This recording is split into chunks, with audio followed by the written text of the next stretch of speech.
What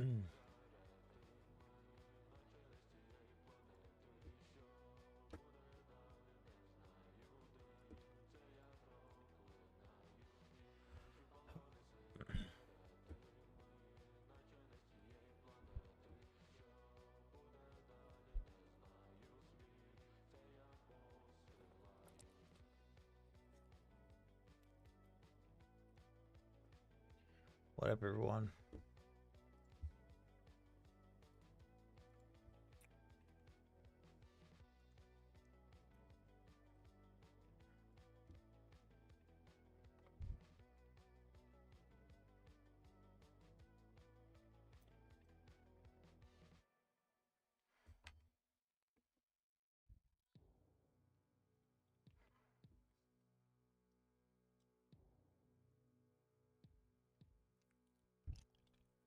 How's my fourth? It rained a lot and I lost my voice.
What up, Brady?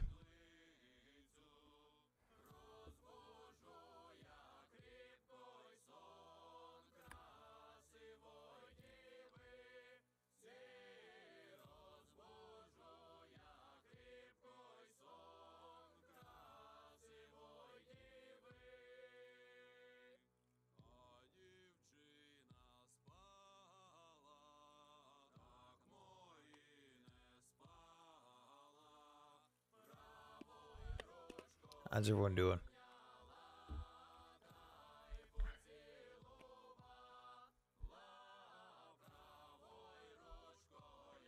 Sitting here missing my voice.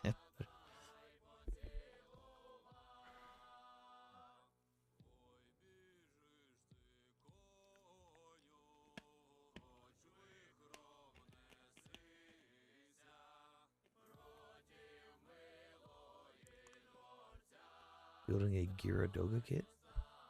Alright.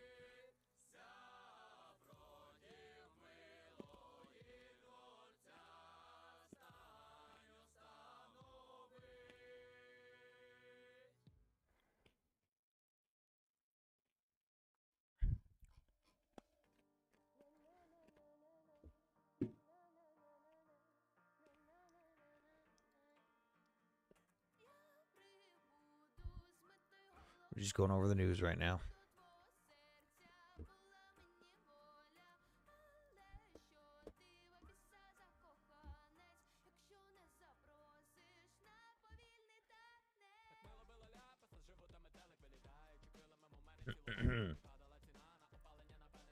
Dude, losing my voice is really pissing me off now. I don't know why. It's just gone. I'm not sick. I wasn't screaming. I don't fucking know.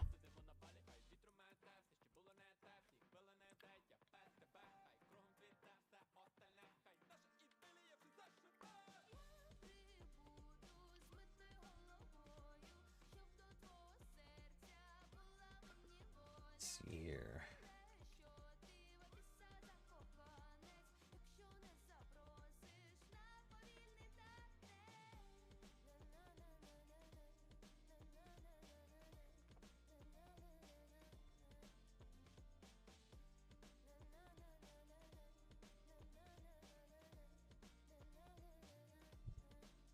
How's everyone doing?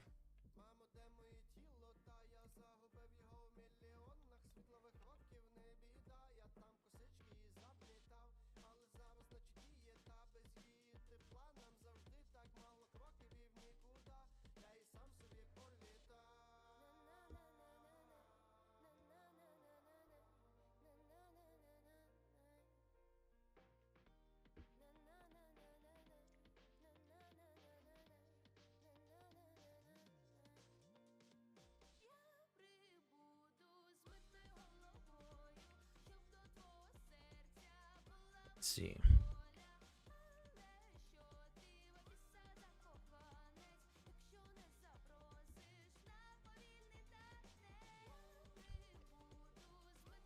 How am I? Tired.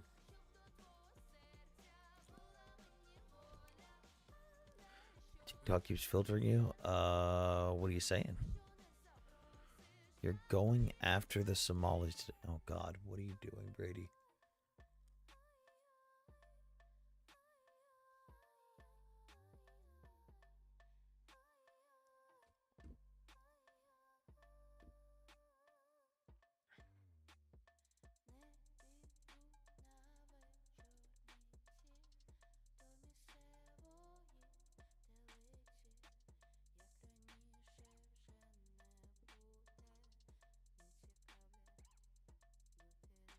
The AP, the AP.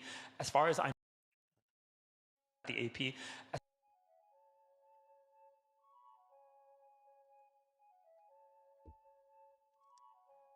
Yesterday was comical. Just got out of the hospital. The fuck were you in the hospital for? What'd you do?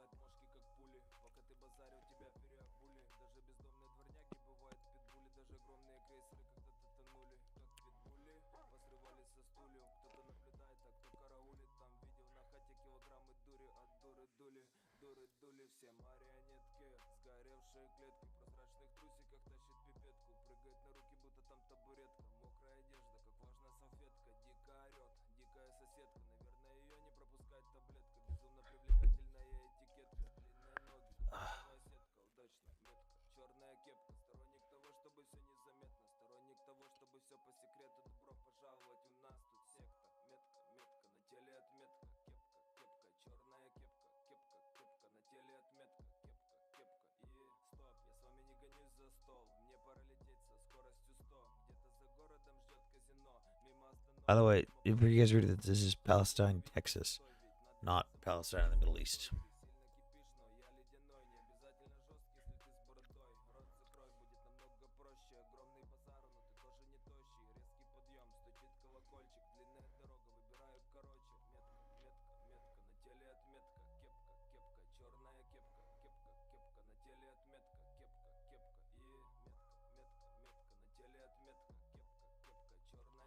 We had some massive flash flooding here in Texas that left a lot of people.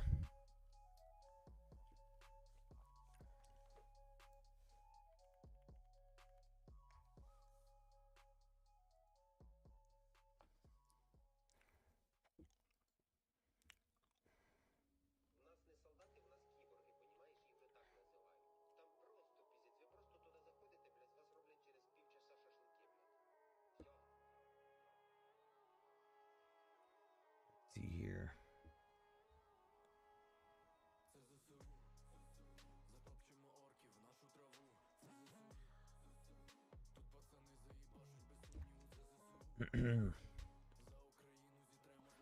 Just a quick question. How do you feel about Ross Perot? Don't think I have an opinion on him. I have a lot of chronic illnesses. One of them is POTS. Oof. POTS is not fun. I know a couple people with that. I'm so sorry. That's fucking awful. Epilepsy, dude. Jesus Christ. Oh, my fucking elbow.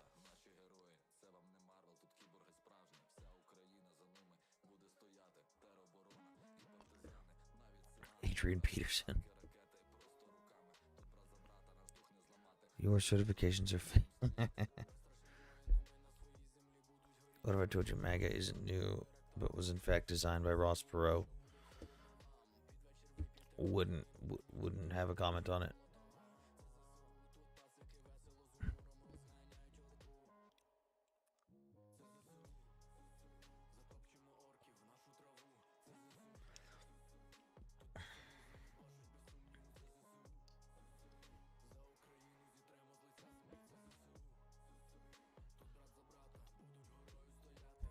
How's my day going? Okay.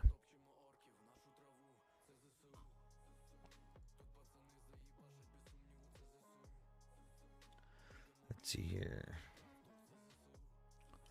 Zelensky says latest phone calls with Trump are his most productive yet. Described his latest conversation with Donald Trump as the best and most productive he's had to date, saying they discussed air defense issues and Trump's willingness to help. Expressed disappointment over Moscow's lack of willingness to work towards a ceasefire. Crazy. It's almost like we stated that from the beginning. What's any updates on Ukraine? Yeah, a lot of drones heading in every single day, as always. Did you hear about the gunshots in the Iran capital today? Nobody knows what's going on. I saw a really funny fucking TikTok actually about that. It was a dude sitting there. It's like when you're playing on Xbox Live with your homeboy in Iran, and he's sitting there playing the games. You hear like gunshots going off in the background through the headset, but the camera pans and he's playing FIFA. It's like, oh, hold on a minute. I thought maybe this was Call of Duty. 82 different medications? Jesus fucking Christ.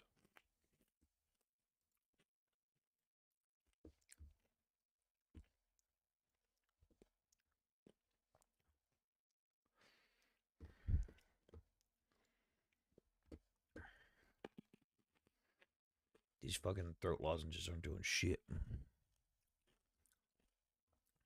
Free Palestine. All right, congrats, dude. You freed it. Why can't I pull up my guest panel?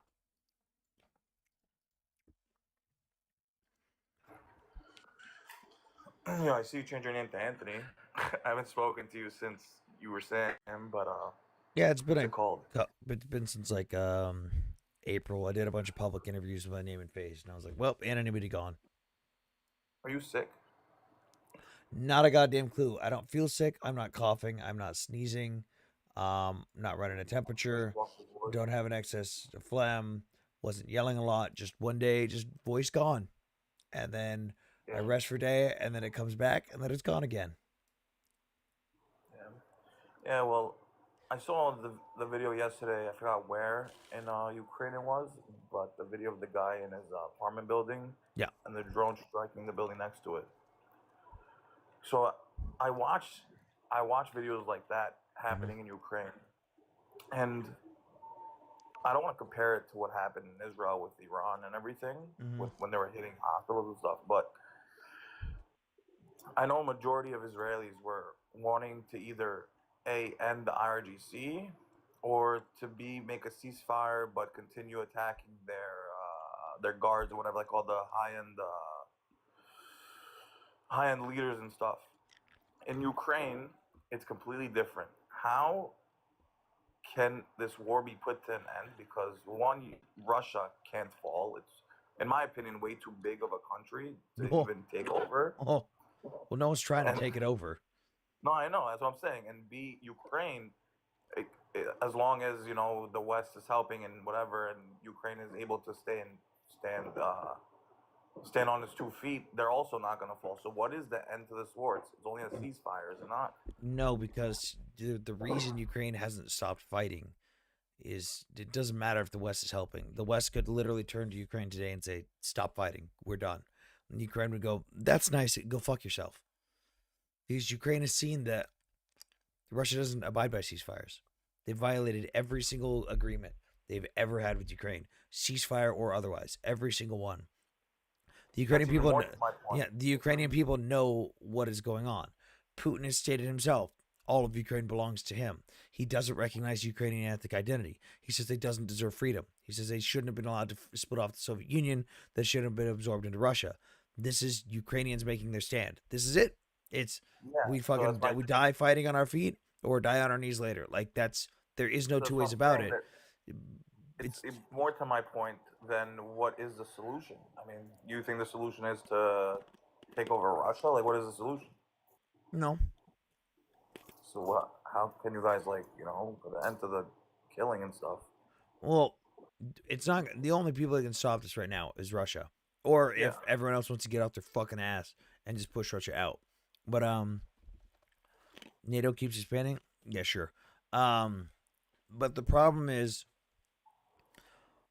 Russia is in a wartime economy right now. They're 40% of their GDP at a bare minimum is going to their war efforts. Um, but they're still struggling to output enough tanks and artillery cannons and APCs, infantry fighting vehicles, and all this stuff. The only one thing they're being good at producing is missiles and Shahed drones. Um, but their economy right now is in a pretty precarious place. It's like in a worse position than Germany's was at the end of World War One. How was Germany's military doing when World War One ended? At the end of it, not so well. No, military was doing great. Oh, it was. Yeah, the military was doing great. They were taking land and everything. That's part of what HMN used. When he turned the people against the government. Hey, we were doing great. We were taking ground. Why'd our leaders screw us? Why'd we surrender? Because their economy was fucked. They couldn't sustain it. They couldn't maintain the war. And that's basically what's keeping Russia going. They're barely holding on by a thread. They've defaulted on multiple loans for their oil and liquid natural gas industry. But who's gonna collect on those loans? Who's gonna collect on those defaults? Nobody. They're currently selling oil at a loss. They have an unemployment rating of like less than 3%. The average monthly income for a Russian household is $162 per household. But the average Russian grocery shopping list per individual person per week is $100. So you're talking $400 per month when you're only making $160 per household.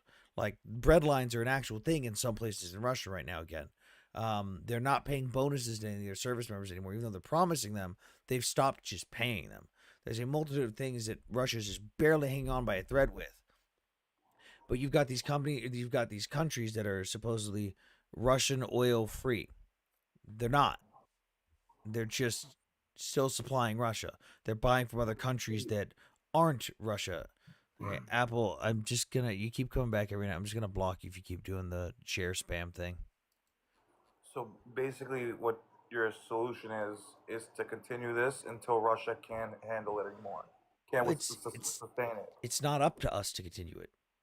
It's not up to us. It's up to the Ukrainian people. Just like it's not up to the West.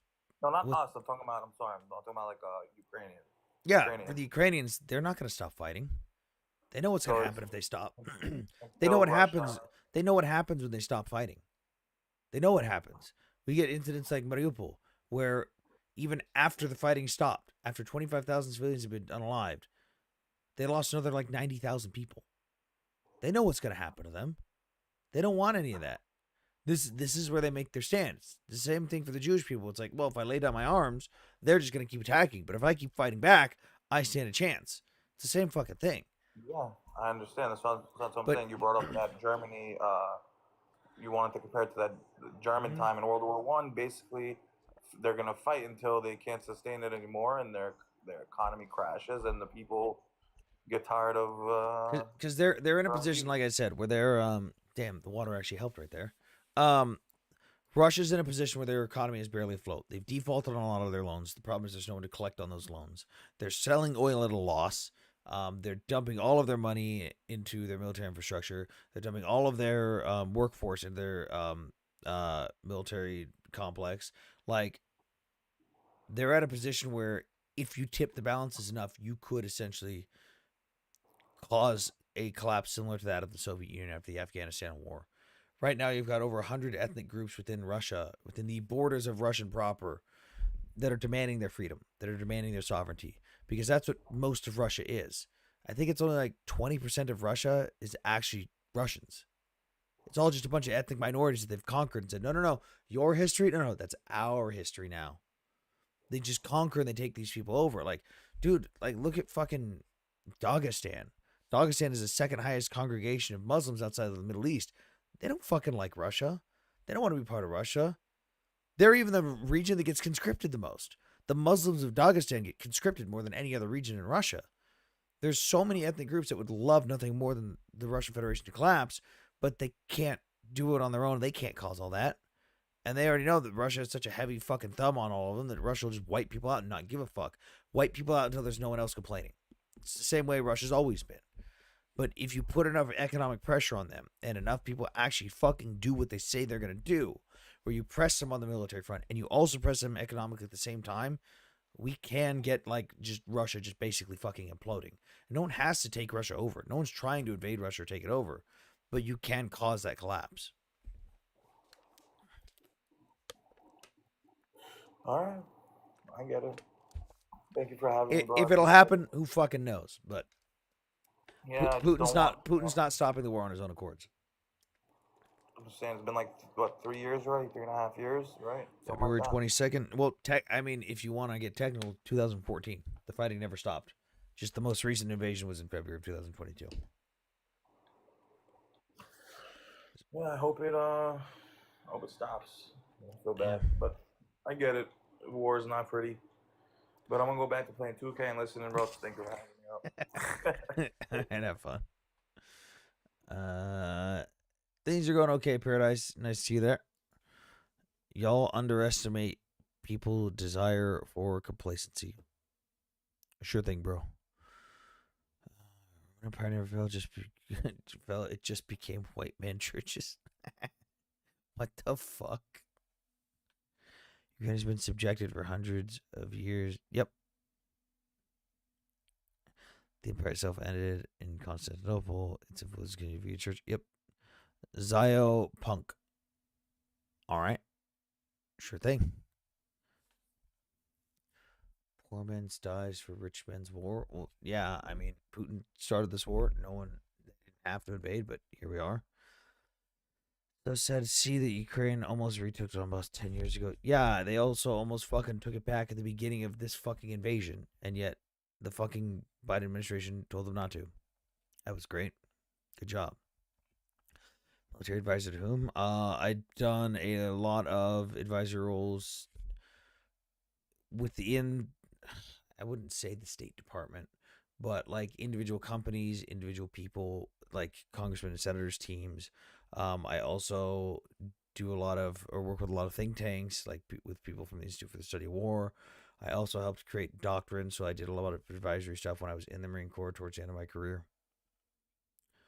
Wars make elite trillionaire and public bankrupt. Wow, so much wisdom, Kisan. Thank you. So much wisdom. U.S. military aid to Ukraine never stopped. Yeah, it kind of did on multiple occasions. It quite literally did stop on multiple occasions.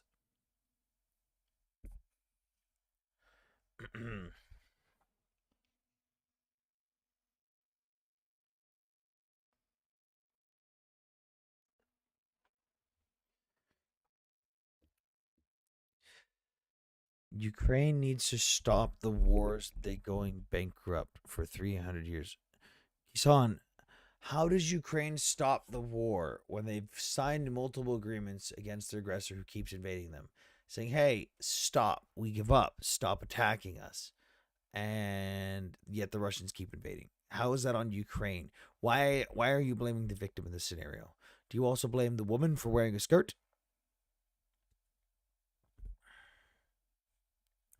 I just read the plot for a Serbian film and Human Centipede, and I feel ill. What the fuck? Why would you read?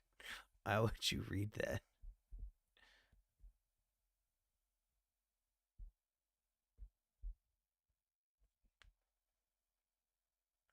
Probably Sam. Let's be honest. What?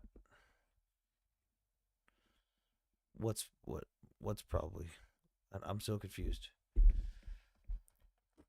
Complacency.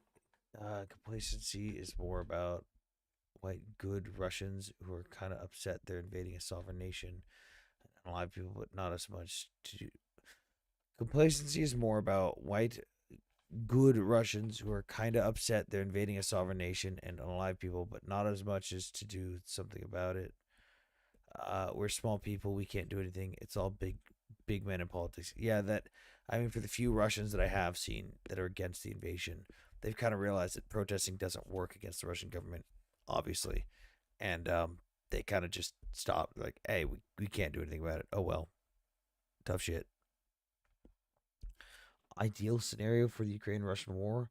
Um, Passed the bill that the House is currently working on for the sanctions on Russia on the secondary oil market, the secondary trade market with stuff like electronics, where we're seeing American chips end up in Russian munitions, um, replacing Russian oil and liquid natural gas on the market with another supplier, either Saudis or even U.S. oil and liquid natural gas. I mean, Texas and Louisiana have stepped up and said single-handedly they can replace it all, take away that financial incentive for Russia, to where the European allies are not Russian oil independent. They're actually Russian oil independent, and also actually push through the aid that we said we'd give Ukraine and allow them to get the job done. Cause an internal economic collapse within Russia while, actually helping the people we said we were going to help. Ukraine takes back their land. Ukraine has been preparing for this war since 2014. You say that, Jim. That's one of my gripes to Ukrainians is they actually didn't take it that seriously. They were told Putin's going to invade again. You know he's going to invade again. You should probably prepare. And multiple Ukrainian presidents were like, no. Putin said he wouldn't do it again. Putin said that was it. This is done. We signed the agreements. He's not going to invade. Even like 2 weeks before the invasion, Zelensky himself was like, no, I talked to Putin. He said this is all just a flex. He's not going to invade. This isn't real. Ukrainians didn't take it seriously enough and did not prepare enough. And that's one of my biggest fucking complaints about Ukraine right now.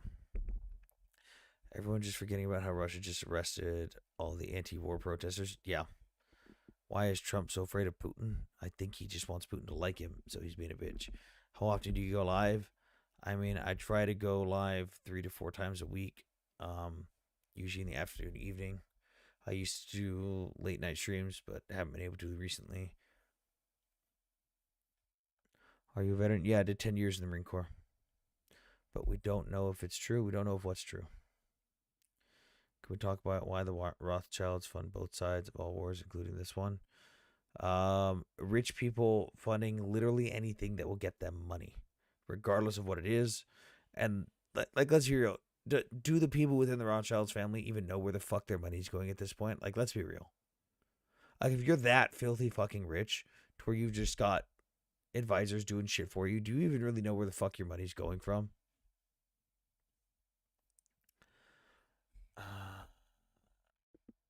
Like, your government does this shit. Who's supposed to do anything about it for you? Yeah. Ukrainians all knew it would happen. They didn't take it seriously enough. They just didn't want to believe it. That's how it was in my circles in Ukraine and for my family. Yeah, but I mean, I also know a lot of Ukrainians. Again, I've had ties to Ukraine since 2008, and I've known a lot of Ukrainians since then, even before I went over there during the war. And yeah, that was a lot of things. Dude, that was a lot of people too. It was just denial. Like, it was like, no, yeah, I know it's possible. I don't want to believe it.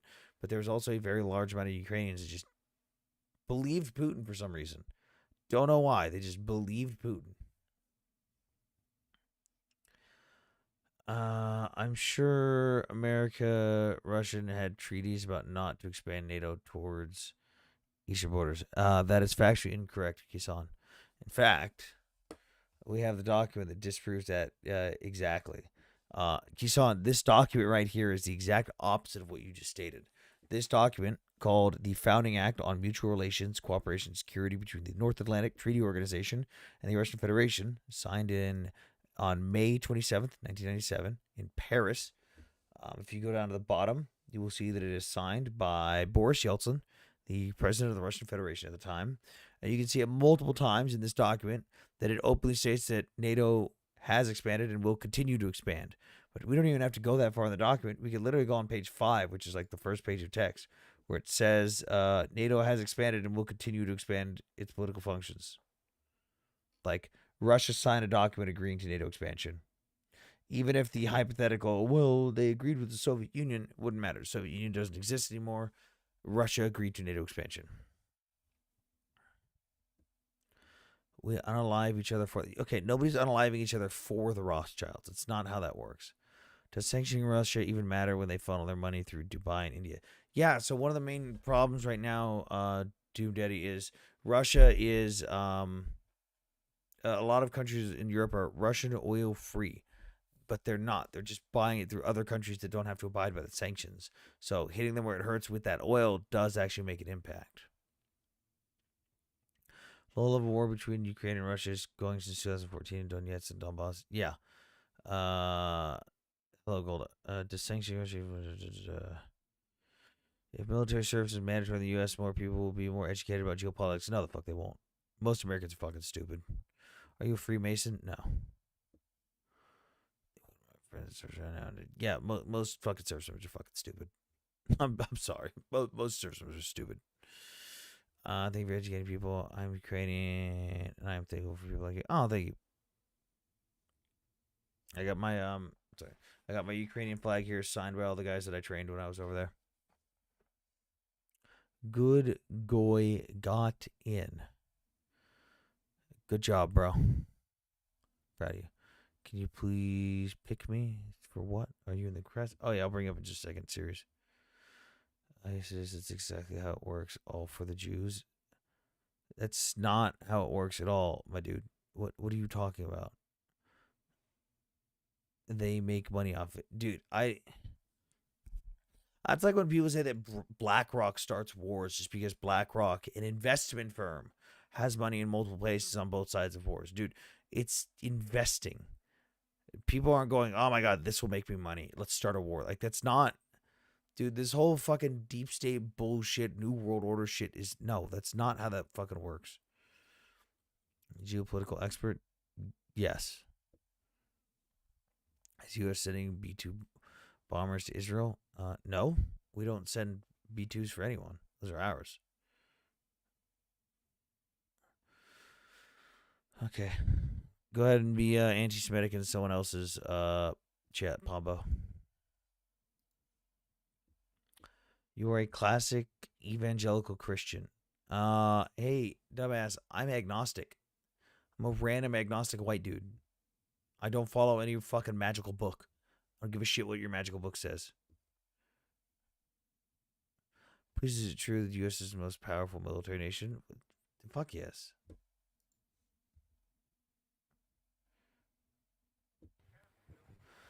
Hello, Sirius. What's up? Hello, Anthony. How are you? Good. I'm tired. What's up? I just wanted to ask you, what do you think that was gonna happen in Ukraine between Ukraine and Russia? Like, do you have anything to say about that? War is gonna keep going and going and going until someone actually decides to fucking do something about it. The other day, I heard there was news that Vladimir Putin said that we needed to cover Russia. Is that actually true? That just Yeah, we he needed a just what? trying to represent that he actually took over Ukraine? That Ukraine is in his hands. Is that No, true or just no, what? no? No, they've not taken Ukraine. Let's see here. Let me see the most recent updates on something now. But we can see here that he wants to take all of Ukraine because, as Putin stated on June 23rd, all of Ukraine is ours. So he wants to take all of Ukraine, but he's not even close. Russia started the 2022 invasion with 8.7% control of Ukrainian territory. In 2014, they captured Crimea and portions of the Donbass region. At the height of this invasion in 2022, they gained up to 44.7 or 44.8% control, and then they got pushed down to 10% total control, meaning a 2.3% net gain. They have now since then gotten up to 20%. In the last 15 months, they've gained 1% territorial control. So in 3 years, Russia has gained like 11% control of Ukraine. That's Hmm. abysmal. 3 years for 11%. And hundreds of thousands of lives, tens of thousands of vehicles, over 10,000 tanks. Like, and it's just going to keep going. Russia doesn't care about losing bodies. Why can't such a powerful state as Russia? Why can't they take over Ukraine? Because Is that they is were there a like paper tiger, they lied about their capabilities, and their military organizational structure sucks. The tactics suck, the organizational structure sucks. But when you throw bodies after bodies after bodies after bodies, you still see some progress. hmm. If you check Russia history, Uh huh. like even in World War II, it took them. I think it took them about 22 weeks to take over Finland, I think this is why Hitler was like, my army can take over Finland in about 3 to 4 weeks. Why don't I invade Russia to take over Russia? I think that's why Hitler invaded Russia. Russia, the military structure quite does suck. Yeah, they don't Kind have of, a kind of. they don't have an NCO core, and they rely on it's very officer heavy on how their structure works, and it doesn't really perform well in battle. Hang on just one second. Let's see this. Hang on just one second. Ypre, you're on the panel. Ypre, you What's said so, going on, you mate? said something in chat that I really want to fact check you on. Can you show me a source for Ukraine has received $500 billion? Yeah, if you add up all the EU funds that has Mhm. that has received and the American funds Mhm. and all the loans it has received, approximately, I Mhm. guarantee you they have received Guaranteed. $500 billion Really? in total value Mhm. over the 3 years. Okay. I can How guarantee much because did they get? America How much did itself they get? has spent over 200 billion. 200 billion. Really? Can you show me the source that says America spent I over said 200? America No, by okay. Okay. Cool. itself has Okay. definitely Okay. spent 200 Okay. billion. If you add Okay. the EU Okay. as Relax. well, that's easily 400 easily. Relax. Hold on. Dude, I've lost my voice. I'm not gonna fucking yell over people tonight. If you're gonna be a child and keep rambling, I'm just gonna mute or drop you at this point. I want you to show me a source that shows and proves that the United States has spent over $200 billion for Ukraine. Please provide me a source for that. Donald Trump said it himself. I don't care what Trump said. Donald Trump said it himself. I don't care what he said. It's not accurate. It's not true at all. I fact checked fucking Trump on it too. And Okay, so did so plenty of what the is media. the US Wait. okay, So so my question you're to you telling as me American you is just listened to what he said and you didn't just verify it at no, all? I You can just find a source for you. I can find a get me source the for you, source. but right now it's having a discussion. Give me the I don't source. feel like it, everything should be factual. Okay, I'll get it for you. Wait. But Did you I'm hold asking on? you the I'd like to question as point out to American. chat that this man just said, "I don't think everything should be fact checked." Not in that way, but I think it is a known thing that Ukraine is very reliant on the West. I guarantee you, Nobody said if they the weren't. West stopped funding Ukraine, they would collapse in 2 weeks. This is Sure, all due to Western sure, funding. I guarantee sure, that. sure. They would, even though in their first few offensives that happened before the U.S. or any other foreign aid arrived. No, they've been So funding cool. it since No. 2014. Hang on. They've Don't been pivot. training. No. NATO has been trading since Cool. 2014. Yeah. Cool. Okay. No, NATO has not been training. The United States has been training Ukraine since 2014. That's it. Okay. That's the Budapest Memorandum. You should learn the facts of this before you start And you talking. do know So I want to Ukraine know. had Stop. that. Stop. Stop. Mm. I want that source that says the United States has spent over $200 billion on Ukraine. I want that source. I will find it if you give me 10 seconds. 10 seconds, he says. Someone start a clock. Wait, Guys you in know what chat, the count issue is? down. Okay. Why don't you tell me? Okay. Guys I'll in chat, count concede. down from Give 10. me the money. Give me that billions that the US has spent. Mr. American, teach me. What's the actual count of money that they have received? Go on. Well, if we go to ukraineoversight.gov, a publicly available website, we can go to the funding tracker. And we can see that there's a multitude of breakdowns. New funding. Oh, there we go. Ugh. And they fixed it. Okay. So, Ukraine was told, it's got to zoom in here. Ukraine was allocated 184 billion. That means they were allocated, meaning, hey, we will provide you up to 184 billion. They have not received that. They have only received 89 billion. So from the United States, they've received the equivalent of 89 billion. And it's not even like we've just given them 85 billion. Most of it is Okay. an And what's equivalent Ukraine's equipment GDP? value. What's Ukraine's GDP? No, we're not going to GDP. That's What's not. Ukraine's No, GDP? stop. They have received Hang on. half their Stop. GDP in aid. Stop pivoting. You're not gonna run away from this shit. I'm not playing these games tonight. You said for a fact, you could prove me wrong, that they received 500 billion. And the justification for 500 billion was that the US had sent over 200 billion. Then you said your source for 200 billion was Donald Trump said so. And then you stated that you didn't think it needed to be fact checked. So I fact checked you on it anyways because that's asinine. And we find out that, wow, the United States has actually only given them the equivalent of 89 billion and Yeah, not I even just found 89 the billion source. The in Council cash. of Foreign. Okay, let me give you my source. You asked me for the source, right? The Council of U.S. Are Foreign you going Relations to acknowledge says that you were wrong that on anything? No, because you say it's 89 Okay. billion, but the council I have shown you the facts to your face. I'm not having a screaming match with fucking morons tonight. He's very arrogant, you know. It's these people that come in and fucking. Dude, I gave you plenty of chances to get the source, Webpre, and your source was literally Trump said so. That was your source. He just says I can't even give him a source. No, he I'm only wanted to giving him come about up. the He facts. was going to come up with an article that I know he hasn't read. Yeah, he was keep interrupting, you know. What makes you an expert just came in. Um, hey, so my background: I've got 10 years in the Marine Corps doing combat marksmanship instruction and doctrine development. Um, a lot of the courses fire that I help, a lot of the courses fire and training that I helped to create. We'll go on to train Marines for combat for decades to come. I did the entire curriculum for our M8 SIG M18 pistol. I created the digital programming for our ISMIT simulators, our digital marksmanship simulators. I also did the course of fire for that simulator for the Army, the Air Force, and the Navy. I've also got over a decade in geopolitical and foreign affairs experience with advisory roles specializing in the Middle East and Eastern Europe. And I've also been to the front lines of Ukraine, training Ukrainian soldiers for free on my own dime. So that's my background. Anthony, were you ever in the U.S. Marine? You know, Yeah, in the 10 U.S. years. Army? You know, Marine Corps, 10 years. 10 years.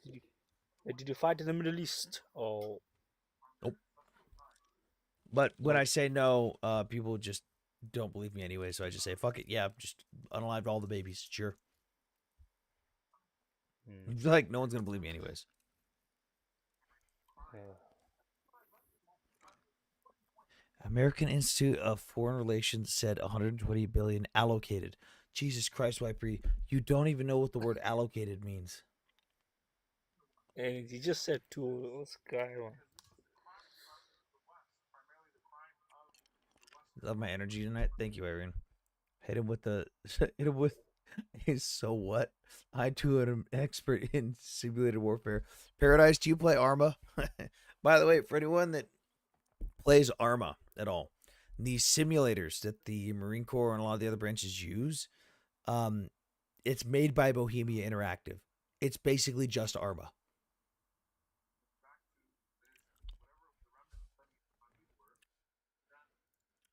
Did you have any other questions, series? Anthony, do you think was it okay for America to invade certain countries or no? I mean, we've definitely fucked up some stuff in the past. We're not perfect, but I can Yeah. criticize my government when they fuck things up. we Yeah. we definitely fucked up a lot of things in the past. Yeah. You know, I heard the other day I was watching some about 9/11, and before 9/11 day attack happened, the US thing came out and said we lost $2 trillion.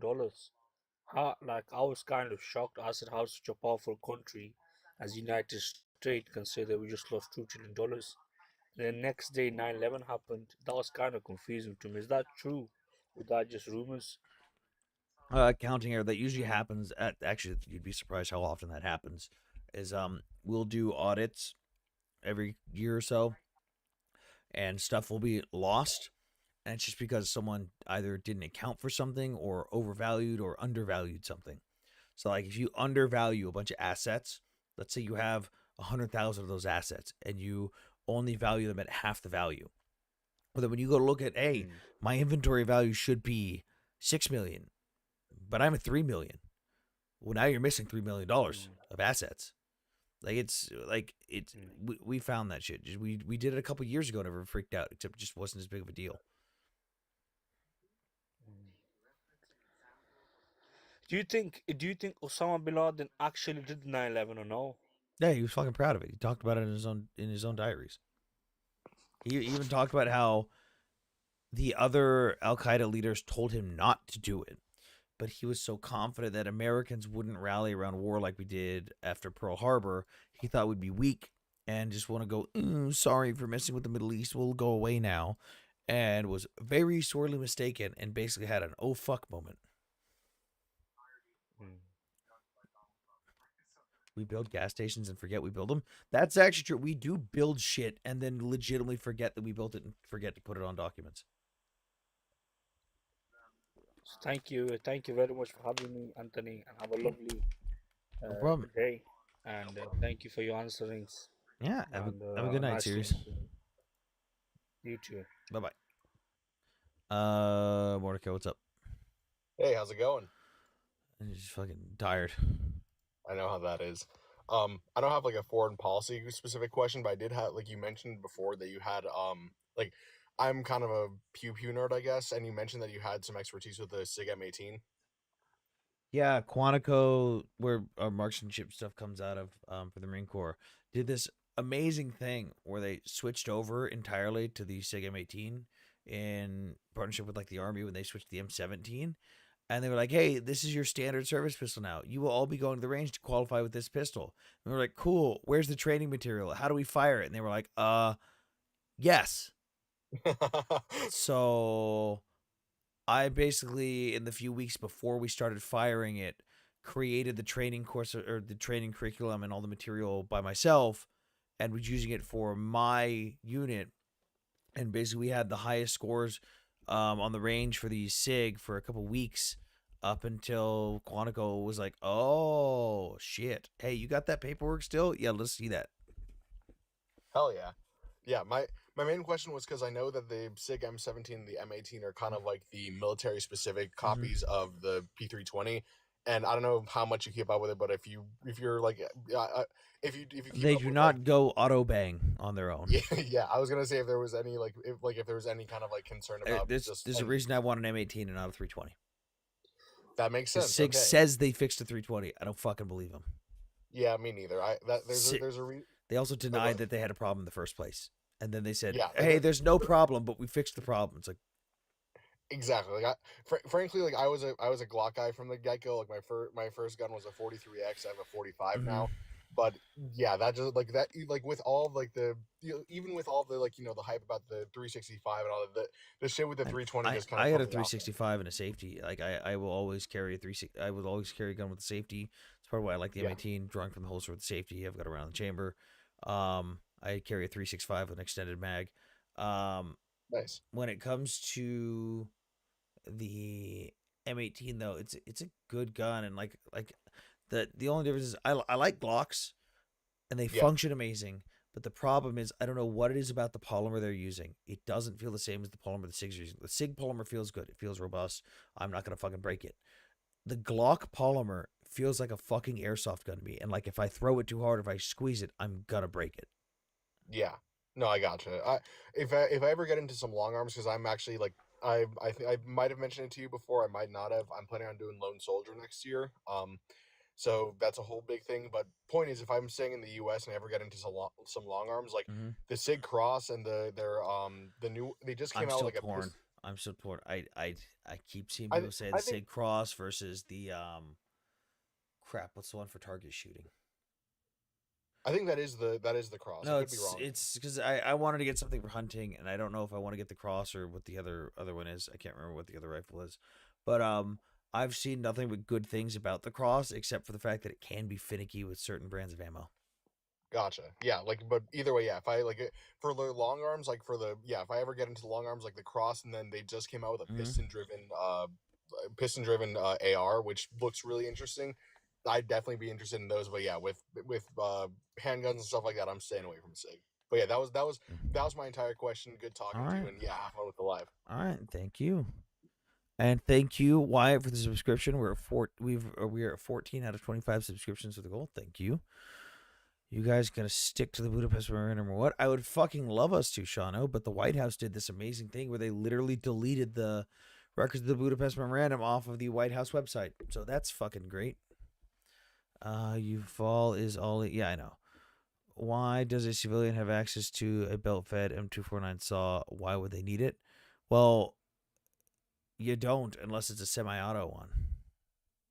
But why shouldn't I? I should be able to have whatever the fuck I want. Why do you support Israel or Ukraine? I support both, Jim. Hello, dear sir. Nice to meet you on TikTok. All right, nice to meet you as well. Israel or Ukraine, Jim. They're both on the same side. I support both Israel and Ukraine. They're literally on the same side. And also, Shauna, I should be allowed to own whatever the fuck I want because fucking why not? I'm not gonna do anything with it. I'm just gonna go have fun with range. Into Arma, have watched plenty. I used to Paradise. I used to play with a group called FK or Fuck Knows. It's where Soviet Womble used to hang out around a lot, and then he got all fucking pissy and prima donna about his YouTube videos blowing up, and started being a dickhead in missions, and they kicked him from the community. I got 10 years in Battlefield and 3 years of COD and 3 years unenlisted. I'm basically the most qualified here and the most humble. It's good, Paradise. So why can't you own a missile launcher?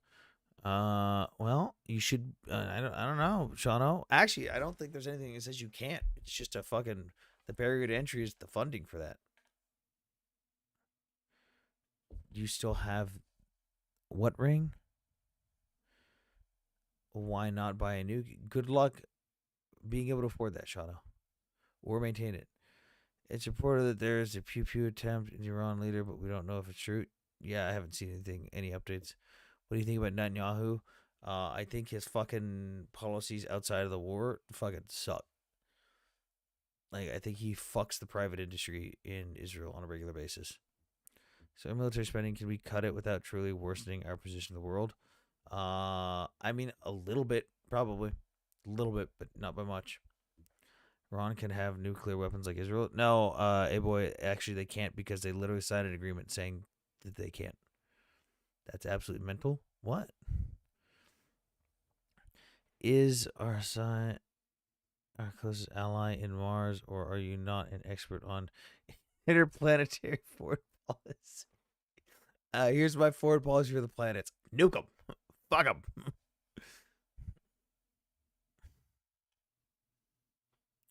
I don't think a missile launcher is on the WMD list. Yeah, I mean, missile launcher's not on the WMD list. I can't own a missile launcher because I'm poor. Exactly, Paradise. The reason you can't own a missile launcher isn't because someone's telling you can't. It's because you're too poor. Dude, you could legally own a tank in the United States. I could just own a tank. I'm just too poor.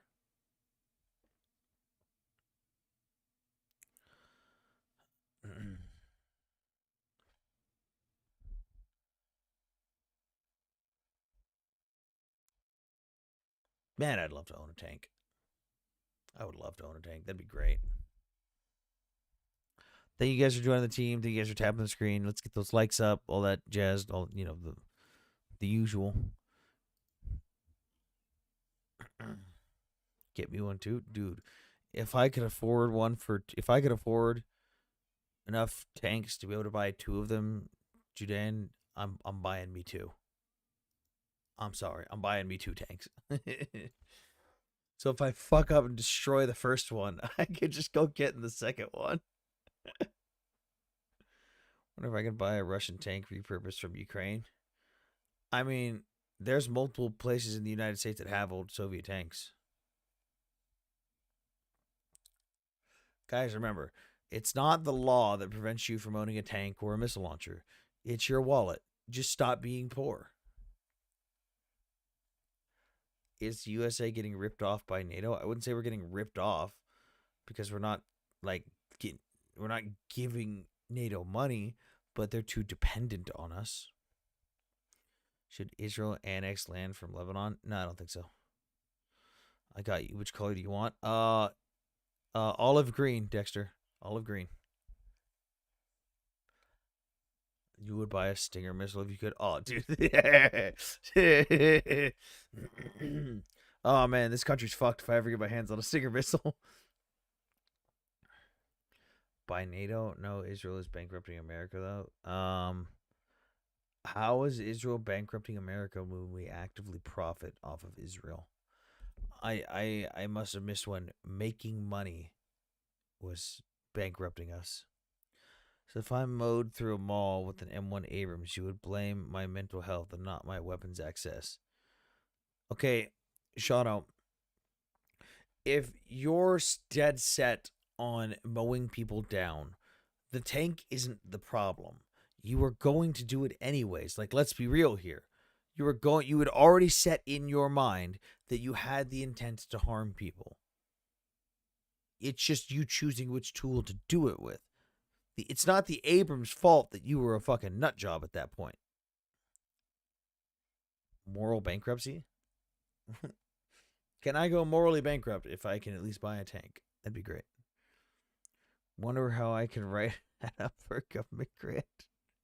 Lever 285? Nah, 286. Should Israel annex Gaza? God, no. Fuck that shithole. If you want blue, I can send it to you right now. Green, you have to wait 2 more months. I think I can wait, Dexter. I've gone 31 years of my life without owning a tank. I think I can go 2 more months. Only Jeff Bezos can afford the M1. There's actually a lot of people that can afford to buy an M1. It's just who would sell it. I'm the problem, but I can buy a tank. Yeah. Unless you go out and do Shano, because you choosing to harming people is already illegal. Like, the law clearly didn't stop you, so you not having a tank wasn't going to stop you either. Tank might not even be the most effective way. Yeah, honestly. Tank probably wouldn't be the most effective way to harm a bunch of people plowing through a mall, because it's not that fast. Like, you could just use a fucking pickup. You're only 31? Only. Yeah. IOF, enjoy the late snooze. All right, Palestine. Good job. I want one for lawn decoration. I may or may not take it out to a field and fire. I still need to go south. There's a place here in Texas that allows you to fire from a tank. Would really love to do that. I would really love to fire their Sherman. That'd be great.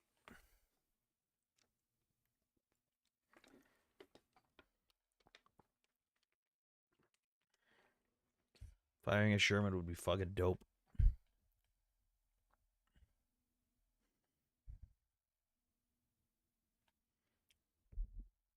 How's everyone doing tonight?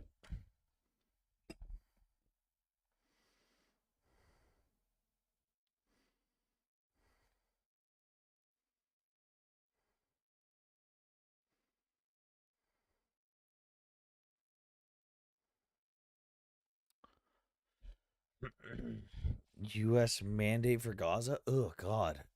We don't need a repeat of the British mandate. Oh, God, no.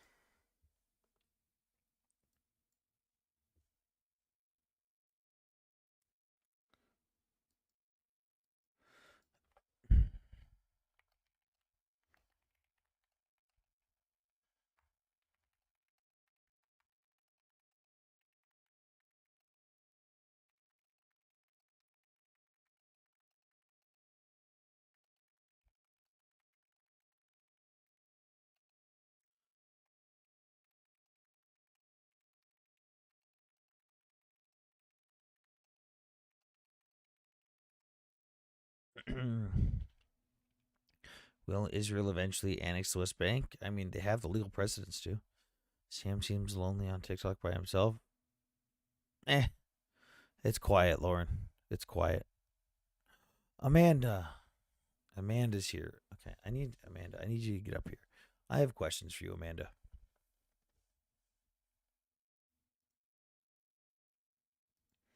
How did you get involved in your career? Chemical engineering undergrad and want to get in? Which career are you speaking of specifically? Amanda, get up here. Yes. Yes, Amanda, for you. Get up here, Amanda. You requested. What? You're not on the request. Request again.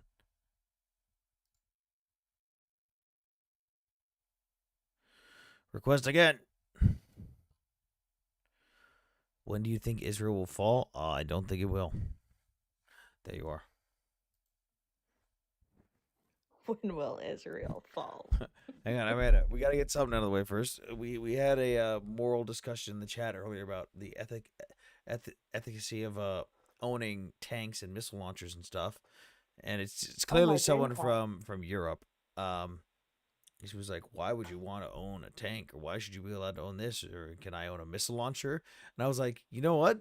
There's really not a law that states you can't. You're just too poor. Like, there's no law that says you can't go buy a missile launching platform right now. It's just No, your wallet." there are laws against private tank ownership because that's my dream car and I can't have one. You can have like a Yeah, decommissioned, really that's old state one. ones. Not in Texas. Well, You I can have need to functioning move to tanks here. Texas. Yeah. There's a place down in Texas or down south of me where a dude actually has a bunch of tanks you can just go fire. Okay, well, I would love that. But here's the thing for anybody saying, oh my God, we can't have oh, that's so immoral. You can't have that or so bad, whatever. I want people to understand you guys say that Europeans say the same things about private pew pew ownership, and more people in Europe die every year for heat related incidents from not having AC than gun violence in the United States, and it's not close. And their heat waves are like 80 degrees for us. And it's not close. So you know what? If you want to take things seriously, put Um, AC in, and then you can come at us for the gun stuff. And hang on. Someone says, how also, expensive is an RPG then? Pretty expensive. But the problem with the RPG is the classification of weapon. You just need a license for it. You can own one. You just need a license for it. no, it is insane that they don't have ACs, but they don't. Do you know also that like just by having daylight savings, that unalives a bunch of people every year because of the stress we go under? So like How? How? if What are you we, fucking hamsters? Yes, but this is the thing. So I looked into this because I was like, that's insane, but it's true. So in all of the countries where there is daylight savings, the day after and like the few days after, they have way increased like emergency room visits from like losing an hour of sleep versus the countries that don't have it. They don't have it on the same like they don't have an uptick in emergency room at the same days. So yeah, I mean, we're just like very sensitive creatures, I guess. And you know, we're human beings are sensitive, but yeah, put AC in your fucking buildings before you come at us for our guns. Just I'm dumbfounded at the fact that we're basically hamsters. It's just like small change kills us. It's like, what the But fuck? also when people yell about gun violence, it's like, no, we're more violent across the board than Europe. We have more violent crimes than any What? across all. So we have more stabbings, we have more like aggravated assault, There was, everything. yeah, look at this comment. There was neither Israel nor Palestine. That land was Egyptian and Jordanian. Okay. You know what? I Egypt and want you Jordan to can go try and tell the fight rest. for it back. I want you to go tell the rest of the pro pilots that, please. They can have, you know what's funny though? Egypt and Jordan stopped trying to fight for it 40 years or 50 years ago at this point. So what have they figured out? Dexter has AC in his F-16. That's when to do it. I have a study on that, Sam. On what?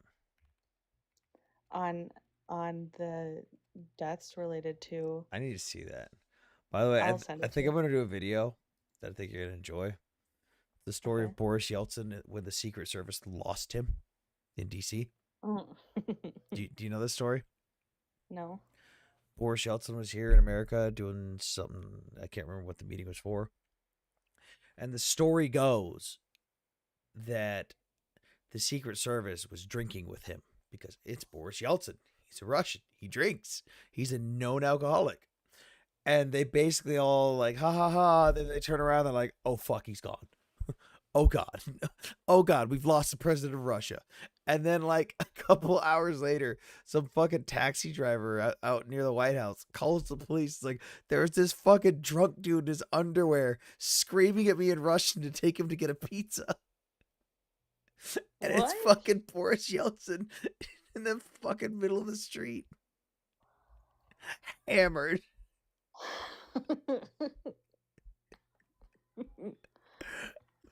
Oh my God. So now this is this the person we fought with the other night, this Celis person? I have no idea. Historically, it has been Egyptian land several times. Here's the thing. several Because I times. started getting annoyed. Wow. This is what I started getting annoyed with the other day. I came across some like lib video and they were like, we, like Jesus was an immigrant. And I was like, wait a minute, are you talking about him going from Bethlehem or from Nazareth to Bethlehem to participate in a census? So they reported themselves to the government. And then when they went down to Egypt, that was all the Roman Empire then. Am I stupid? Mm-hmm. It's like that was all that. So no, it was not Egyptian land ever during that time, I don't think. There was never a time it was Egyptian land. It was before, it was also after the Roman Empire. Okay. Who owned it in between the Roman Empire and the Egyptian Empire? Was it Judea? Fuck it. Who cares? Who won every war since 1973 over the land? Because that's who gets to keep control of it. And maybe you guys should stop focusing on like, well, misinterpreting some book, some like weird source you find on Google to try and justify that it should be Egyptian and Jordanian land, and just accept the fact that you lose repeatedly. No. Losing? Never. Well, Also, Amanda, how the fuck did... Oh, that person... I just didn't mean to be up here. oh. How the fuck did you get your WhatsApp blocked? I need to update it, but I don't have enough space on my phone. It's not locked. You just didn't update the space on your phone. Oh my fucking god, Amanda. I need to buy a new phone. Or just go And through I the need a new videos on your laptop phone and first. start deleting shit. No, I can't do Do you have that. an iPhone or an Android? An iPhone? Go to your Why would I have storage an and you can Android? delete larger attachments. There's gonna be a lot of shit you didn't realize you had and a lot of doubles of videos. Well, I gotta finish editing the podcast and then I can think about this. But it's very overwhelming for me to go through all of that stuff. I don't have enough space. But yeah, it said I had 5 days, and then I logged into WhatsApp because I was like, oh, or I like clicked on it because I was like, I haven't checked my notifications on this in a while. Like, It's weird. I haven't had let's anyone message me. Because like there's a lot of people I only text on there, like you and Mickey and History Revealed and Jewish Jess and Ryan. So I can't contact any, and Renzi. So I can't contact any of you.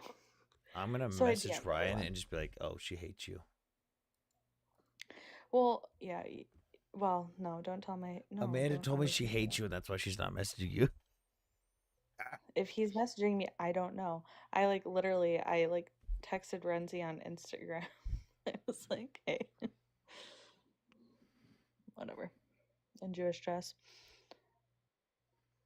Which usually me and Jewish Jess's text to each other are just sending videos of women in hijabs.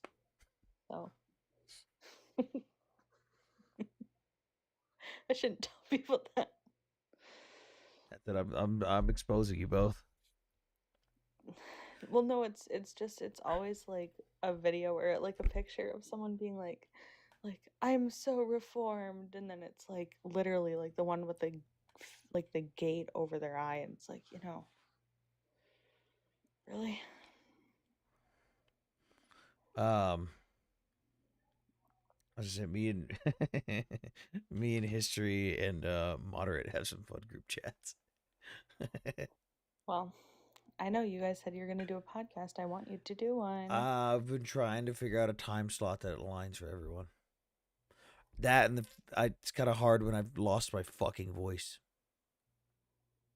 Oh, Yeah, I that is not hard. sick. Don't have a cold. Haven't been coughing. Haven't been yelling. Oh shit, that's a fucking hat. Thank you. Haven't been yelling or any of that shit. And yet somehow my voice just disappeared.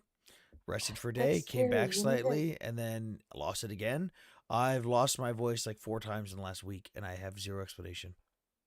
You need to go get your like vocal cords checked to make sure you don't have like a cyst or something. Cancer. Watch it be, Well, watch it be fucking I cancer. said cyst. I didn't say. Gets laid off, gets cancer. Oh no. Oh no. Oh, what the fuck? What the fuck was that? Oh, that was cute. It's That just was, the oh, cat just pinched my that's so fucking sweet. face. That was so cute. That was so cute. Here comes Uh, my cat. how will the big beautiful bill affect our credit rating? I don't fucking know. It won't. What do you think about Elon's new political party he's starting? I don't care about anything with Elon right now. I'm just pissed that they took away my favorite part of the big beautiful bill and they What? sent it back down to the House. No more tax stamps on suppressors and SBRs. Oh, they got rid of that. They sent it back to The the Senate House. did? Well, it's already They passed. didn't get rid of it. They took that specific part out and sent it separately back to the House, Oh, even though it okay. already passed the House. The Senate? Oh, Yeah, they took that part out. interesting. Hello, Berta. What's up? How are you? Doing okay? I don't know. It's morning. You're the evening still. Yeah, It's it's our in you. 10:30 at night. Ah, okay. We're 7 in the morning almost. I'm from Israel. We talk about. I think we talk once. I think so. I want to ask you. Yeah, Mhm. I want to ask you about the what's going on in New York. Is it, because we don't have here the news of yours. So is it Uh, he's already the mayor or something, or what's going on? He won the Democrat primary for mayor, but the what election she is said. not until November. Yeah. So Ah, basically, I see. Then he is the oh, leading candidate for the Democrats. Thank you, Wyatt. He will win, most likely. oh, But to me, I mean, he's definitely anti Semitic and he's definitely a socialist. But to me, the bigger issue is like, I don't think he's going to be able to do most of what he says he wants to do. Yeah. So he's just going to become like kind of a celebrity on the left. Like, oh, look, this guy can win who runs on our principles, but then he's not going to get anything done. So it's Yeah, like a but it's really also the bad fact that thing, he's but it's enabling also and put. not. It's the fact that he's enabling and pushing for a lot of the stuff that is a genuine concern. Yeah, but he's like the Democrats' Trump that'll never be nearly as successful. He's. Do you see Did you see the evidence of him denying that? I'll just put it this way. Do you remember in 2013? I think it was when a random British soldier got beheaded. In London. Yeah, and he was like celebrate. Yeah. Yeah, and he was like, "Oh, was it really an act of terrorism?" It was like this was a random dude that they didn't even know was a soldier until it was investigated and found out that he was a soldier. They literally just beheaded a random fucking white person in London and said it was for the Muslim nations. Every year on 9/11, he posts a thing that's like alluding to some story that was like F 9/11, we don't care. We're just mad that like the Coca-Cola, but not actually Coca-Cola, got more expensive. Some like rap song. I've never heard of it. But yeah, I mean, this guy, I mean, how long it took, what, 25 years to elect a 9/11 truther, basically, Uh, to mayor of New York City? Are you Great. worried about Mamandi? The whole world is anti-Semitic, huh? No, the whole world is not anti-Semitic. But the guy that like blatantly excuses Muslim violence against anyone that's not a Muslim and openly supports actual anti-Semites and actual people that want to unalive Jews, that man is in fact anti-Semitic. He is also, as someone said in chat, very anti-American. He's very anti-Western values. oh my God, it's gonna be like all over the world. Do you understand what's going on? Like, Yeah. shiz, Yep. Well, I people think living that in a like, bubble or something. What's going on? Where's the humanity? Sorry, Aman. no, you're fine. No, I, I'm like, I'm in shock. Like before 7 and 10, I had friends who were studying together and like the Arab friends, the I was in the army. There was a Druze who was with me. They still like they killed the people who speak Arabs, in the Nova, and I'm like, Yeah. what's going on with other? It's like the humanity. No, not choose sides, but humanity. They going after the people, not after the something. Oh my God. Oh my God. Yeah. Now it's New York and everything. What friends all over the Europe. What's going on? Yeah. Mm, I'm it's an okay, so it says I'm an atheist. You're making a mixed cocktail of Islam, Israel, America, and the West. What the fuck are you talking about, Celsius?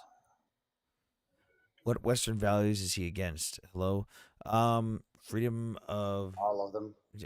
yeah. I'd also say by pushing Islam and Islamic extremism, he is against pretty much everything that Islam is against. Equal treatment I for don't think women, he's an Islamist, but except he openly. So here's the thing: he's one of the smart Westerners who will say that he's moderate in his personal life, but will publicly support the extremists. They are the I same. think he's an atheist. I think he's an atheist leftist who's willing to flirt with Islamism because they both kind of like the revolutionary stuff. I personally When don't you think he's an Islamist. support the extremism openly, you are party to it. I don't care if you're saying that Someone asked for if ease you're of the saying it's Palestine. okay for Muslims to behead some random person that just happens to have been a soldier after the fact and say that it's not an act of terrorism, nor is it an act of religious violence. No, you support Islamic extremism and fundamentalism. Like fuck right off. Before 7 and 11, the Palestinians came to Israel to work. They get to work in our city, in our country. So don't be a mistake, because exactly months before they were building our home, because that's why they know where we live in, who live in the apartments. So whatever people saying the Palestine was, no, they came here freely to work. We know. Yeah. I Someone mean, asked about the Palestine. There's no Palestinians. People, what's wrong just with ignore you? it. Just ignore it. Amanda, like, also, I don't think he's atheist. I'm pretty sure he's a Shia, Amanda. No, but it's like the reason I say it's not Islamic extremism is because I feel like I mean I could write a dissertation on this, but like it's like the same thing with the Islamic Revolution in 1979 in Iran. It's like that revolution was 80% leftist freaks and like 20% religious fanatics. And they came together because they knew it was like a powerful duo. But like the religious fanatics are separate from the communist freaks. I And I I think don't separate Mandami him is at a all. communism freak more than I don't separate him at all. At all. okay. Well, I don't know. Um, I wouldn't put him in that category. Is he Shia? yeah, I think so. He's I definitely just not. I know he's read a Muslim, but I don't know. I don't recall him that's being insane if he's an Sunni. Indian Shia. I've never heard of such a thing. Are you a Zionist? Absolutely. But Trump going against the Constitution is not anti-American. Bitch, I don't like Trump. I don't give a fuck. Well, why do these people assume that I Don't go just like against the Trump? Constitution this I time. don't understand. Why do people just assume that I like Trump? I don't like Because fucking. you Because he's have good I don't looking. like point of any of our view. fucking politicians. They all fucking suck. All the Trump supporters are good looking. It's because you're good looking, Sam. No evidence for Black. any of these claims. Mamandi isn't a religious extremist. So you've got a Shia Muslim that openly condones Islamic terrorist attacks and says, is it really a terrorist attack?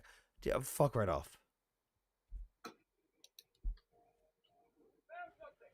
All right, Berta, I appreciate you coming up. guys. I'm gonna bring some other people up, some opposition. Thank you for coming Thank up, Berta. you. Have a nice, Laila nice Tov. night. I Later. just told you you're right. He's Shia. I am right. Aha! What the fuck? I I've was really never worried. heard I an was really Indian worried that I Shia. remembered wrong and he was Sunni.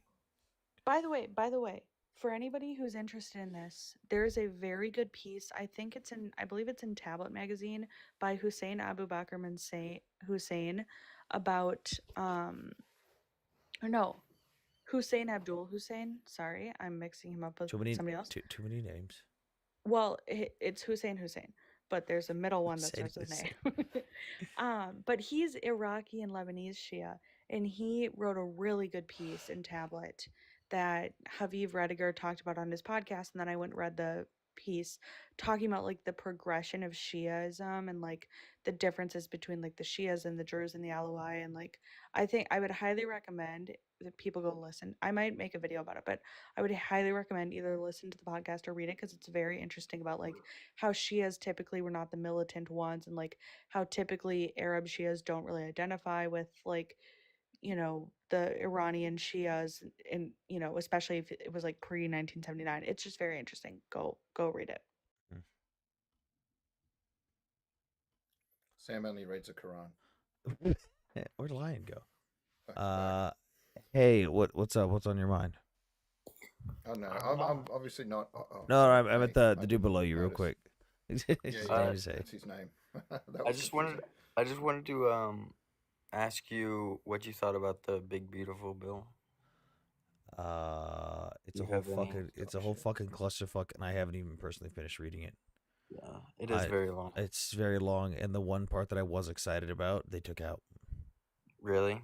What when they just last voted for it? No tax stamps on SBRs or suppressors. They kicked that back out. They kicked that out of the bill. What are SPRs?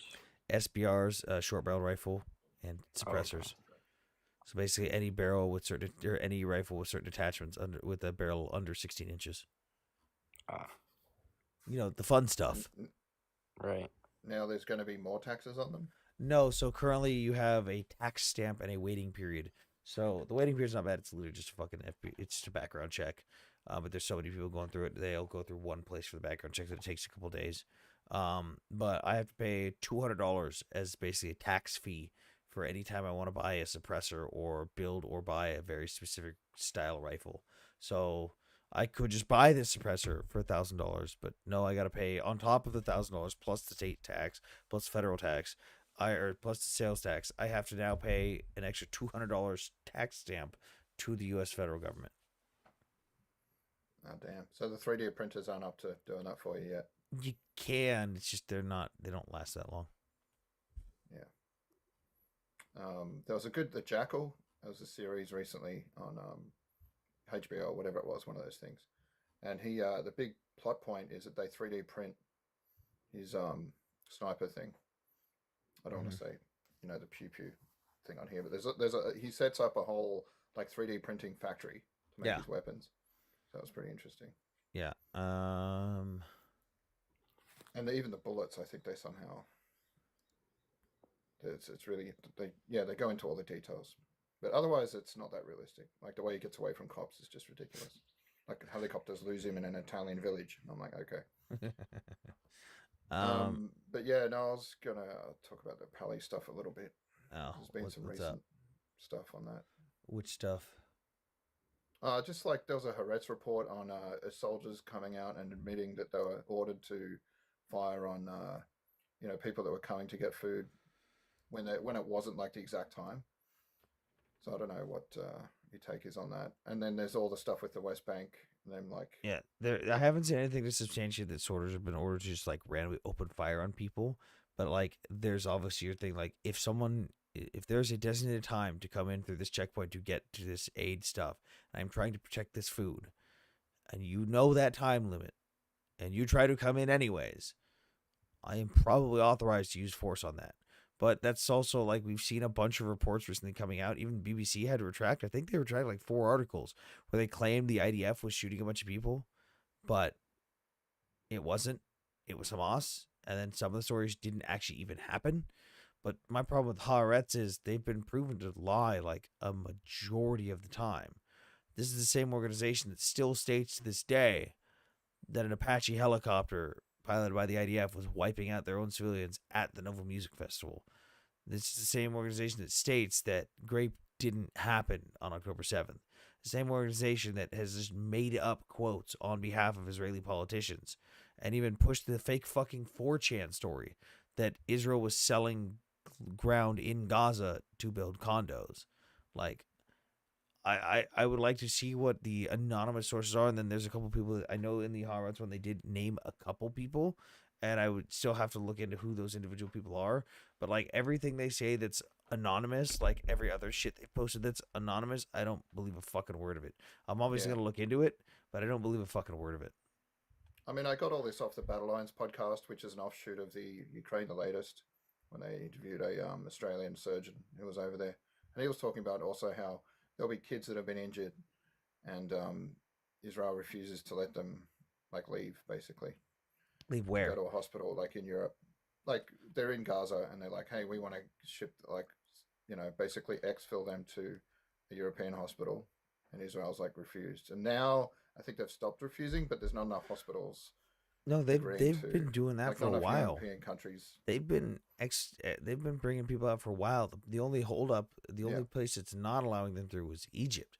Egypt had to get forced by Israel to take a bunch of injured Palestinians out.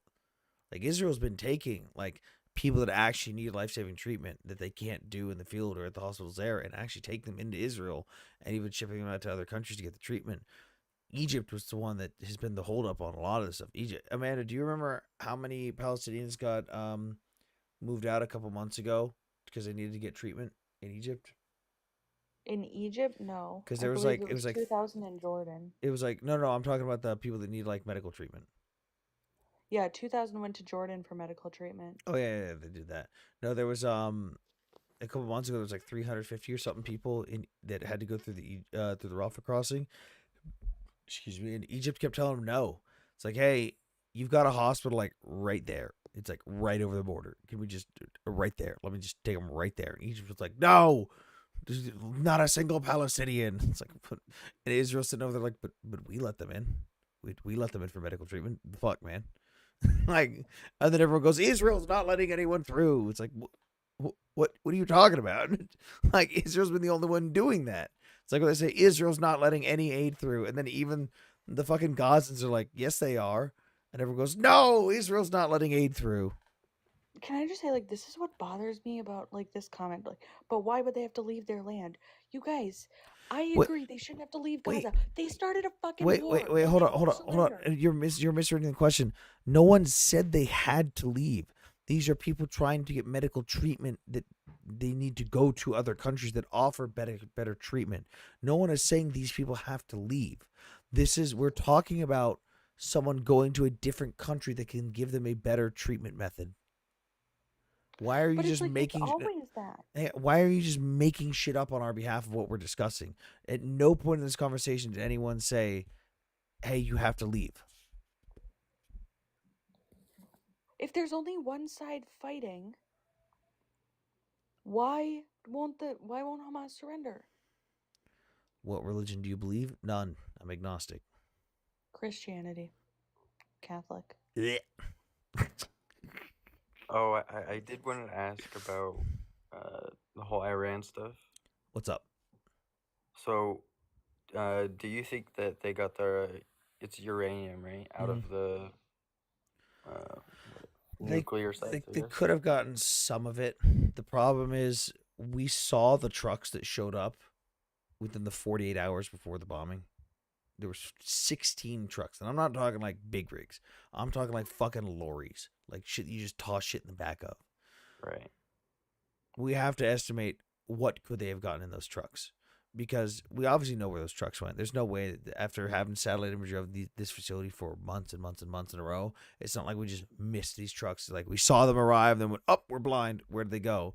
So we could probably calculate based on what those trucks are, how many centrifuges they could have theoretically fit in them, how much material could they have fit in them, and there are many people far smarter than I am that have the inside knowledge on that, like the guys at the IAEA and U.S. intelligence agencies that are probably tracking on that stuff right now. There is definitely a possibility they move stuff out, some stuff. There's absolutely zero possibility they got everything out. Because it's like 16 trucks is not enough to move thousands of centrifuges. Right. Well, and also, like, centrifuges are Very finicky. fragile. Yeah, like I don't know. I mean, it was kind of bothering me when people are like, I bet they didn't even touch the system. It's like, well, they killed half the scientists. And then at least they damaged Hello, this Bob. stuff. You know what I mean?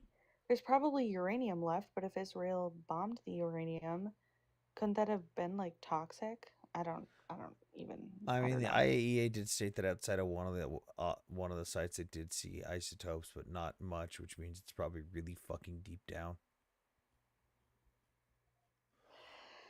I mean, listen, I think it's at least 2 years pushed back their program, and they'll always be able to rebuild it as this group, as this regime is in power. But we'd rather have them be 2 years out from being able to rebuild it than a few days. And the Ayatollah is getting old, and most of the nuclear scientists or a lot of them are dead. And I don't know, they're probably going to be scared now because they thought that they were going to have the same path to the bomb that North Korea did, where they can just like truck along, and pretend to negotiate, and then they, eventually get a bomb, and that's not what's going to end up happening. Now, if they decide to make a dash or something, once they get material back again, they're probably going to be more scared because they don't want to get bombed again. So, To real quick to the guy in the chat that says they just damaged the entrances. Cool. I'm going to show you something here. This is the before and after images. So we have the before image of the site here. You have the entrances here, building here, and then there's an entrance up here somewhere. I want you to pay attention to this whole mountain right here. You see all these ridges and the peaks and the valleys and the defilades. Pay attention to this mountain ridge over here. Okay, where'd they go? They're fucking gone. And they didn't just get blown up. They caved in somewhere. Meaning they filled a gap. That gap that was there Future is said, no I think longer it's there. AI. Obviously. God damn it, Future. well, I also OMG just, sand. I, There we go. Someone that doesn't know anything moved. about ballistics. OMG sand moved. Yeah, when you have an entire mountain dis-fucking-pier that shows signs of an internal collapse, that something caved in to fill a gap that is no longer there. no, I Sam, wouldn't you mind don't seeing. understand. You don't understand. Yes, the inside of the mountain collapsed, but the centrifuges and the nuclear stuff was perfectly protected, and they're gonna dash for a bomb so No, fast now, even though but they Amanda, can't get he down there. just said that the mountain, the sand got blown up. That was it.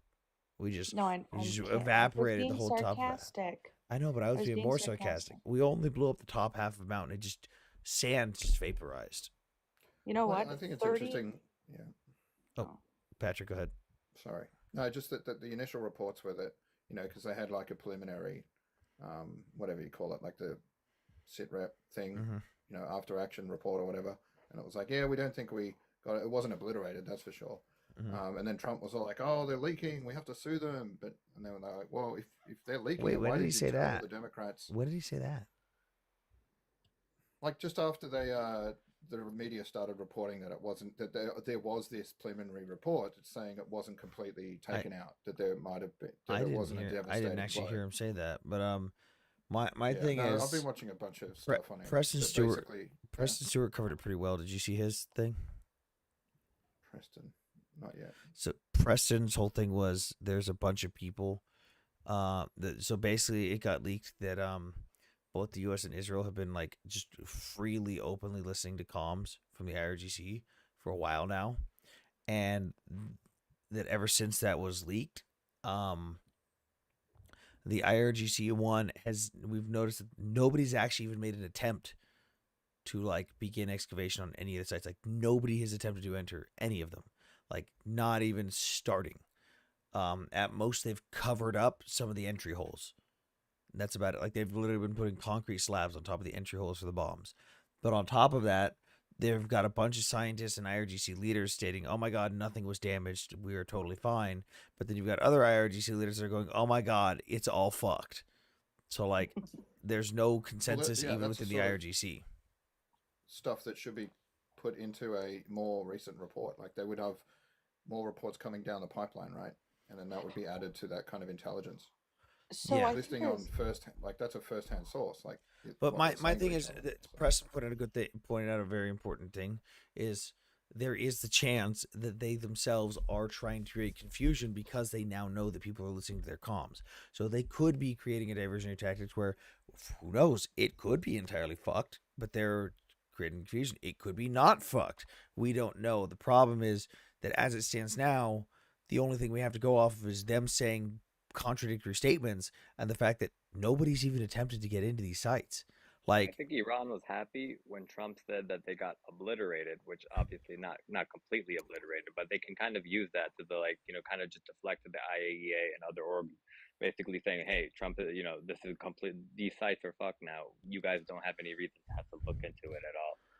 but I can see I at can the see why same the time, regime why would would they play on not be that. trying to clear those sites out afterwards then? Exactly. So it's like we don't really know what's even happening inside the country after. Like, I don't know if they're repressing their citizens or whatnot, or if they're just trying to stabilize the control over the country after lots of damage and destruction.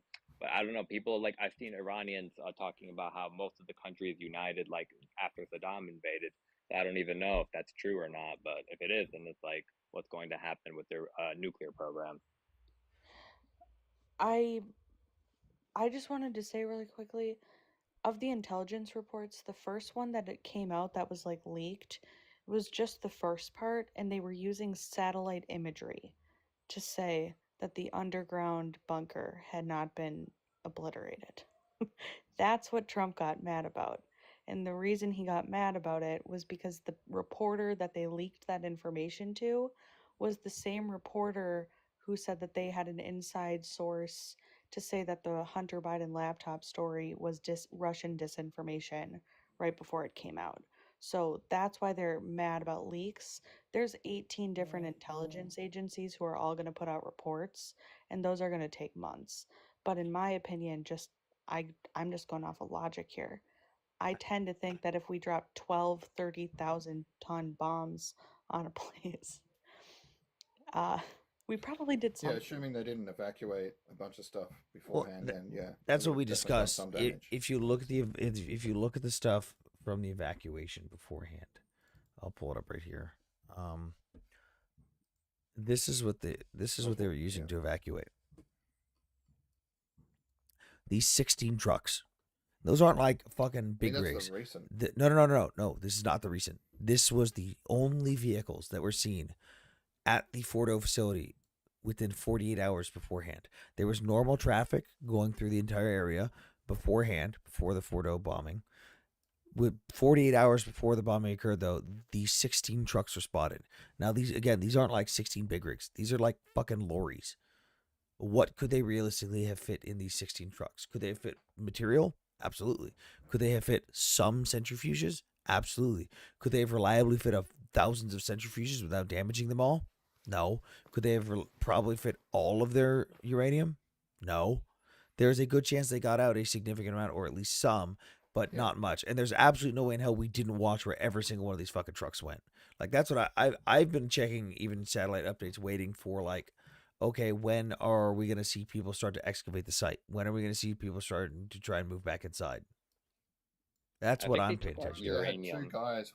They don't really need, like, they know how to make centrifuges. They have thousands upon thousands of them, so it's like they have the know-how to make centrifuges, but uranium is the actual, like, valuable source that they can leverage in the future. One of the things I'm seeing is what the IAEA got. I can't remember who it was from the IAEA was talking about a discussion of if they were to be just buying or building more centrifuges, you'd see an influx of material used in the production of centrifuges coming into Iran, but that hasn't been seen yet. Actually, I read somewhere that China, like, I don't know if this was true or not, but China was delivering cargo planes, and that nobody knew what that was. There was I don't know if that was fake or not. there was a single cargo plane that showed up, and everyone was like, "Oh my god, they're giving Iran air defense systems and nukes." Yeah, nah. It's like, what are you people talking about? Yeah, people are crazy. China ain't ever helping Iran. China ain't helping anybody that they could possibly bring There them isn't down. a single country in the world China cares about but China. Yeah, Wait. they're still helping Russia too much for my liking. Hang on, there was something earlier Not, that as much as they could, but still. Someone in chat says, "What sport would you do if you were in shape?" If my back weren't fucking, if my spine weren't fucking destroyed, I'd go back to baseball and jiu-jitsu. Would love to do those again. When did you play in baseball? What was that? What position did you play in baseball? Pitcher and catcher. I usually started as the opener and then transitioned to catcher. Nice. So You get, you swing both ways. I was lead high off, school? and I was lead off hitter, and I batted like 445. Nice. Never hit a goddamn home run to save my fucking life though. Did It you was the ever go one to thing Cooperstown? I hit like fucking 3 foul balls that would have been home runs. It's my closest thing I ever got was fucking pulled 3 foul balls in one game that all would have been home runs if I just like fucking 5 feet to the right. I was so fucking pissed. Have you gone to Cooperstown? No, that'd be fucking Oh. great though.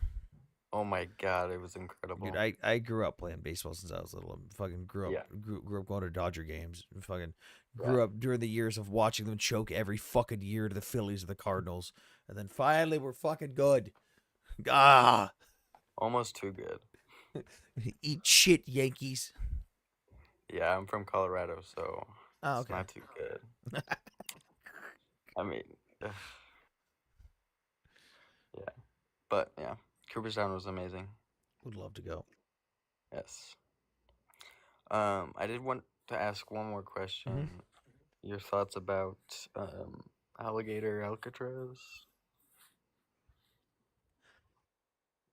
You know, I wanted to do more research into it, and I got completely sidetracked because I've been busy the last few days with family and stuff. And I got completely sidetracked by the fact that, like, I'm not super liberal, I'm not super right leaning, but liberal TikTok today was having a fucking meltdown. And Twitter was having a fucking meltdown that completely distracted me from anything else I wanted to focus on with Alligator Alcatraz. Because they were losing their fucking minds that they brought food trucks there and reserved food trucks. And half of the food trucks were Mexican food. It's like, wouldn't that, they're like, oh my God, these racist hypocrites, blah. It's like, wouldn't that kind of prove that it's not racism? It's just.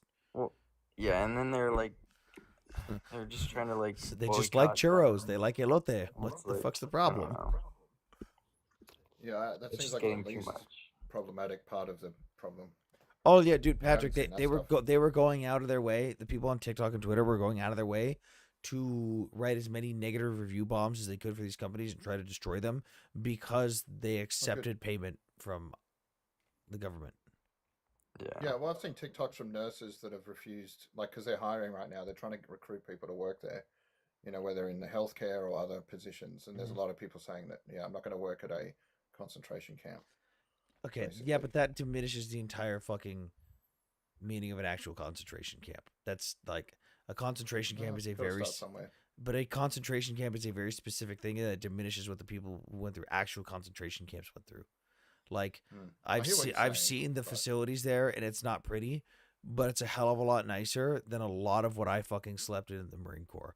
Like I have literally slept in condemned barracks covered in black mold that I was legally told I was not allowed to stay in, and the Marine Corps was like, "You stay here anyways." Yeah, that's not good. But you kind of had a choice. Like you could have quit. Like they don't have it. They're just forced into these places, even though they had a visa originally, or they went to like they were trying to do it. The main point is, Patrick, I think, for a lot of people, you can't quit the U.S. military. Well, not like it's not like you walk out on that day. I know, but there's like can in Canada. No, like you can't. No, there's no quitting process. Period. Like you're in till the end of your contract. That's it. You can't just quit, like at all.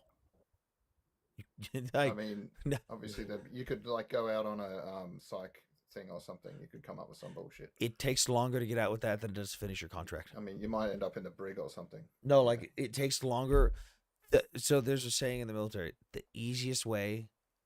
fastest way to get out is to finish your contract. Any other thing will probably take more time and extend your contract. Like again, the facilities, yeah, they kind of suck, but relatively speaking, for what they are, they're not that bad, and they are far from a concentration camp. People aren't being lined up and having their fucking serial numbers fucking tattooed on their arms and then being sent to a fucking gas chamber, or people aren't being used for, oh hey, you make fucking door hinges today, oh you didn't make enough, bang. Like that's not. Yeah, but the camps didn't start doing that straight away. I think people are just getting alarmed. But they weren't concentration camps at the time. That process, they're definitely dehumanizing them. They're definitely going after brown people. They're definitely going after, anyone that like doesn't represent their Christian Judeo sort of version It's of like the white people that violate the America law. It that has they want nothing to do see. with what color you are. It's not. They're not violating the law though in a lot of cases, and they're sending kids back with mums who don't. The mums don't want them to come back because they're mid like cancer treatment. Like there's all sorts of problems. Like Stephen Miller's basically Goebbels at this point. Like we're just Dude, in the I'm early sorry. That stages. is That guy's also Jewish extremely too. fucking.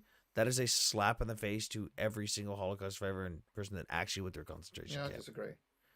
But that's diminishing everything the Jews went through in the It's not. Holocaust. It literally, it jails quite concentration literally camps? is.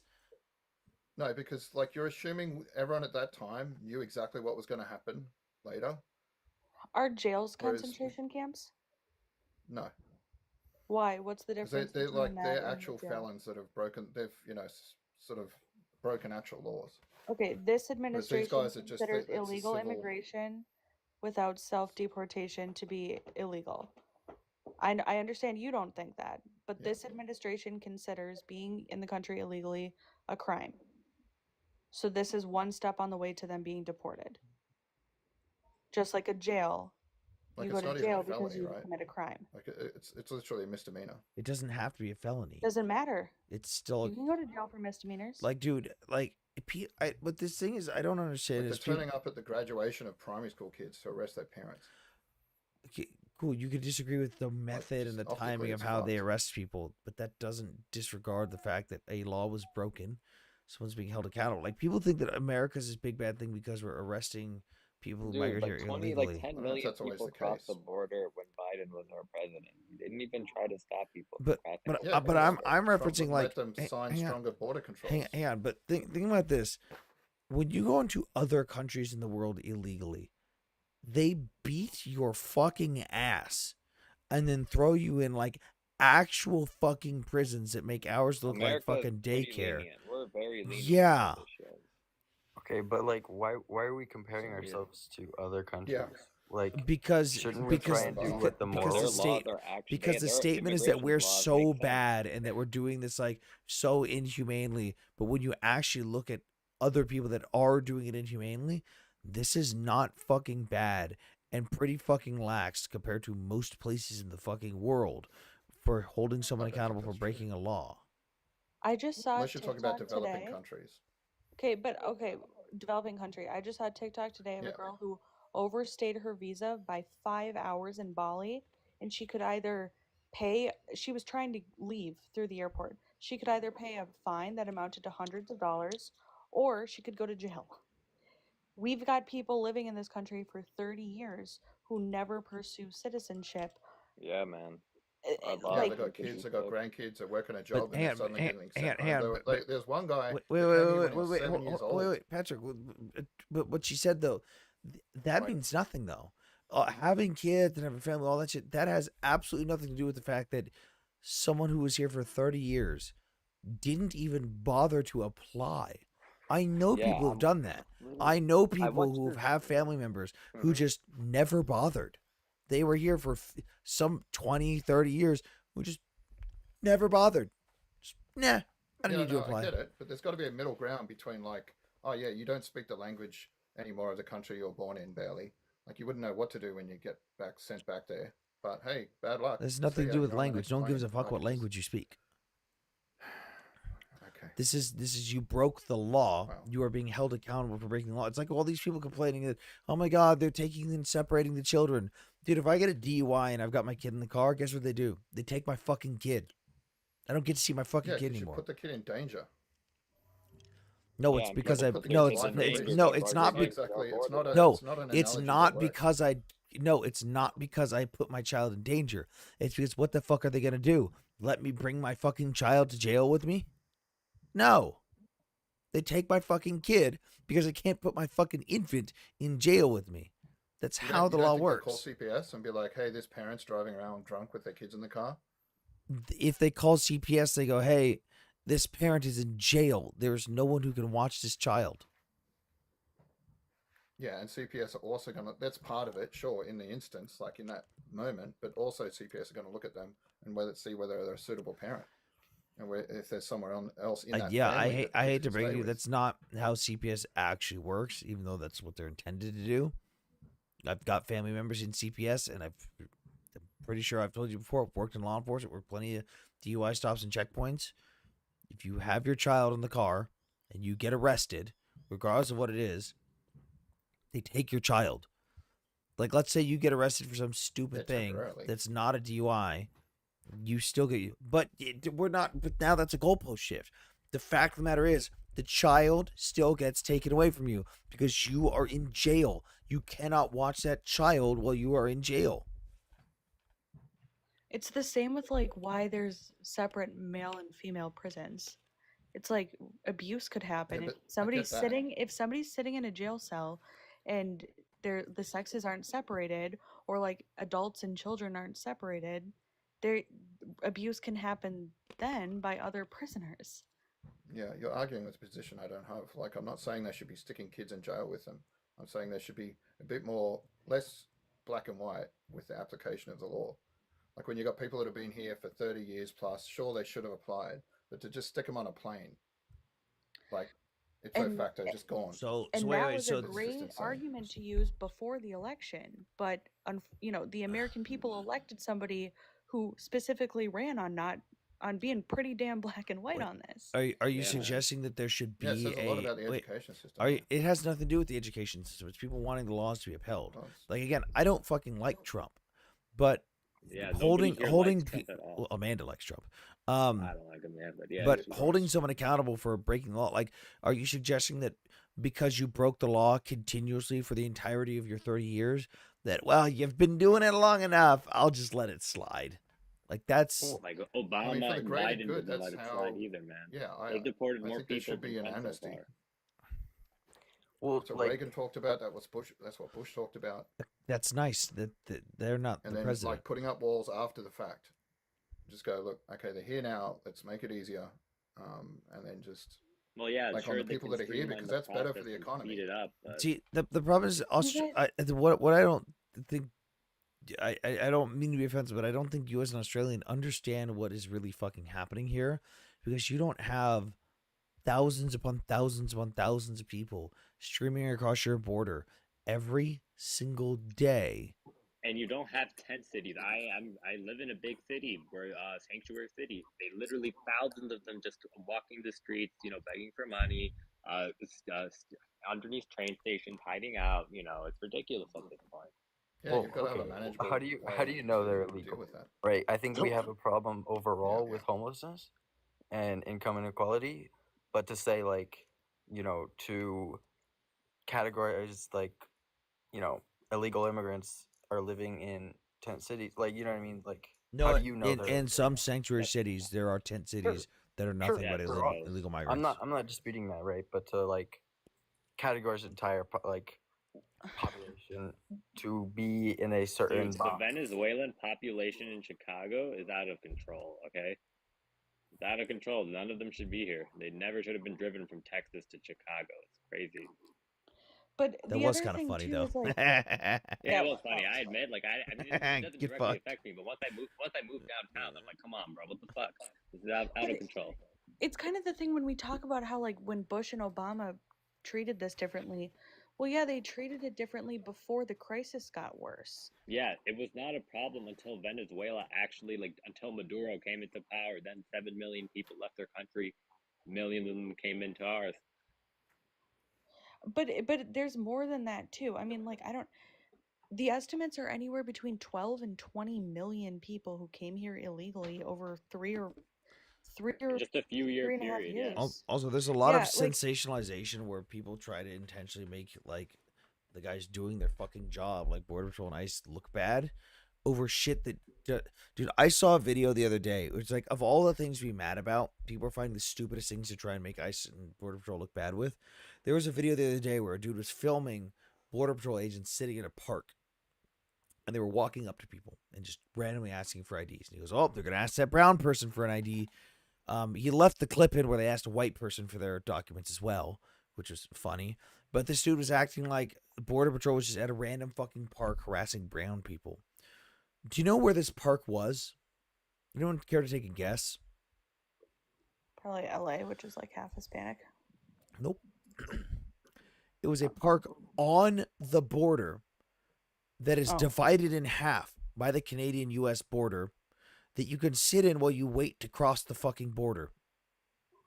So they were making sure that people didn't just casually walk across without going through the checkpoint.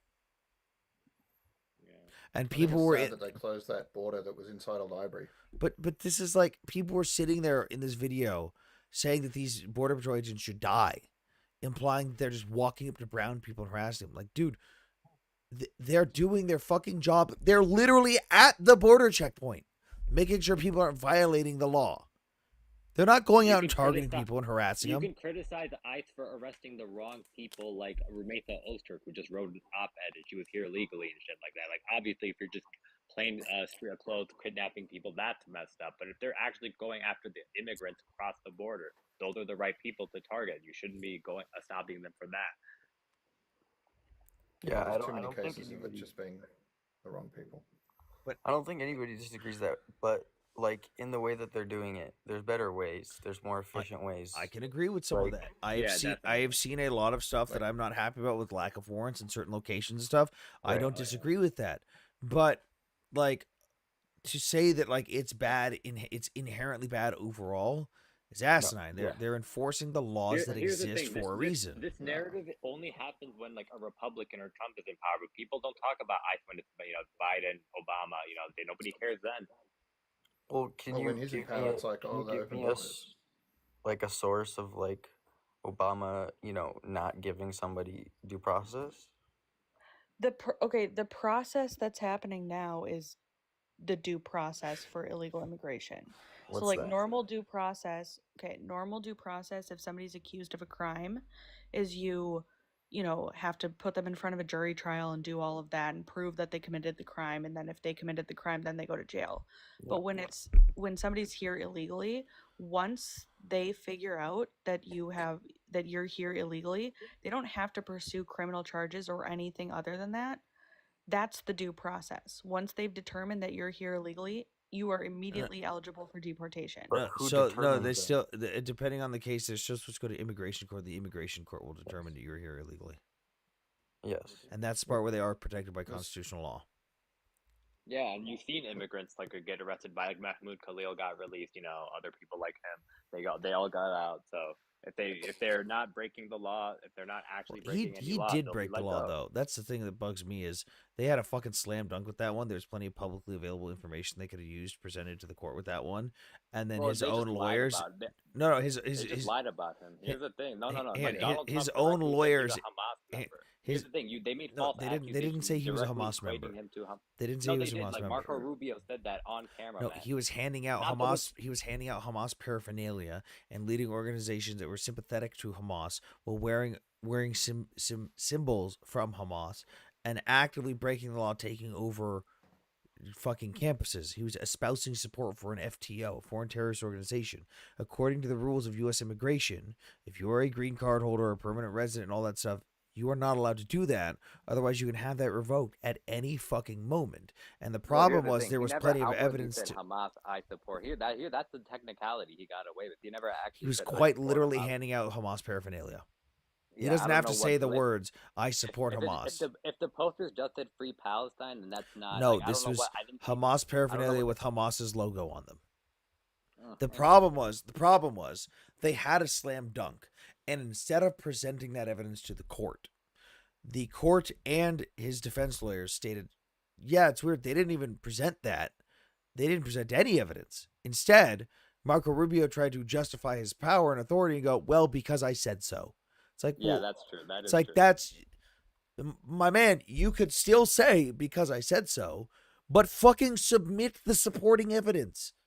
Like, what the fuck are you doing? Government should work. Yeah. Yeah, they didn't even bother with that. They've got a lot on their hands. That's their arrogance right there. If they're gonna, try to arrest people for not liking Israel, that's their own fault. Whatever.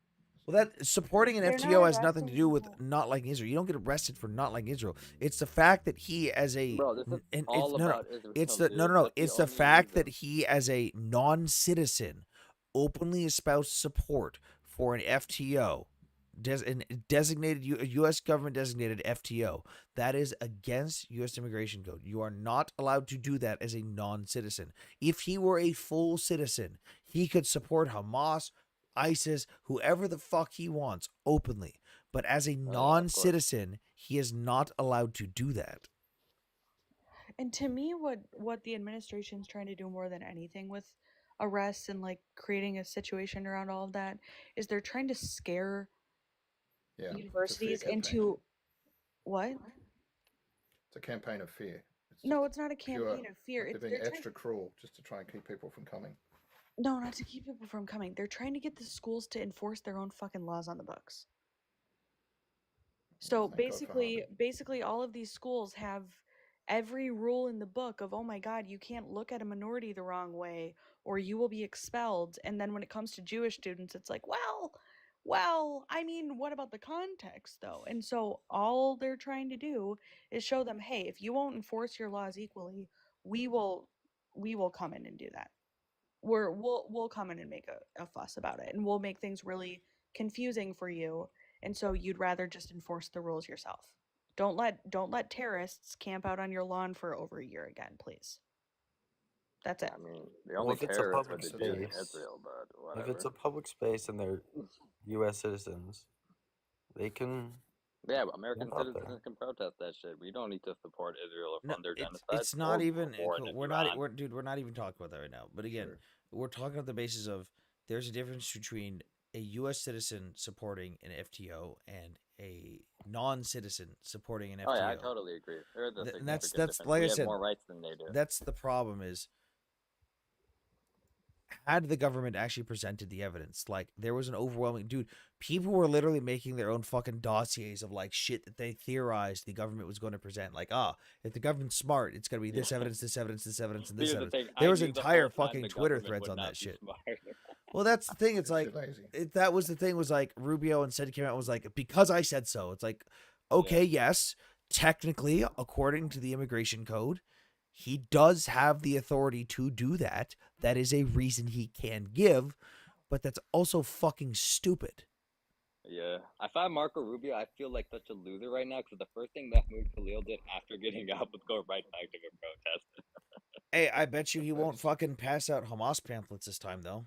Or Yeah, probably not. He'll or just, all he has to fucking do, take all he has over to a do is show up campus. with Zoran. All he has to do is just walk around with Zoran, and that boy is chilling. But can I just say, I mean, his wife had just given birth to his first child and he immediately goes out to protest again. Like, what a loser. At a college he doesn't attend? He graduated from Columbia. Well, yeah, he doesn't go there anymore. but so he Yeah, but decides to he's go a Do you back. know how graduate. many hours a day he's with his wife and child? Well, Is that what we're I know monitoring? for a fact that when he was literally occupying the campus and taking over buildings and illegally holding people in those buildings, he definitely wasn't with his wife for any of those hours because he was held up and locked himself inside of a building illegally.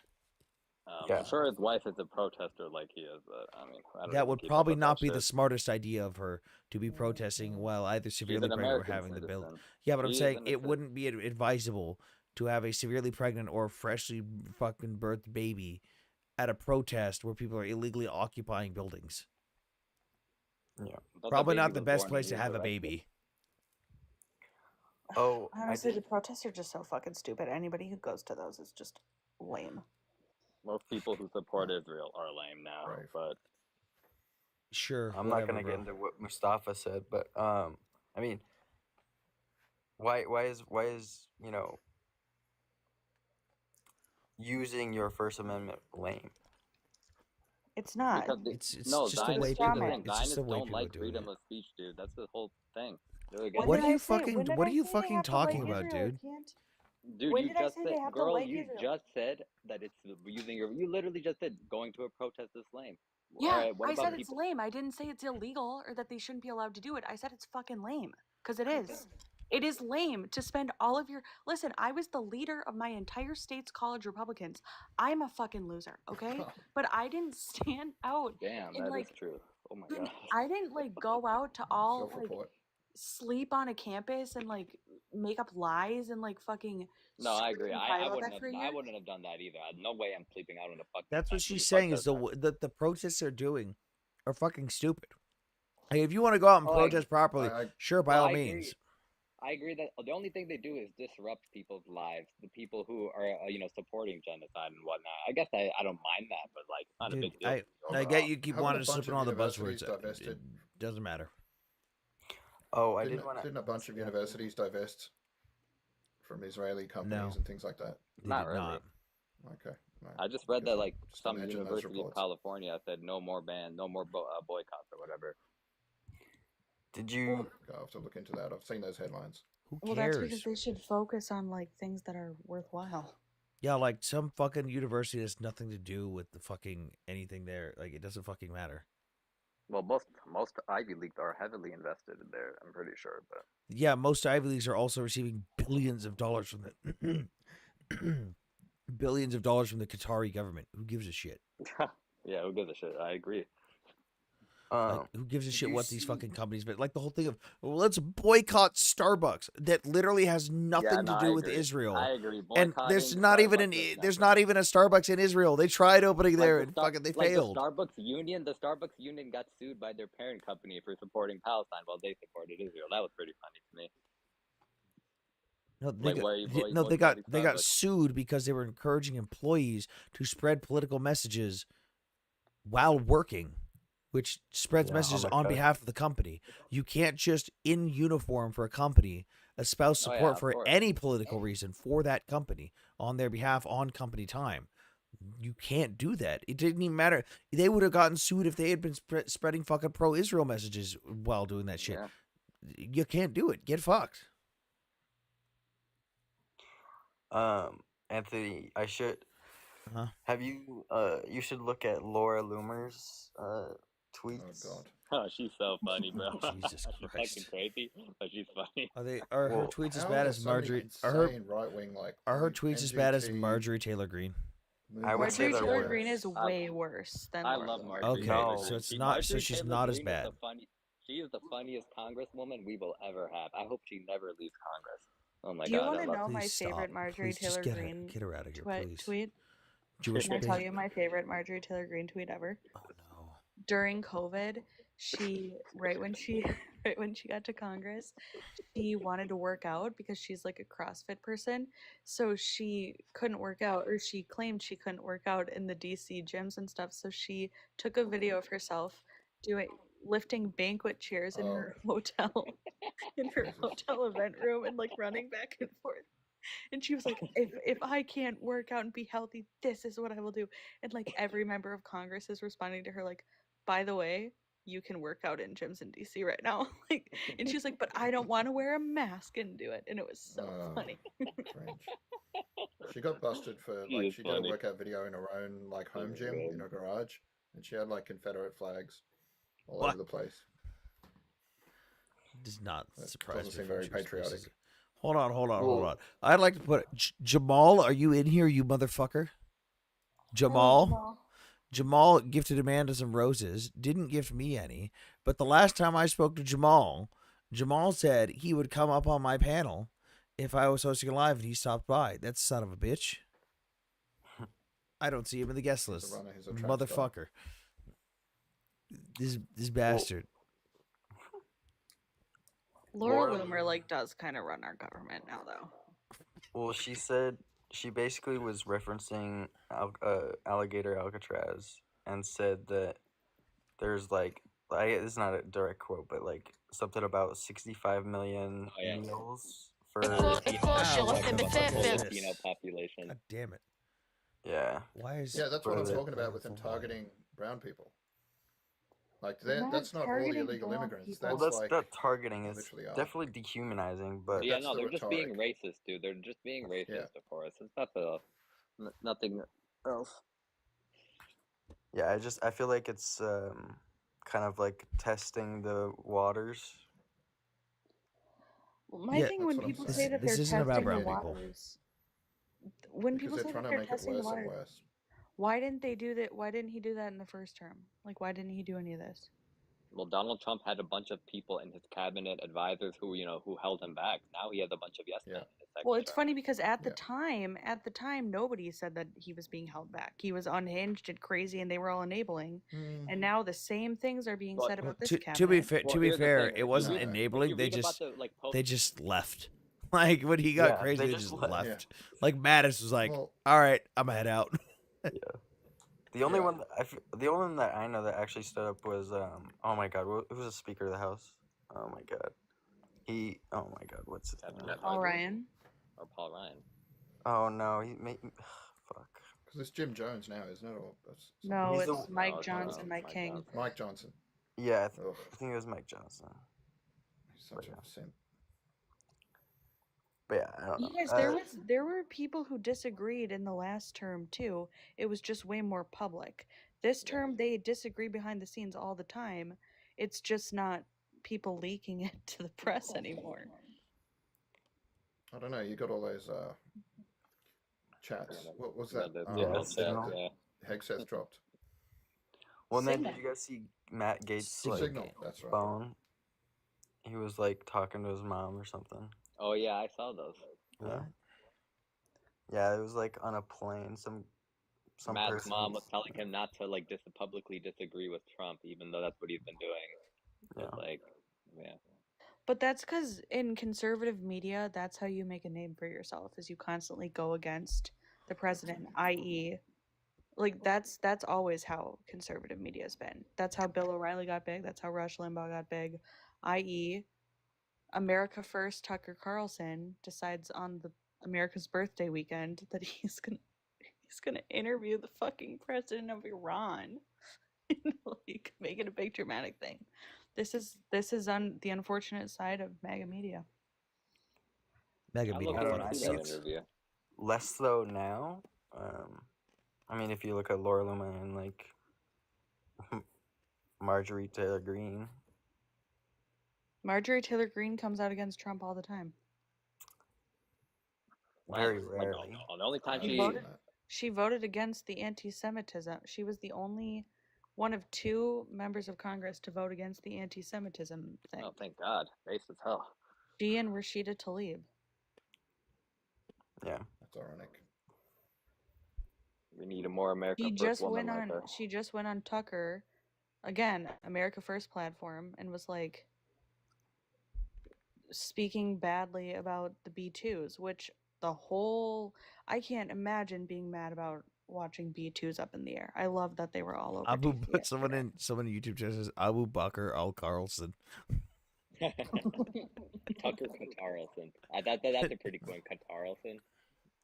Dude, God, this is a man that was so fucking retarded. He went on fucking international media and while standing in the middle of fucking Moscow and was like, the United States has active duty service members in Ukraine. It's like, what the fuck are you talking about, Tucker?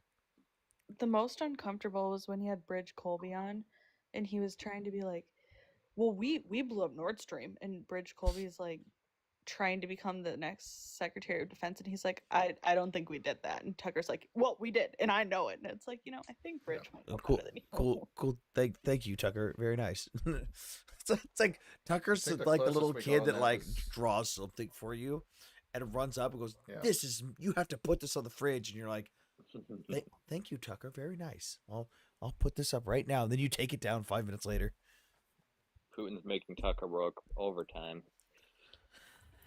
Yeah, I think there's going to be a big divide in both of the parties soon.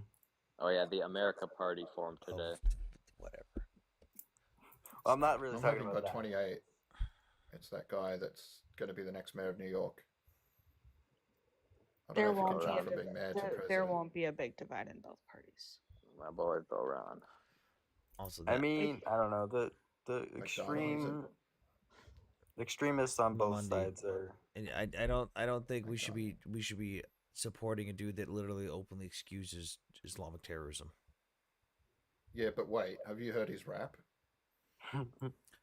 You mean the one where he had a bunch of fucking brown people dress up as Jews and made fun of Jewish fucking heritage?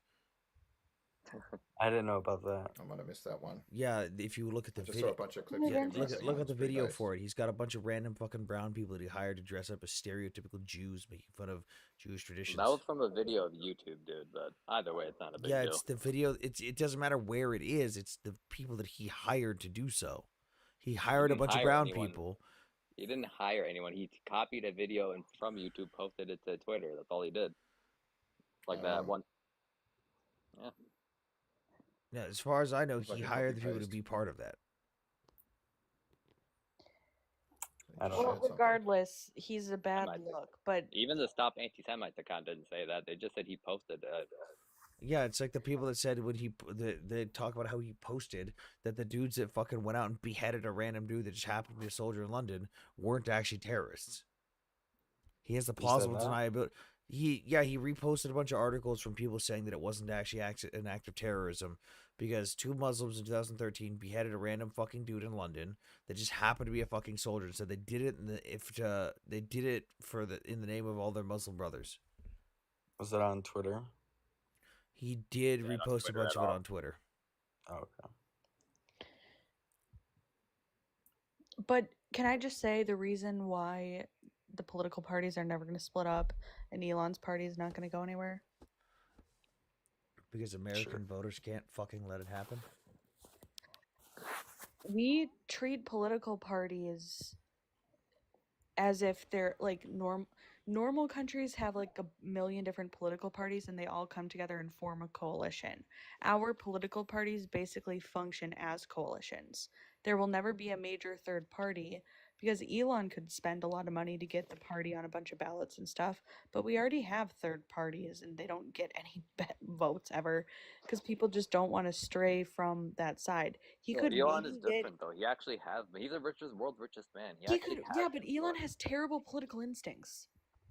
I mean, he got it right with Trump, Well, but yeah, he got it right here's the with thing. Trump after the assassination attempt when it was like clear that Trump was going to win, and then they put up the most brain dead candidate that has ever run for office, Kamala Harris.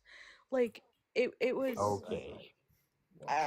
I'm gonna have to disagree with that. Why do you think Kamala Harris is the most brain dead politician? She ran a fucking useless platform I- and she didn't have any real Have you ever heard policies her at all. talk?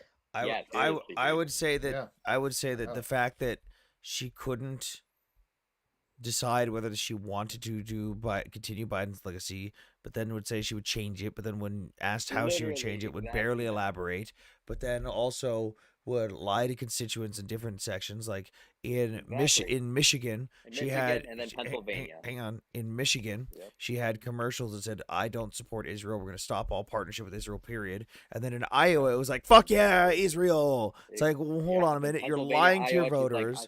Yeah, you're lying to your voters. I don't even care which side you were on at that point. Just pick a fucking side and don't lie about it.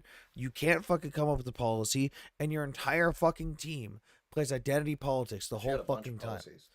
Except they weren't like her own fucking original thoughts, and it was like, yeah, bro. you can. And, like, A lot of it was literally, man, Patrick. A lot of it was literally one for one lifted from Biden's policies.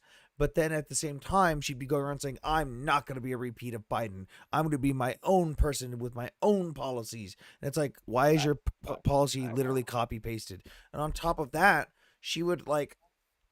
One of the main things that bugged me was when she would fucking Christ. There's just the identity politics things. Like that was their election to lose. They could have won that easily. Yeah, but like I remember dude, there was at the tail end of it, there was stuff like white guys for Kamala, Latin X for Kamala. It's fucking stupid. Bro. But I was like, out of curiosity, That was my TikTok name I for a minute. out of curiosity, I clicked on this stuff because I was like, what is this white guys for Kamala thing? Let me just, I would be intellectually dishonest if I wasn't at least looking at it. And it was, hey, we know the white man has always been blamed for everything. We know a lot of you didn't have anything to do with any of that stuff back in the day. You're being victimized and all this stuff, and everyone's attacking you. We're sorry. We acknowledge what we've done wrong. Come on in. Let's tell you how you can help benefit America. Let's work together. And I was like, all right, we're getting somewhere. Click. Let's see what this is. White man bad. It's all your fault. Like immediately shoved in my face. Well, yep, I'm done. Like everything they could have done wrong, they did wrong. Yeah, bro, that's exactly right. I don't think it was going to be served up on a like. I don't think it was hers to lose or whatever that was. Oh, yeah. Like No, I think incumbents, like after the economy. No, I'm saying the Democratic Party was theirs to lose, and she was the one they Yeah, I had. don't know about that. no, it was not the Democrats to lose. Dude, it would have been so easy to fucking embarrass Trump. It would have been so fucking easy. Yep. To say that she's No. the dumbest candidate No, ever is that's wild. not true. She is the dumb. No, well, she No, is. I'm not saying her Same. specific. I'm saying the Democratic Party unhinged. could have easily embarrassed Trump, and they didn't. Oh yeah, for sure. If they No, had they actually couldn't. just yes, they could have. If they had a primary, if we had chosen our Democratic primary and candidate, we would have probably beaten Trump. But obviously, No, they just had to that's not install fair. her in. This is the delusion from Trump Yeah, supporters. well, thinking, No, are it's you oh, gonna, he's like, just a it's guy. not why, delusion. or are you I just can gonna keep explain saying to that? you why I'm saying this. Yes, please. Go on. The majority of the Democratic voters thought that Biden was too old to keep running. Of course. The party leadership kept him in. Like the majority of Americans thought that Biden was too old. The majority of Americans thought that the economy was on the wrong track. Democrat leadership kept people in line too long, saying, "Oh no, we can't question that. Biden did nothing wrong. Trump's bad. Trump's bad. Trump's bad." Trump is actually Trump is one of the hardest politicians to run against, period. He's very hard to cover because he's all over the place. He's crazy. He's hard to insult. I mean, that debate, Kamala Harris clearly won the debate against him in a traditional sense, but yet when coming away from the debate, all people talked about was him because he was funny and she was unmemorable and stuff like that. She didn't really dive deep into anything. She's very risk averse and all of those Wait, things. hold on. There's no Democrat. There's Hold- no Democrat. I just found this out. Mamandi actually proposed specifically giving white people higher taxes. Yes, he did. Yeah. I thought that was a meme. I didn't know that was actually real. No, welcome to the modern day Democratic Party. But this is The fuck did I do to deserve higher taxes? Good luck, bro. Privilege. Well, what privilege? I just got fucking laid off because of Trump. Damn. There you go. Oh yeah. What, Texas Instruments? 1,200 layoffs in 6 months. Well, this should tell you, bro. No, neither party cares about you. I thought the defense industry would This be is why booming. America Party. It's not the is defense needed. industry. Well, okay. No, America defense Party is gonna is go not up going to though. work. Yeah, I mean, there Because must the be head, stuff you can do. the head of the party, and that's in quotes, is a rug addict. So and he's not likable. I don't know. Elon Those still has drugs. like a weird cult of people who it's so stupid and weird. But like see these people on X and they just I don't know what is wrong with these people, man. They're like weird tech bros who just love everything about it. Yes. And for those who are he's funny. Elon but is, like, funny super doesn't mean relatable. smart, and I should follow this person. And for those asking about the whole Trump or Elon? Both. Both. Yeah, they're both. No, but cringe as fuck. which one were you talking about? We were talking about Elon. For the people who asked about the whole semiconductor thing, it's not that like the defense industry is doing bad. It's the problem is and I've talked about this a lot on my lives, and I've talked about it a lot in other lives. When Trump got elected, before he got into office, he did his whole thing of I'm going to tariff China at 100%, blanket tariffs.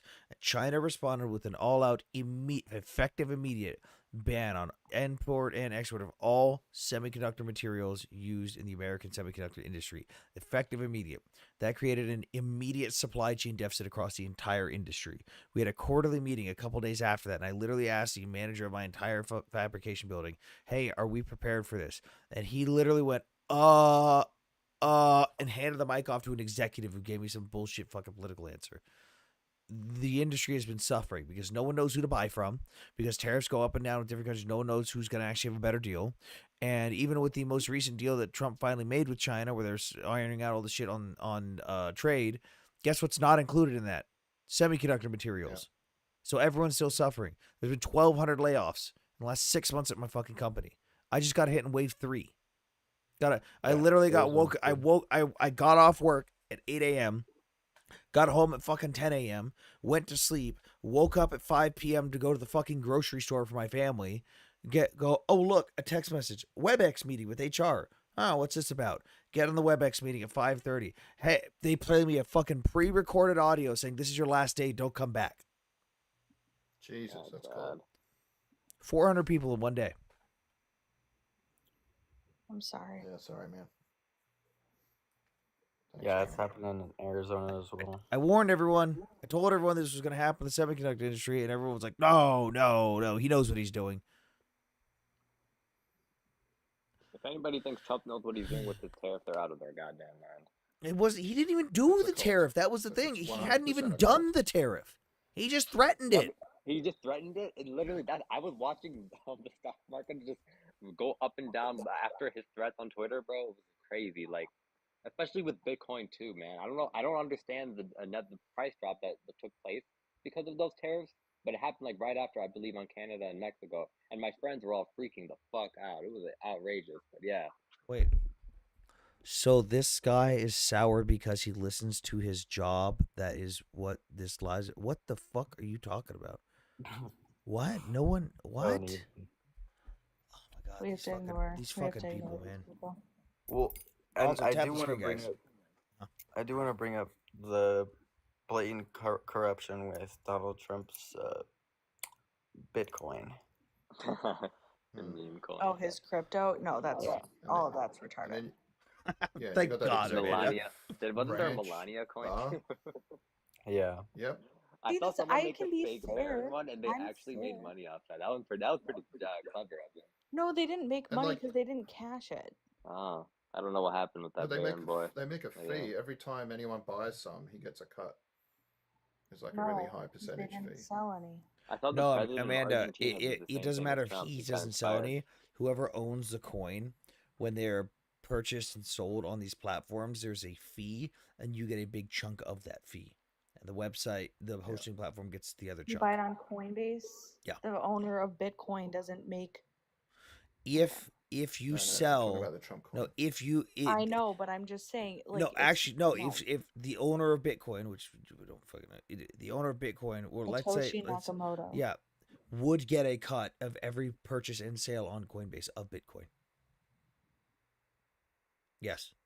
I thought he went under like that Takoshi guy. We're not even sure that's his real name. Like he's Yeah. Australian or something. No, we know for sure that it's This not is his whole- name. It's a. They Pseudonym. made that name to be like anonymous. It's probably Elon. Well, and I can't don't know. Bitcoin be used to like launder money? Yeah, but it's used much less frequently than cash because everything's on a blockchain, so you can see every transaction. Yeah, no, like it. They okay. did that with terrorism financing, where they figured out like they started going and busting guys in America, and they're like, "How did you know that it was us?" It's because we traced it The on receipts Bitcoin. are public, bro. Yeah, it's like literally, it's like. It's black also like they caught this huge PDF ring in Korea. This guy was running, like making hundreds of millions, and they got him through the blockchain or something. Like when he went to go pick the money up one time. Yeah. Yeah, I mean, So, all it's money not can that be anonymous. used to do illegal stuff, but Bitcoin still But- has no real utility besides buying illegal goods. The fuck are you talking about? I can buy whatever the fuck I want with Bitcoin. It doesn't have to be illegal items. It's a store of value. Besides buying illegal goods, online gambling, and investments. Investments sound pretty fucking good to me. I decided I'm gonna get into gambling on things because I predict everything so well. My brother taught me how to do on Kalshi. You can do a parlay of political events. You know what you should bet on? What? There's a new category on sports betting websites for the WNBA. I don't believe in women's Hang on, sports. Amanda. What? The new category. Yeah, she does a lot of friendly fire against women.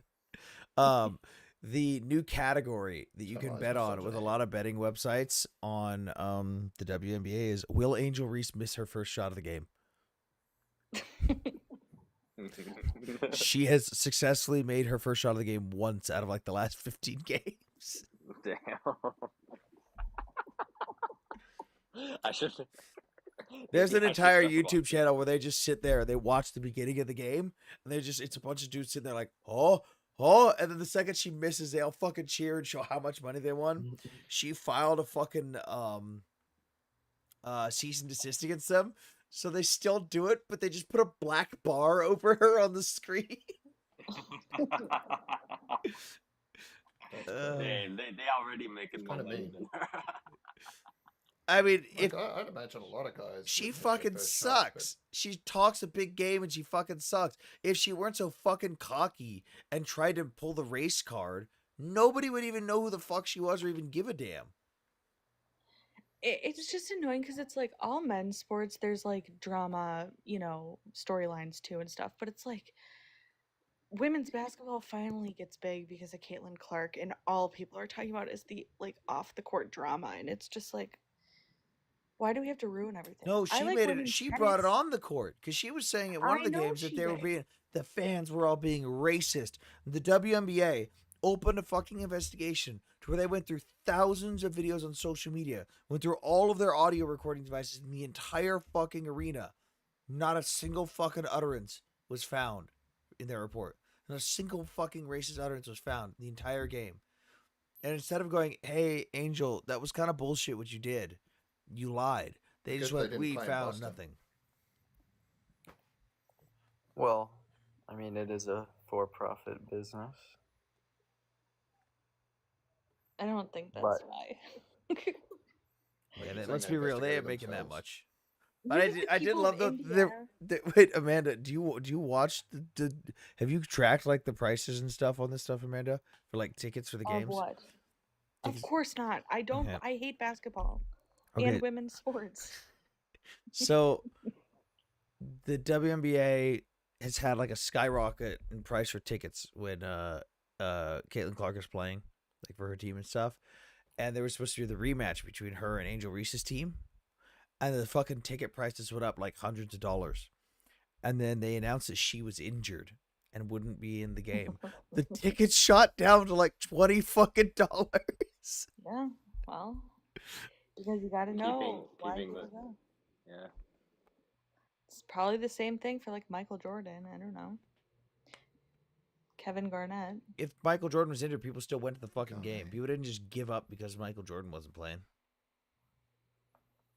People would pay money just to see know his what? like presence. That's it. I did the same for Derrick Rose. I'm kidding about the women's sports things, guys. You're not. No, you're not. I can I'm agree not with you. Who kidding the that I'm fuck not. watches No, women's I'm sports? telling that to the comments. I'm not kidding that I don't think it's interesting and I don't care, but I don't think that women shouldn't be allowed to compete in sports. I think that they should. No, I figured it was like when Destiny says he hates women. No, I just joke about it. I think Yeah. it's funny, but it's not funny anymore because people are starting to take it seriously. Like when you say I don't think women should be allowed in politics. Yes, that's the biggest joke ever because I'm in politics.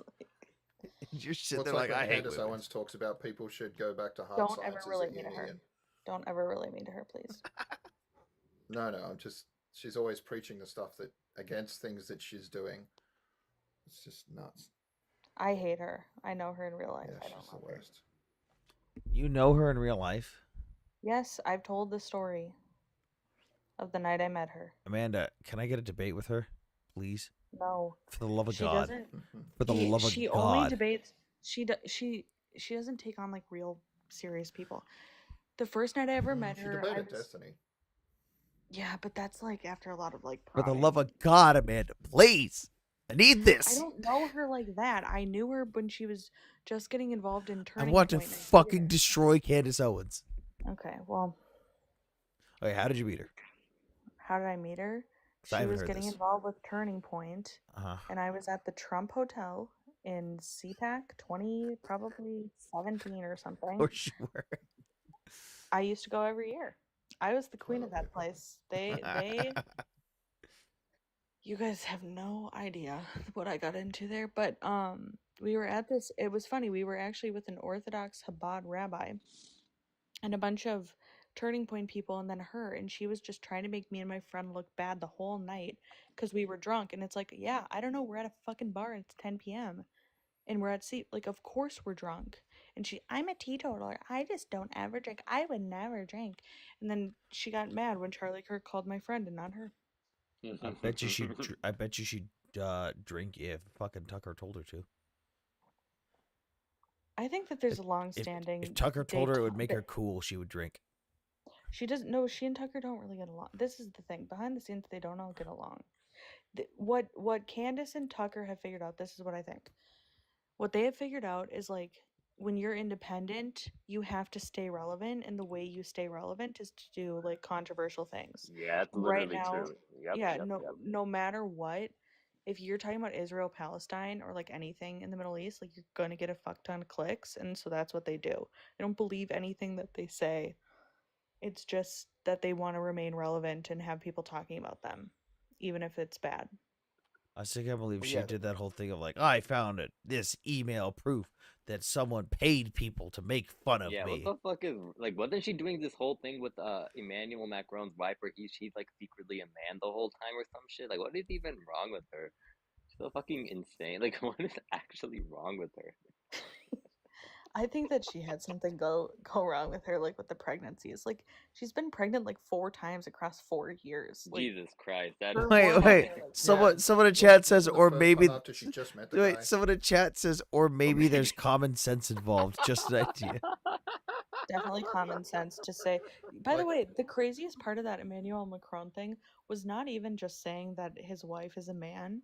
He's claiming that Emmanuel Macron's wife is Emmanuel Macron's dad who transitioned. Hold on. I gotta hang on. Wow. Hold on, real quick. I think she could just be trying to troll, bro. I don't even know, but like She's just fucking crazy stupid. as Hold fuck. on. Equilibrium. fucking Why the fuck insane. does it matter if there's Jews on the panel? Say it again. Why the fuck does it matter if there's Jews on the panel? I was here before. I was told you were on the Jewish payroll to have Jews on here and talk about. Yeah, marriage. totally. Why does it Get matter them if off there's that Jews? drug Why does it payroll. matter if there's Jews on the panel? You get paid in shekels, man. You're Totally. so defensive. Totally. Yeah, I sit here and Kinda discuss a shit. multitude of Based on topics. dog. I sit here and discuss a multitude of topics and don't talk about just Israel or the Middle East. I talk about How many everything. shekels are you getting paid, All of man? them. I asked you the question All last of time. them. You Bro, didn't answer. were you listening? He just All said of he got them. laid off. Chill out. All of them. Equilibrium. No, it learned doesn't a matter, new Mustafa. word, No, shekel. he's one of those people that just he fucking openly hates Jews. He's been on my panel before doing that, and he thinks that anyone who talks about Israel Palestine is clearly on Mossad's payroll. So I get paid all the shekels, all of them. No, I'm just asking you, man, because you get real defensive and like super. Because I'm tired of fucking No, morons it's more who than think the this is a average legitimate thing. response. That's what I'm Because saying. It's more than the average it's so response. fucking annoying and redundant at this point that I could tell you anything I want and you won't believe anything I say. Equilibrium. Mossad only pays like the richest, most famous Jews out there, bro. Yeah, no, and I didn't even. I'm not say even he was Jewish. On Mossad's payroll. Exactly. I'm just- He's not even Jewish. Why would You he? know, it was the one time I was on the live and he had like 5 Jews on here. They were all. Why does it matter? What's wrong with Jews? Why are you Hey. counting? Like, this You're is so missing the weird. point. Yeah, it's fucking weird, man. So yes or no? Are there any Jews on the panel? Bro. Hey, Equilibrium, I'm gonna ask you a favor, or ask you a question. Yeah. Do you have a toaster in your kitchen? I do. I'm gonna need you to go grab it and drop it in your bathtub. Goodbye. I saw that coming. Get the fuck out of my chat. Even just saying Jews like that is just comes off. I really like should saying the I really blacks. should re-add the Nazi counter, but add it to the screen because I only had it on the other. Yeah, I was looking for that as soon as he started going. I was like, "Where's the Nazi counter?" What was he? Okay, I have a very high amount of actual Yahtzees that come to my channel on a regular basis. There was even a period where I responded to a comment that someone had made on a video where they were saying, "Here's your striped pajamas, go hop in the gas chamber," or something like that. And it was literally just me staring at the comment for 10 seconds, and then I sighed. And that was it. And oh boy, the Groypers, the Yahtzees, the extremists all found that video. And hundreds of thousands of views. And across all of my videos, in a span of 2 weeks, across all of my videos, I had 20,000 comments. Of those 20,000 comments, 10,000 of them were anti-Semitic to the effect of, here's your striped pajamas, here's the gold star, hop in the oven, get in the ashtray, HBMs, right? Everything you could think of. Over 500 direct unaliving threats in my DMs. Over 500. On top of that, there was people doing literal facial structure analysis of me, where Dude, what the where fuck they is were wrong with where they Groyper, were bro? What taking the pictures actual of my fuck? face and measuring the proportions of my face to determine that I was secretly a Jew, and therefore it was justified what I was What the going through. fuck? And this was Groyper's very I insane. had Dude, Groyper the did the most anti-Semitic craziest comment fucking section for alive. 2 weeks.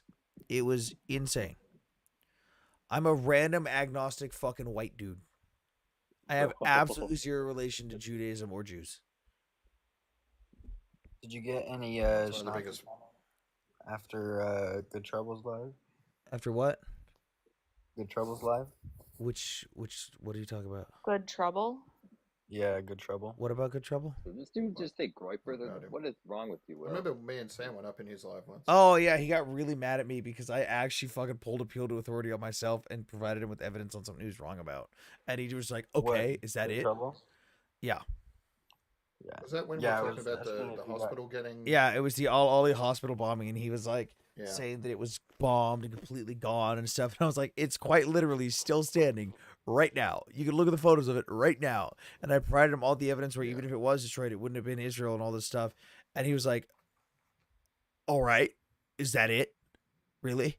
And like just kicked me. I was like, "What the fuck?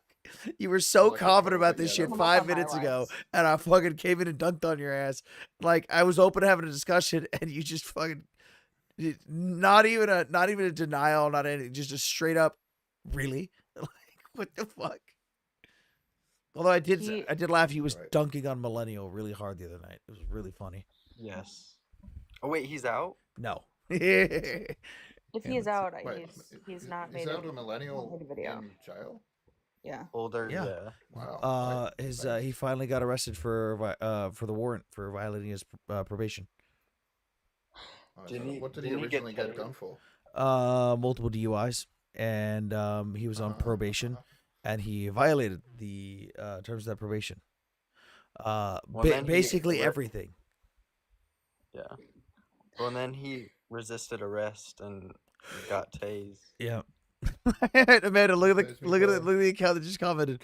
Tased and confused millennial. Yeah, reportedly he resisted arrest, even though there's a bunch of quotes of him going, "Just don't resist, just comply." Yeah. And he smacked the floor. So he used to tell people that I'm very smart though, so I don't like to speak ill of him. Amanda, remember, he also told me that I should catch a bomb and die, and that all my Ukrainian friends should be genocided along with me. Yeah, didn't he say I didn't know he that? said that. I've told you he said that, Amanda. Also, he also is on multiple times gotten hammered and said we should throw all autistic people off of cliffs. Yep. Yeah, I've heard that. To be fair, it's not just basically a autistic. schmaltzy. It's not just autistic people he says that about. Yeah, I think all like. Also, I don't know. Like it's a massive probation violation for him to be fucking hammered while on fucking probation for multiple DUIs, and yet he goes on camera like every fucking night hammered. So he has not been online and posted since the 25th. And the comments, I know they're not loading right now, but the comments are just fucking dunking on him. It's great. Yeah, it's all Democrats, or I would say I don't know. Wait, if you're on probation for DUI, you're not allowed to drink? A lot of times. That is the thing I really disagree with the government on. I don't think the Good, government gets to tell happy you. he's sober. That's weird. We don't do that in Australia. Wait, it's not allowed to drink he and drive. But, he did post bond, by the way, or bail, and was denied. No. They've denied his bond. Yeah, it shows Yeah, it. that It he's shows gonna it walk shows on free? the What the it fuck? showed on the arrest that he paid it. What? God, this justice system is so fucked up. You obviously. it's okay. Daddy, I mean, Daddy okay. Trump will fix it. Being drunk and being elevated is a lot different. There's this girl that scammed tens of thousands of dollars. Yeah, That do I your made a whole podcast. podcast Do the about. whole advertisement, Amanda. By the way, No, no, it's fine. everyone I listen to don't what need Amanda has to say advertisement. right now. She has a really fucking No, good I'm just saying. podcast. I'm just. I Do no, the I goddamn advertisement, Amanda. Do it. I made a whole podcast about this girl. It's called Don't Waste This Effing Podcast, the story of Megan Stoner. She scammed tens of thousands of dollars from like autistic people and like told pastors that there were murder for hire plots out on them and stuff. The second season I'm hoping to put out this Thursday, but it's about a different subject. And that girl got out of jail with like no repercussions. The best thing about the big beautiful bill is now she's not going to be able to have Medicaid for all the time she goes to the hospital for attention to get fluids without having a job because she won't get a job. But she's scamming again. She has a Substack and she's pretending to be a trafficking survivor and she steals people's stories. She's the worst person in the world. So for older millennial, they're holding him when he can't post bond and they let her get away with murder. I just don't get it. It's so stupid. Oh, And she I unalived thought all you of her parents. stoners in general are walking No. free. I was yeah. No, her name is Megan Stoner. Yeah. Although Yeah, she has a bunch of aliases now. She scammed a bunch of money from a bunch of people I know. Great podcast. Thank you. Geopolitical expert qualifications, served in the army. Well, I didn't actually serve in the army. I was not in the army.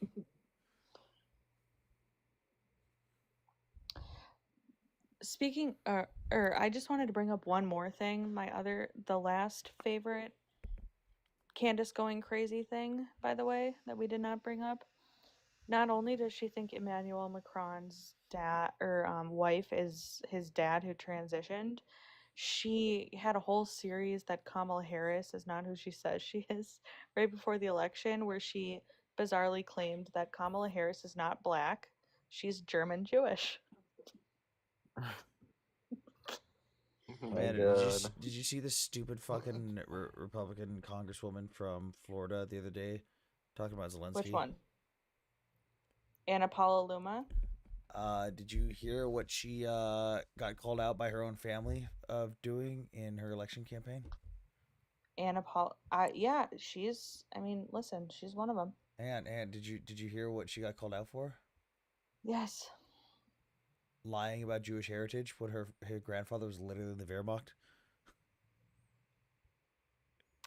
You know, I'm not familiar with what's the Wehrmacht. I don't know who that is. Section of the German. Oh, the military. German Air Force. Oh, Wehrmacht is Wait, she's Luftwaffe. not Is the a that's Air Messianic Force. Jew? Wait, Anna Yeah. Paulina Luna is not a Jew? Are you guys serious? Yeah, no, her family called her out on it. she's Hispanic. Wow. She was literally, I read her Wikipedia bio, like wondering why she was the one in charge of the JFK. Her family spilled to the Washington Post that was a fucking lie. That's crazy. Her family told the Washington Post that her parents were Catholic and her grandfather was literally the Wehrmacht.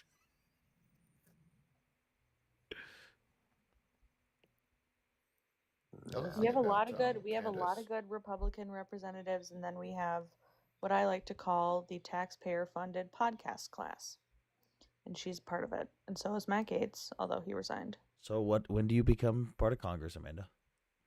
I will never run. Still waiting on you to help me, although I might be moving to Virginia soon, so we may have to rethink the campaign. I'll move to a red district. Hold on, Googling.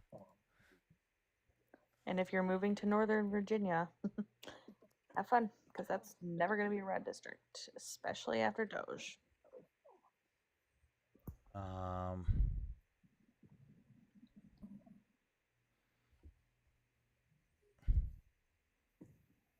Wait, if you're moving to Virginia when I'm moving to Hang on. In the district I'll be in.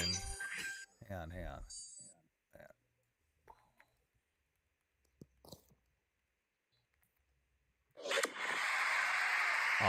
Whatever just happened. Thank you. Okay, hang on.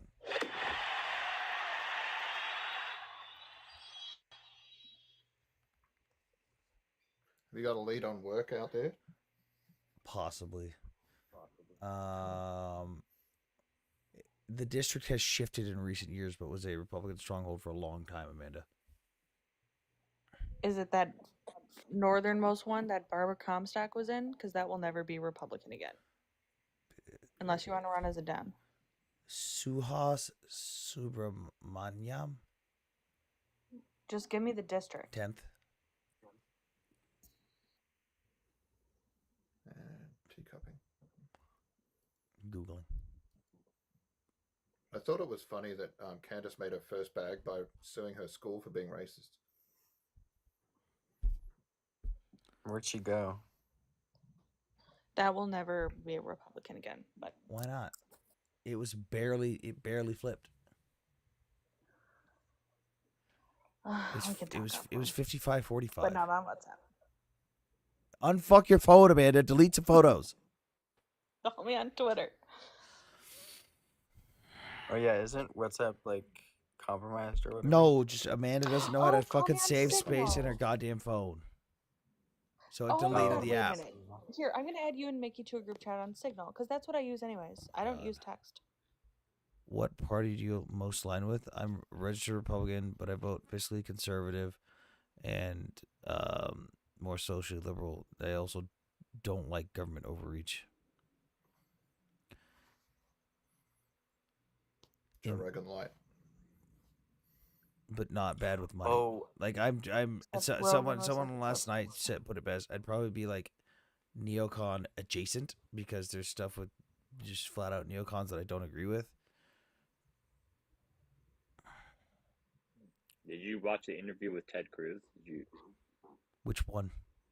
Oh, I the think Tucker with Tucker Carlson one? Carlson. Yeah. Yeah. So you want to attack Iran? Yes. How many people live in Iran? Why the Yeah. fuck does that matter? Dude, I've never seen something so brain dead in my life. I don't know what's wrong with this country. I just told all my family in Texas to vote for Colin Allred, and I was just like so defeated watching the final results of that election. What is wrong with Texas, man?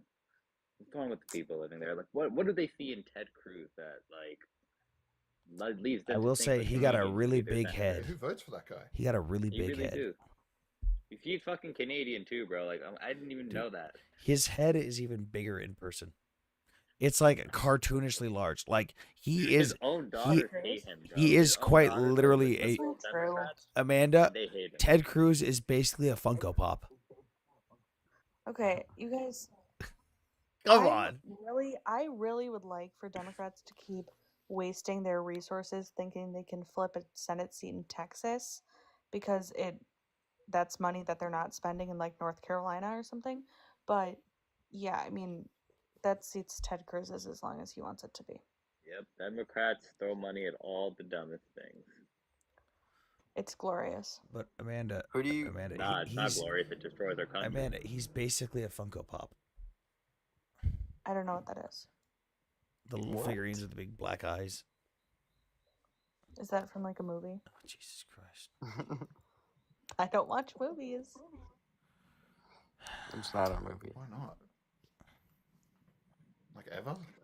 No, not really. Okay, Amanda, I do want to ask you this: Who are you gonna listen to vote for music? next? Who am I gonna vote for? Yeah, next election What do you mean in the midterms? for president. For president. Hi Moses.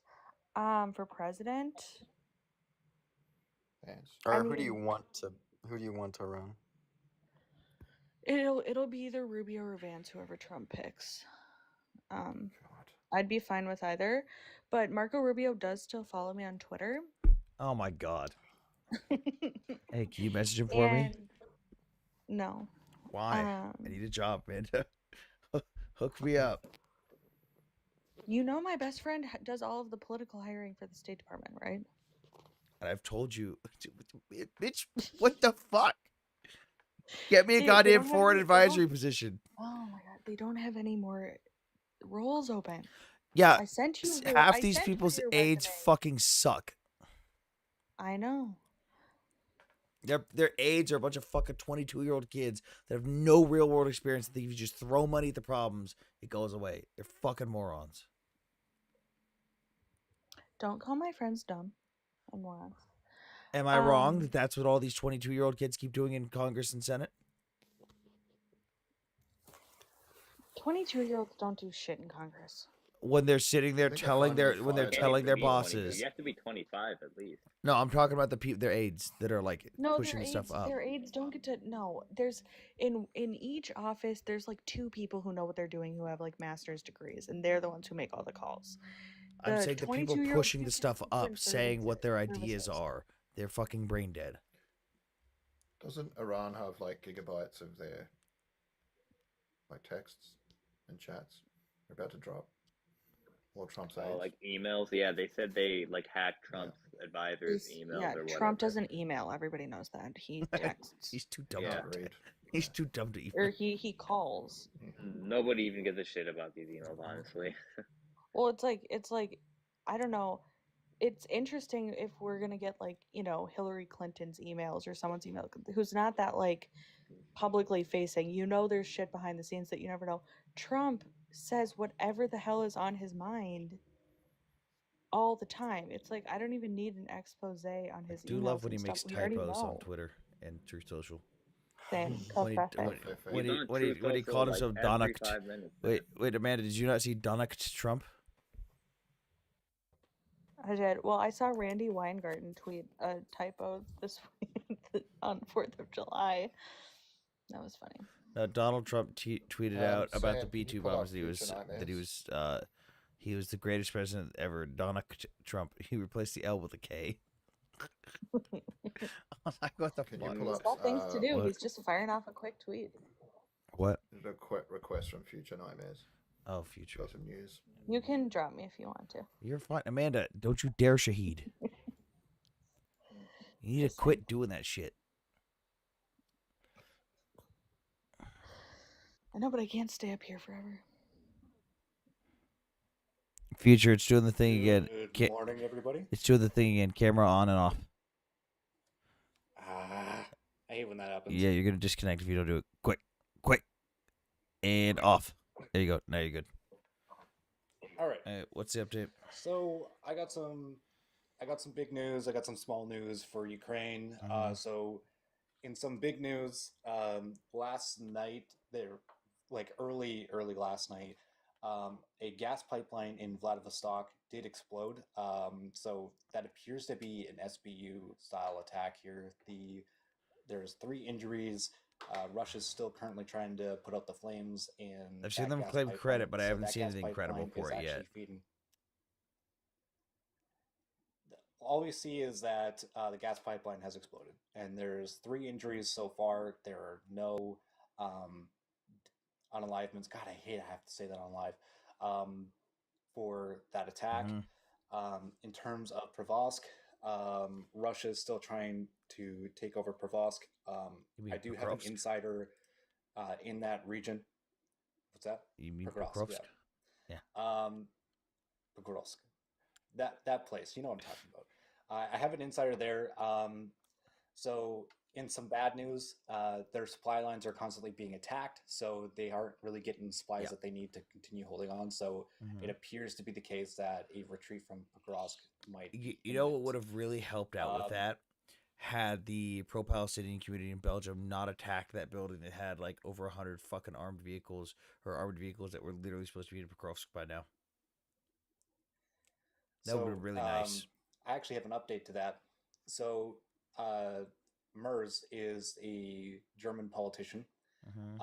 He got some news yesterday saying that they have direct ties to Russia for that. So we'll see how that unfolds today. Big shocker. Yeah, nobody's shocked on that one. In some bad news for Ukraine, they are losing land in Kharkiv. There's another offensive coming from the north, moving south in Kharkiv. So they are losing land there, as well as Russia's making moves to the east. So there's that. Same shit as it's the same as last year around this time.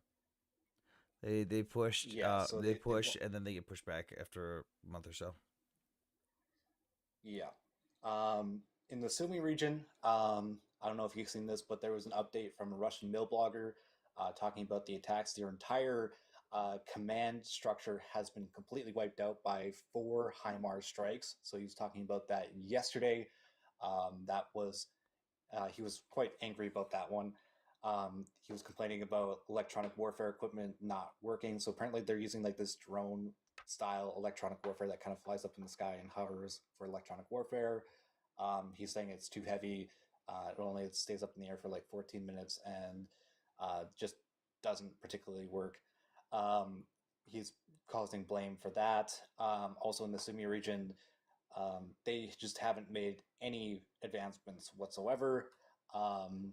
As well as last night, there was a big drone wave from Ukraine that hit an airfield, a bomb depot, and a bunch of aircraft. So that was an Su-34, Su-27, and an Su-25. Multiple of those have been destroyed. There's that. Yeah, it's like all. I know that like for a lot of people that don't keep up with everything going on in the war, like this is like, oh, updates, dude. For me, it's like it's same shit, different day at this point. Like I've like, oh, Yeah. lost land here, gained it back. Lost land here. Russia's launched a new offensive. Oh, you mean it's the same thing with the same tactics and the same equipment they tried last year at the same time of year? How long did that one last before they got pushed back? A month? Okay, come back in a month. We'll see what happens. It's just fucking. I know it's the same shit, different days It's just for you, annoying. but I feel like, yeah, some people haven't heard about it. So No, I know for them. No, for there's me though. stuff- I'm just saying for me, it's just, it's the same shit. and people just fucking ignore it. Yeah, sadly, especially like since I'm doing news updates about Ukraine primarily now. That's my new version of content is doing Ukraine updates. Like all my videos get super throttled by that. So like just recently I Join did an the update club. about the drone attacks by so I did some updates for the drone attack. It actually got taken down for misinformation, even though I'm literally using the Moscow Times, Kiev Independent, and multiple telegrams for the sources for that one. Misinformation, so I have to appeal that one. So that's fun. In some new Russian war crimes, multiple gas attacks using the pesticides. I don't know if you heard about that one. It's not really new, but Again? we do Oh now have my confirmation. god. Yeah, and like for me, it's I like know. it's a shocker to some people when they find out that Russia's using chemical warfare on like the entirety of the front line. It has been since the very beginning. But like for the guys that have experienced this shit, this is nothing new. Yeah. I don't know if you also seen this one. This was from like last week, but there was a pretty big one that came out. It was a Ukrainian troop being tied down to a motorcycle and being drug across a highway. So there was that one. I don't know if you've seen that one. I've seen too many of them at this point. Yeah, so have I. But overall, that's kind of the update. Yeah. Oh well. Maybe I'll go back again. Got no job. Got a little bit of money saved up. Fuck it. Let's go. I'm currently saving up. So here's a. Thank you, Mideast. Russian civilian aircraft was taken down. It doesn't. It appears to be a case of just an engine failure, at least from what I'm looking at here. It was near St. Petersburg, landed on a highway. So, not really any news. In kind of funny news, so there's a small Russian town being attacked by somebody called the Fecal Avenger. I don't know if you've seen that one.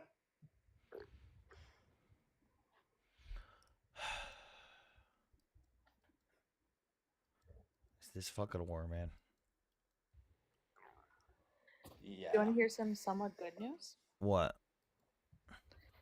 The Sheik of Hebron has said that he would like to join the Abraham Accords on behalf of the West Bank. Yeah.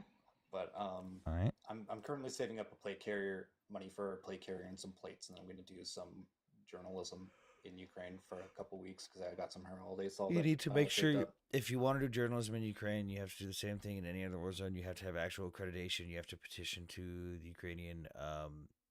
You have to petition to the Ukrainian government and get an actual press pass.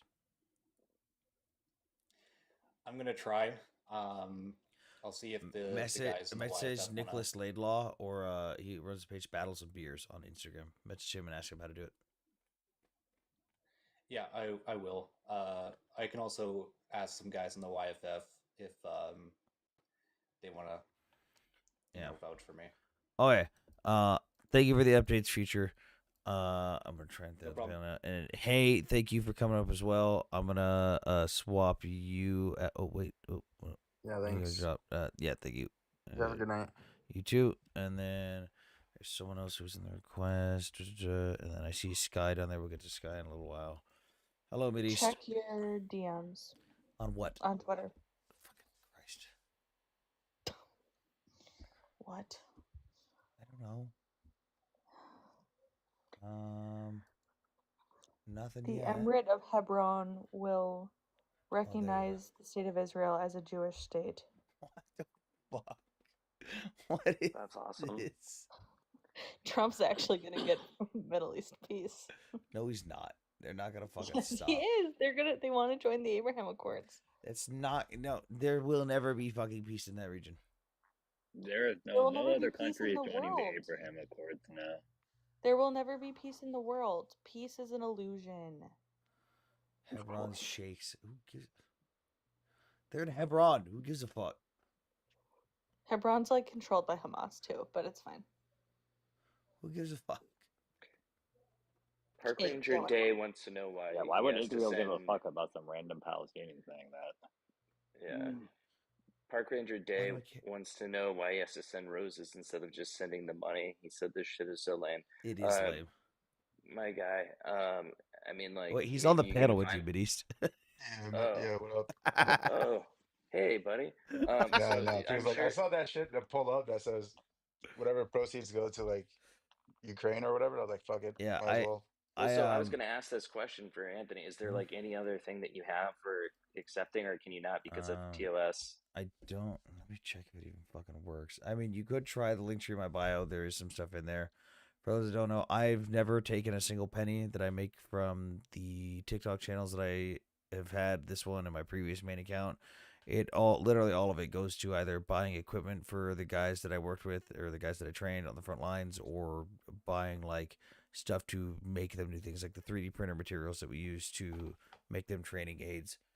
So, I mean, you could try the shit in my bio. I don't know if it fucking works anymore. Half the time it does, half the time it doesn't. I don't fucking know. I'm still going to spend the money on them anyways, regardless of what I get from the app. Just curious because like when I was in Europe for work, I used to be a contractor for the OSCE. I'm not sure if you know what that is. But it was like a panel for like spreading democracy and election integrity for Europe. And I met like two Ukrainian representatives and diplomats while I was there. And when we're not allowed to talk about politics, but since I was part of the US and it was right after Trump got elected, they, would not stop asking about politics. So I would ask them. And the Ukrainian representatives seemed like they had a bit of a positive outlook for this conflict. But since you were there on the ground, what is your opinions? Because my friend's dad went. My friend dad went For to the conflict, or are you talking about yeah. like with regards to Trump being elected? No, with the conflict. Because my friend's dad went there as a doctor, and he used to be like obese. He used to be really fat, really jolly guy. He came back and he pretty much lost like 300 pounds and just was like a shell of a man. The Ukrainians are just gonna keep fighting no matter what. They already know, like, this is just life for them. They kind of just accept it. Like, it's morale is higher in some areas, it's lower in some areas, depending on what the equipment you have and how much you're getting fucking shelled on any given day of the week. It's just the people are just gonna keep fighting no matter what. Wait, it's over for Ukraine, buddy. Russia's troops are almost in Kyiv. Bro, they haven't even taken Kharkiv. Are you fucking kidding me? Good luck.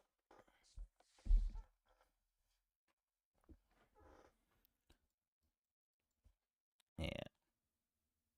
How long were you in Ukraine for?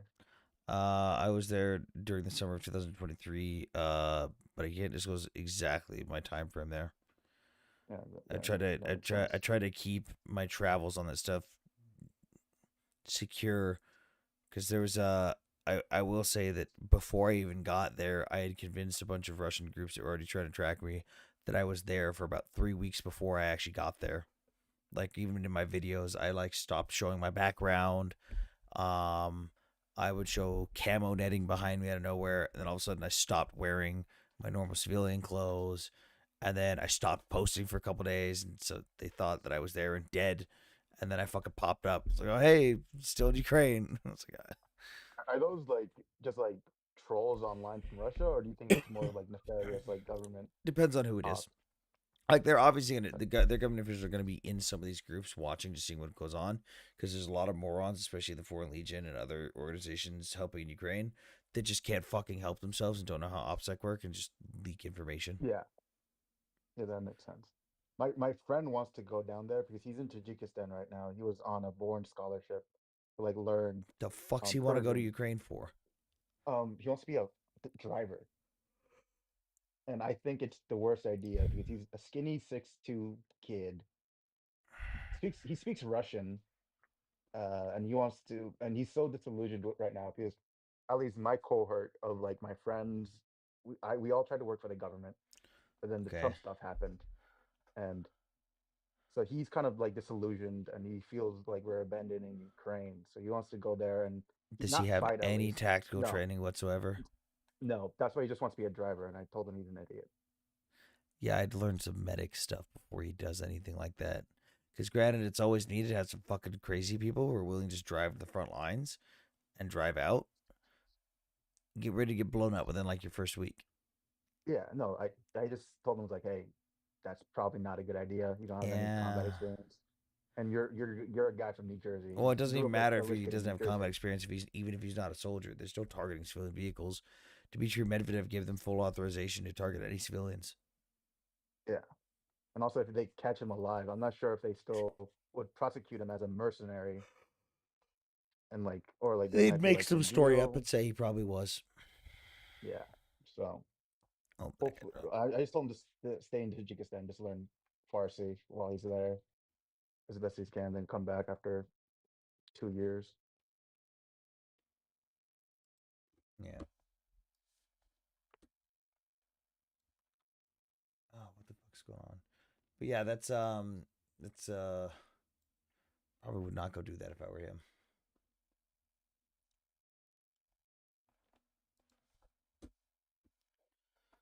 Let's see what this person wants real quick, and then we've got another person in the request. We got Aaron is up next. KMA, what's up? Or KMAV, what's up? What's up? Hear me? Yeah, what's up? So I kind of wanted to talk about Israel. So is that too much of a derail or is that No, chill? it's fine. You're a little quiet though. This better? Yeah. Wait, Amanda, you're falling asleep. Yeah. Good night. Allahu Akbar. I shahided her. So It's Aloha Snack Bar, my guy. No, but that makes me hungry. I know, I'm hungry right now. Gosh damn it. so I can tell that you're pro Ukraine, Mm-hmm. and I'm sure I agree with you on that Mhm. in pretty much every Wait, avenue. are you like far away from your mic? Like I'm trying to not trying to be rude, but like a genuine like it sounds like it's not like you're across the room, but it sounds like your phone's like out here.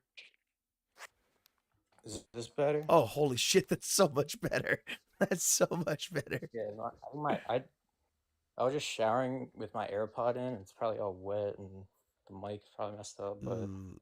all right, There this is better. for Wait, pro are you tip there. talking to us in the shower right now? No. Wait, so you were using your AirPods? Yeah, So yeah. there's a whenever you get done here, there's videos on YouTube that you can do that play a frequency that like will actually vibrate the water out of your AirPods. You just look up like water frequency AirPods removal or some shit. I'll tap into that. But yeah, so I can kind of gather that you're a smart person, and so much of the discourse around Israel is just brain poison because everyone kind of you pick a side and there's not a lot of reasonable discussion. So yeah, I just kind of want to talk about it, but I'll defer to you on what to talk about. Well, So, what did should you we have talk on your about? mind though? Because like I've just got the stuff like below me that I discuss, and like I'm obviously very intertwined with the Israel Palestine conflict. Like it depends on what you want to talk about with it. Like I know more than a fucking majority of people will ever know about that region in general, especially when it comes to this conflict. Like I don't mean to sound cocky about it, but it's like most people will not be cannot be bothered to do 5 minutes of even surface level research. They see titles, they see a TikTok video, and they just run with it. But like, Yeah, yeah. is there anything specific you like? What's I'm on your well mind? Where are aware. you conflicted? Like, Yeah. what's got you conflicted? Let's start there. Okay, so first of all, I kind of, I guess, alienate everyone on this issue because I am, I'm the guy that's anti-Israel, anti-Palestine, for the most part. No, So you know what? I kind of, It's no one require. A lot of people say you have to choose a side. Dude, I'm gonna be real with you. Nobody. You don't have to give a single fuck about anything else in that. You don't have to give a single fuck about that region at all, in the slightest. well, it's Like, weird because I give a lot of fucks because I care a lot, but god damn do they make it hard a lot of the time because I kind of I kind of take the position that they it sounds harsh, who is they? but they kind of both like the Israelis and Palestinians Okay. that they deserve each other in a way because I mean like there's a lot of stuff going on. So if we want to go all the way back, Mhm. I would first and foremost say that the Palestinians are ultimately the victims, right? Because they kind of just got unlucky. The fact that they were in this space that was the ideal homeland for the early Zionists. Like that was kind of always Okay. the idea. I don't. So I think so. So Yeah. before we do a bunch of stuff, let's go one at a time. I think you have some misconceptions here that I don't. It doesn't. I'm gonna be honest. It doesn't seem like you're the person. Just off a surface level, there's a lot of people who come up and be disingenuous and play dumb. I don't think you're playing dumb. I don't think you're dumb. I think you might have been misled by stuff, but some of the things you just said are kind of just factually inaccurate. Also, all right, to be clear, Hmm. when I say Palestinians, I mean the people that would become the Palestinians I because know that. Palestine didn't really exist. Yeah, Yeah, I know that. But what I'm saying is, I think you're a little bit misled on stuff because like the people that would become the Palestinians, the Arabs of Palestine, as you know them, the people yeah. that migrated to that land the same time that a lot of Jews completed Aliyah, late 1800s, early 1900s, they just migrated in higher numbers. Um, I wouldn't say they're the victims considering they've had every opportunity given to them since they fucking got that land to live peacefully. And every single time they have chosen the opposite. 6 separate times officially, the Israeli government has offered a peace plan and a pathway to statehood. Twice unofficially. Every single time, they've been offered more than they've ever asked for and more on top of it to incentivize the deals. Every single time, they've said no. Every single time they've tried to declare war or started something, they've gotten fucked. Every single time they've gone to other countries around Israel, they've started more problems in either a civil war or tried to assassinate a leader and gotten fucked. And it's of their own volition. Now, you could say that it's because the Palestinian people have never had a leader that's actually a Palestinian, and that the leaders that they have from Syria and Egypt just didn't give a fuck about them. That's a fair argument to make. But ultimately, at the end of the day, the Palestinians are still making these choices. Like, it's not that they ended up in the place where the Jews would choose to make their homeland. No, it's like the whole idea behind Zionism is an indigenous rights movement. It's a land back movement. In Zionism is the belief that the Jewish people have the right to self determination in their ancestral homeland, just like indigenous American tribes were buying back their land to have their own independence on their ancestral homeland.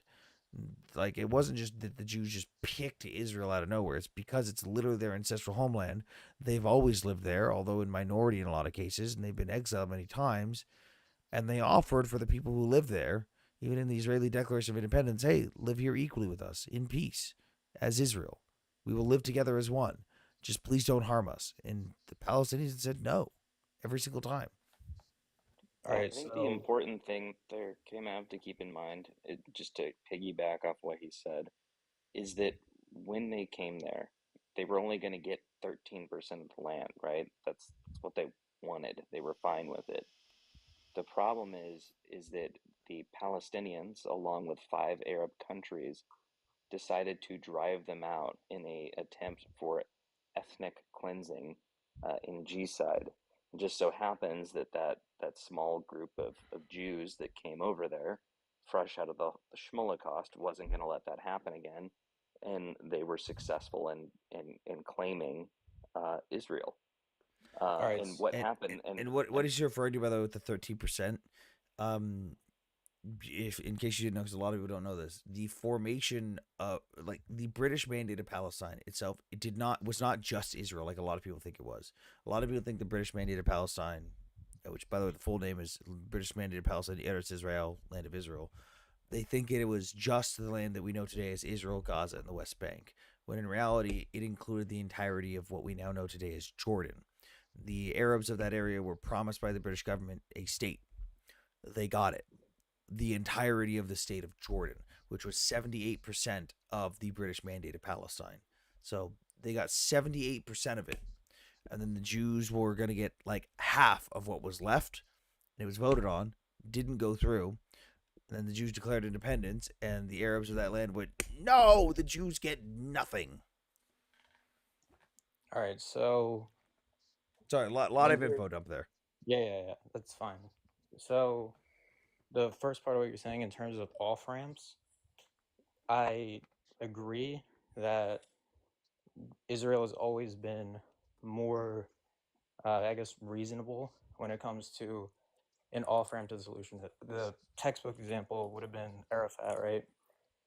And in that 2000 time period, like the late 90s, the Clinton administration, that was probably the closest we really got in our lifetimes. I'm only 20, but I say our lifetimes, you know what You I mean? refer to like Oslo 2 or like Abraham Accords when they came Yeah. together and they were like, hey, here's a path to statehood. And they didn't even offer a counteroffer. Israel sat there and offered everything. And Clinton said this man sat there for 14 days and he said no to everything. Well, yeah, well, they didn't offer everything, but they that was the best deal that the Palestinians could have really They did asked get a better for. deal actually.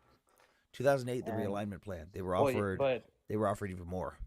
yeah, the issue with that is after the second Intifada was kind of there was kind not of shot really themselves in the foot there. yeah, there's no demand in Israel for peace. So and then slowly that built up to what we have today.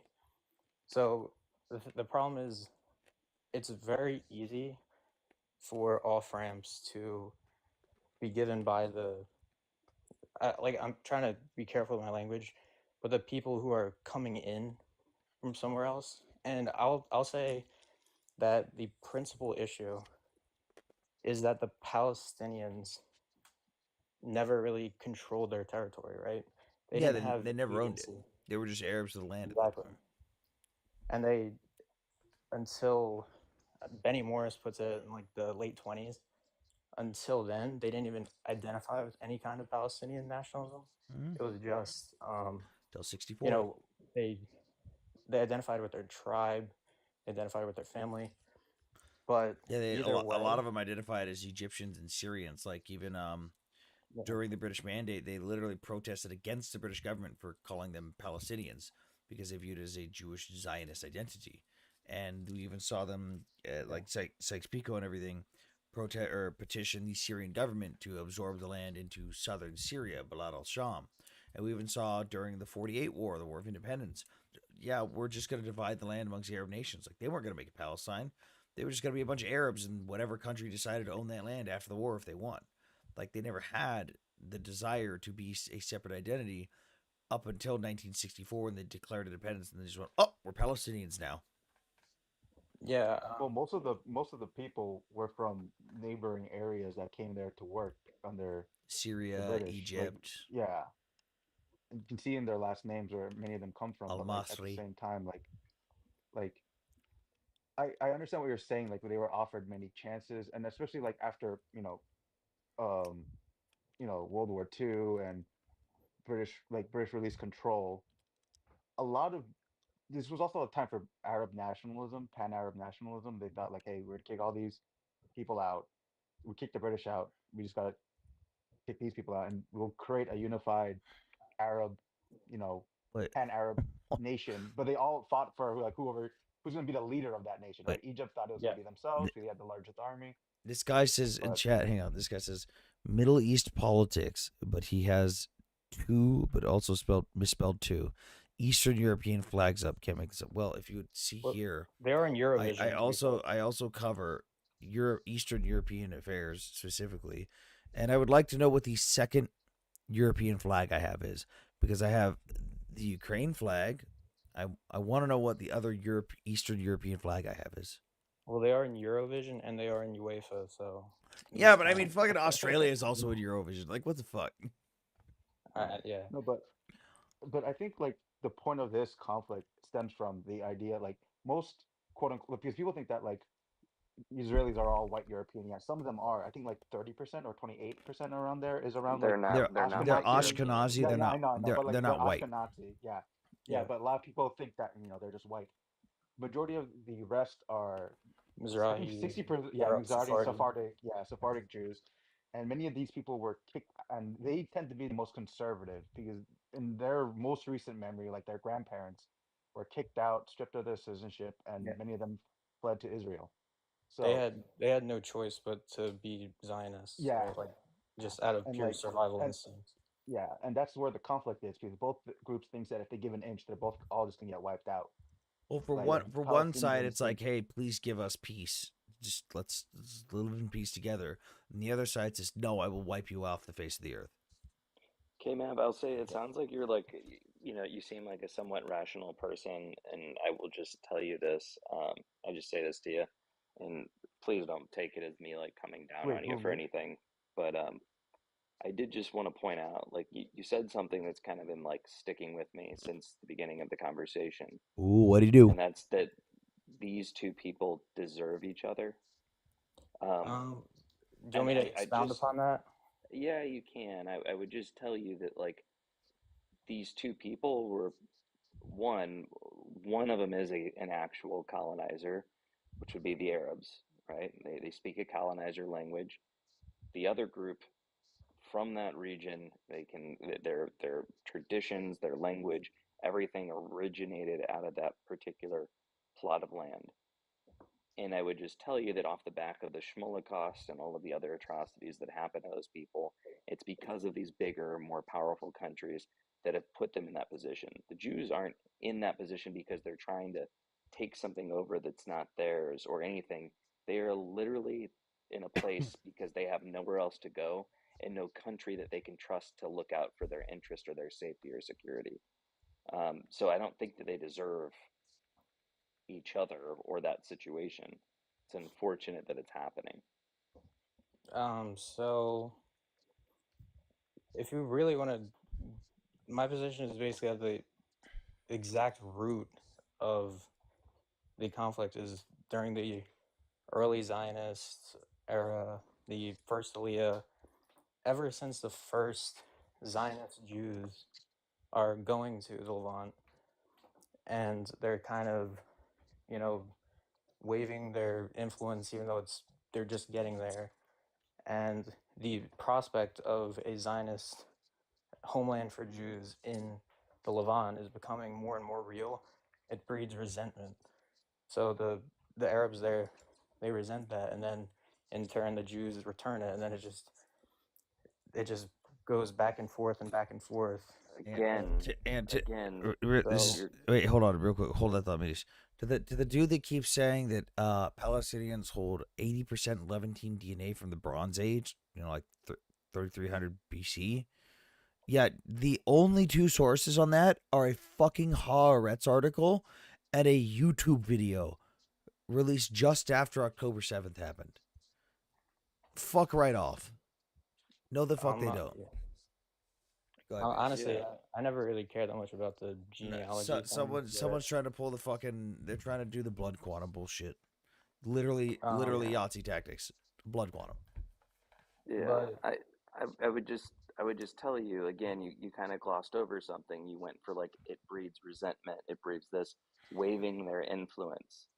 When you say influence, what do you mean by influence? Yeah, so I mean, people think, you know, like Churchill was in debt with the Jews and the Jews controlled him and whatever, and they used their money. But when I say, honestly, the idea about like Jewish influence, I kind of, I kind of agree, I kind of agree with the Japanese more, you know, where it's like, holy shit, these guys are impressive as shit. They So really got all this so money. So what you would believe in is not the anti-Semitism. It's no, wait, wait. no, it's hang I'm on. kind of It's there's a name for this. Philo-Semitism, yeah, Yes, philo-Semitism. still bad. Well, Still well, bad. yeah, that's kind of That's how the Chinese view the Jews. yeah, It's yeah, like, like damn, you got beat down this hard and you're in charge? Fuck yeah, bro. yeah. So I kind of, I've always just reading about it, just respected the Zionists and their ability to just build a state out of just nothing but history and of people who are being persecuted all over, and they really like it is kind of amazing.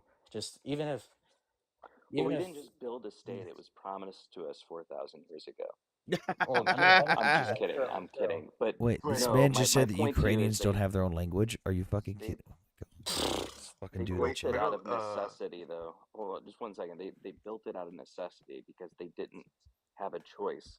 The rest of the world put them in that situation, and just like in the United States, where they came over and they built up Hollywood, they did that out of necessity because nobody would allow them to integrate into society in the West.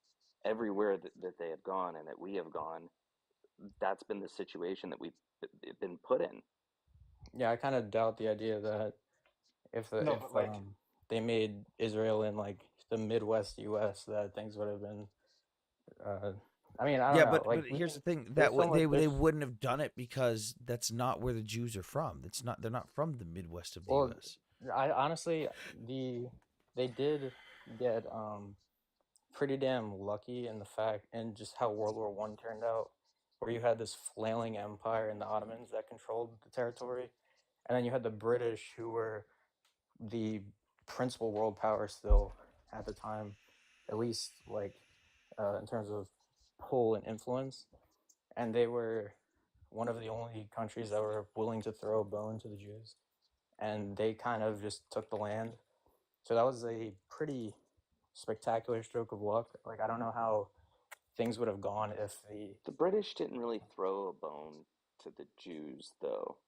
well, yeah, well, so there's obviously plenty of competing historical narratives. So one side will tell you that the British were screwing over the Jews, and then the other side will tell you that Israel is just a colony that where the mother is basically the British Empire, which doesn't really make sense because not like a negligible amount came from Britain, but um, yeah, there's always competing influences in that Arab Israeli or the proto-Israeli, whatever you want to call it, and British relationship, where the British kind of had to do this impossible balance of two people that hated each other, and the Arabs hated them more because, in their view, like this is their land, and these So people are again, foreigners. the Jews didn't hate the Arabs in that region.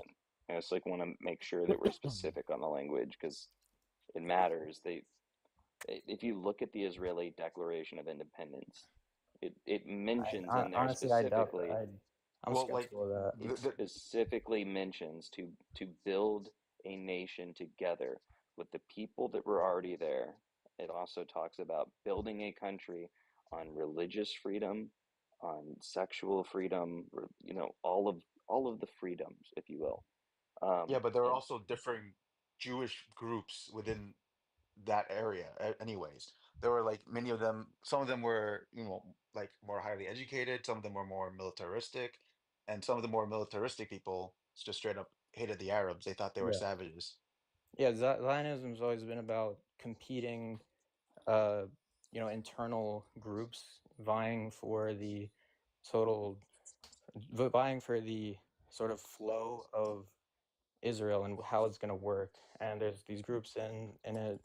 Obviously, you have the I don't know if you'll contest this, but the terrorist groups and their leaders, and some of them became leaders, and you had labor Zionism, and they were sort of they had a backbone, but they were less obviously, anti-Arab and militaristic than the Just to Gulen-Lehi and respond to what Haganah. Park Ranger said, I would just say though, like while there might be people that are like that in every culture and society, you have that. That's just like it's a reality. Well, They're not a monolith for Yeah, all of them, I guess is but what I'm some of saying. them, but when they made a coalition to formally create Israel, many of them also worked for the government. You had, I forgot his name, but I think he was in charge of defense or something. I forgot exactly the names. I'm very bad with the names. But he was like, yeah, these guys are savages. We have to wipe them out. yeah, like you can. Well, the thing about But again, how he's not a long. monolith for everybody. He's just one person, you know. Yeah, and Well, Yeah, also yeah, that but well, wasn't he's that one was so person that that wasn't has even a the official stance higher. of the government. That's the thing. well, you could Yeah, yeah, say. I mean, but when you have that type of like guy that's in a position of power, that you can see from the other side, like, oh, they're gonna wipe us all out. Like, Bro, you But have Marjorie Taylor Greene, you have all of these politicians in the United States that say fair. ridiculous shit. It doesn't mean that all of America thinks but that way. also so also one that wasn't the official position of the newly formed Israeli government, and two, they had I'd argue they had valid reason to fear that if they didn't do it, that it was going to happen to them, considering the Arab leaders literally gave the direction. Yeah, we're going to wipe out the Jews and then come in and take their shit and divide the land amongst the Arab nations. Like, they didn't hide this shit. They openly stated Yeah, that they no. wanted to wipe the Jews out. So for someone who in the newly formed state of Israel to go, hey, I know our country's founded upon everyone being here equally. I am really concerned that if we don't fucking wipe them out, they're going to wipe us out. Like, that's a fucking valid concern at that time period, which And you got to still think upholds about what today just even. happened to the. You got to think about what happened in the Schmolocast. Yeah, I mean, like they saw it happen leading up to it, and they saw it starting to The happen fucking again. the They just Grand yeah. I'm went Mufti the of not insane Jerusalem, discrediting way. it. like Yeah, I'm when you not discrediting it, yeah, but but you've even got stuff like the Grand Mufti of Jerusalem being there, who openly yeah, wanted to, oh yeah. who openly met with yeah, yeah, H-Man and wanted to yeah. bring concentration camps to the Middle East. Dude, like, for people that He don't also like know, established yeah, an SS branch, by the way, in like yes, Albania or like Kosovo. for He was people that crazy. don't know, the gold star, labeling Jews with the gold star, by the way, that didn't start with the Germans. That started in the fucking Levant. That was started by the Arabs. So I was kind of gonna say what you just said, where like, and honestly, I disagree with. I think it's kind of disingenuous to say like, oh well, everyone has these militaristic strains, because I think that's understating how much influence that the Irgun Lehi and Haganah had and how violent they are. But on the flip side of that, they had reason to be violent, because if they didn't, then their entire national project would have been in jeopardy. And So there are instances where they kind of shot themselves in the foot on how violent they actually were. There's been documented proof that like a lot of the massacres that occurred were literally them intentionally talking up things that did or did not happen and like overinflating them or just making them up entirely to one, make other groups look bad, to delegitimize them so that when the war did end they wouldn't really be like, hey Ergun, I'm gonna make this shit up about you so you look bad. So when Israel forms, me, the Lehi, is gonna be able to take power and no one's gonna want you in power, blah blah blah blah, shit like that. Or like intentionally over exaggerating battles to seem more powerful to the other people. And then, like, years later, they go, oh my God, did you hear about this great fucking battle? You look into it and you're like, dude, there was like fucking 30 dudes and half of them had sticks. What the fuck are you talking about? This wasn't a battle. Like, they kind of shot themselves in the foot with that one on the long term. Wait, what are you referring to? Because I never heard of this before. So, like, pull up the list from like the Nakba of like people that actually yeah. saw Israeli soldiers. I think that's a good place to start. Okay, most of them fled, right? Yeah, most of them left on their own accord because like the Arabs said, "Hey, like go ahead and leave. We're gonna drive out the Jews." And then the ones that stayed obviously got to stay. Some got to return, um, but like it's not as black and white as a lot of people would lead you to believe. Well, I hope you acknowledge that there was intentional terror from the proto-Israeli army. Like what? From the terror groups. They're like they it was in their interest But for like the Arabs what? to Give an stay, example. because Yeah, like I mean, what exactly? So do you like deny the instances of murder and massacres in the Nakba entirely, or just deny some of them as a Oh result no, of? I don't there's think obviously some I've that denied happen. any of Yeah. them. Well, There's no, definitely but some that happened, but that's why I'm having him pull up the list for you, because this is coming from someone that's not like he's not pro-Zionist. He's the Yeah. opposite. So I'll share right now. So first we have the well, if you were gonna bring up like the King David hotel bombing, I was hoping you'd bring that one up because people bring that up all the time without I was waiting realizing. for him to say it. People Yeah. oh, bring that that's up all the time. They're like, it was a hotel of civilians. Like, my man, it was literally British military headquarters. What are you fucking talking about? Okay, yeah, so that was an act against the British, right? they even announced they were gonna do it too. They're like, we're gonna bomb this building against the British military. The British were like, they won't do it, and they fucking did it. Oh, is that the one right after when the British stopped allowing immigrants from Europe, or refugees from Europe, There was the fleeing limited migration, then whatever the there was limited incident? migration, and complete cutoff. I can't remember what the actual final straw was for that specific one.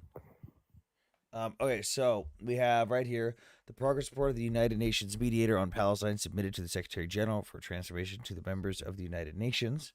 And if we go down to page 46, we can see the number of people that were quote unquote refugees, Arab refugees, as a result of everything that was going on with the war.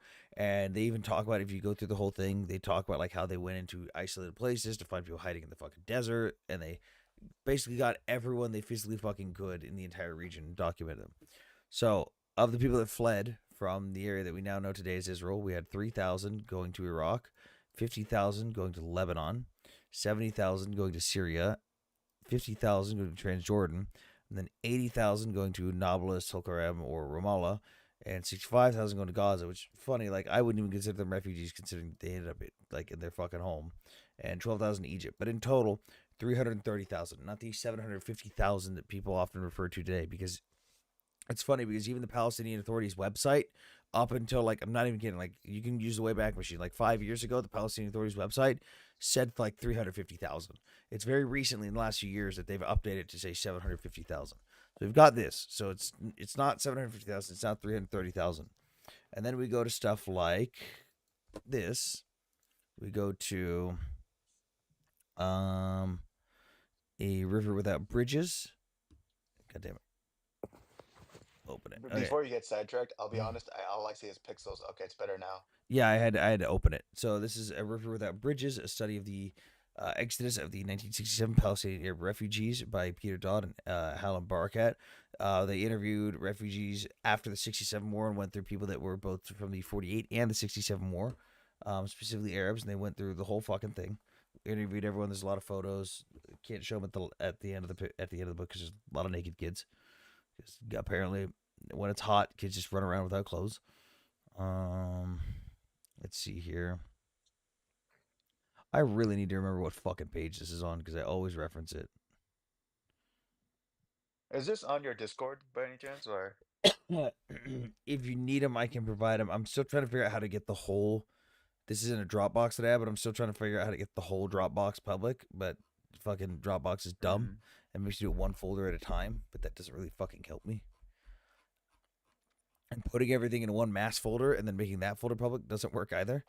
All right, so in this section on page 44, in the document, or at page 44 of the book, they interviewed both new and old refugees. So old refugees being those from the 1948 war, which is of the 330,000, and new refugees being from the 67 war.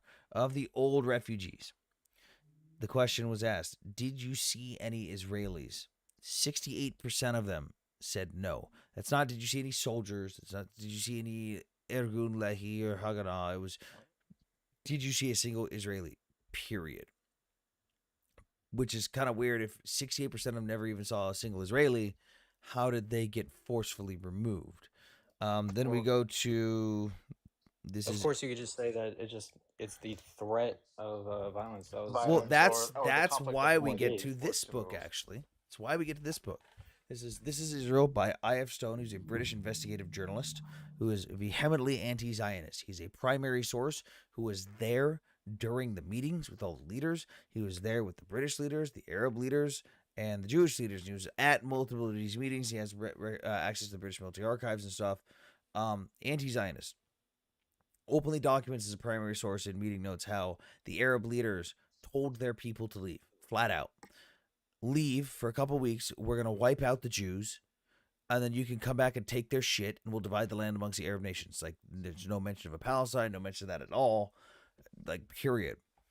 And this is all documented again. Anti-Zionist. If anyone wants these books, DM me. I can send you the PDF links to them directly, and then we can even go to the meaning of disaster. I'd appreciate that, by the way. Yeah, but this is by Konstantin Zarek, Syrian historian, primary source who was there at the time. He's literally the dude that coined the term Nakba. And if we go to his book and we read what he says, by the way, really fucking anti-Semitic book. He believes in a lot of shit like Khazarian theory, just like he says a lot of gross things. But like at the time, even some of those things kind of didn't really have debunks to them because it was just wasn't evidence against them at the time. Openly admits like the whole thing of how they told their people to leave, they thought they were going to wipe the Jews out, and how the Nakba was not like Palestinians being exiled. It was the failure, the disaster, as they call it, was the failure of the Arab armies to cooperate with each other. Because you'd have Arab armies that were saying, oh, yeah, I won this battle, when they actually lost, encouraging the next group to charge forward, and then they lose. But they also wouldn't be honest about it and say they won. So the next group goes in, they all, and also the pride and the refusal to communicate with each other and cooperate and collaborate together, to where they basically got their ass kicked and then ended up running away from the Jewish army. And he saw that Jewish armies, and he saw that as a disaster. Pseudo-historic stupidity. I'm literally quoting like the direct primary source who fucking created the term Nakba. The fuck you talking about? Yeah. Yeah, if you could post it on your Discord, just because like, I'm not discrediting what you're saying. It's just that it's hard to read because it's all pixelated. Yeah, I know, it's fucking TikTok. Yeah. So yeah, if you can somehow just like post it in like I think IC, I've I'm not sure. got a channel in the Discord for that stuff. Do I? Did I remove that channel? Because like, I personally like think that oh, the audio is weird.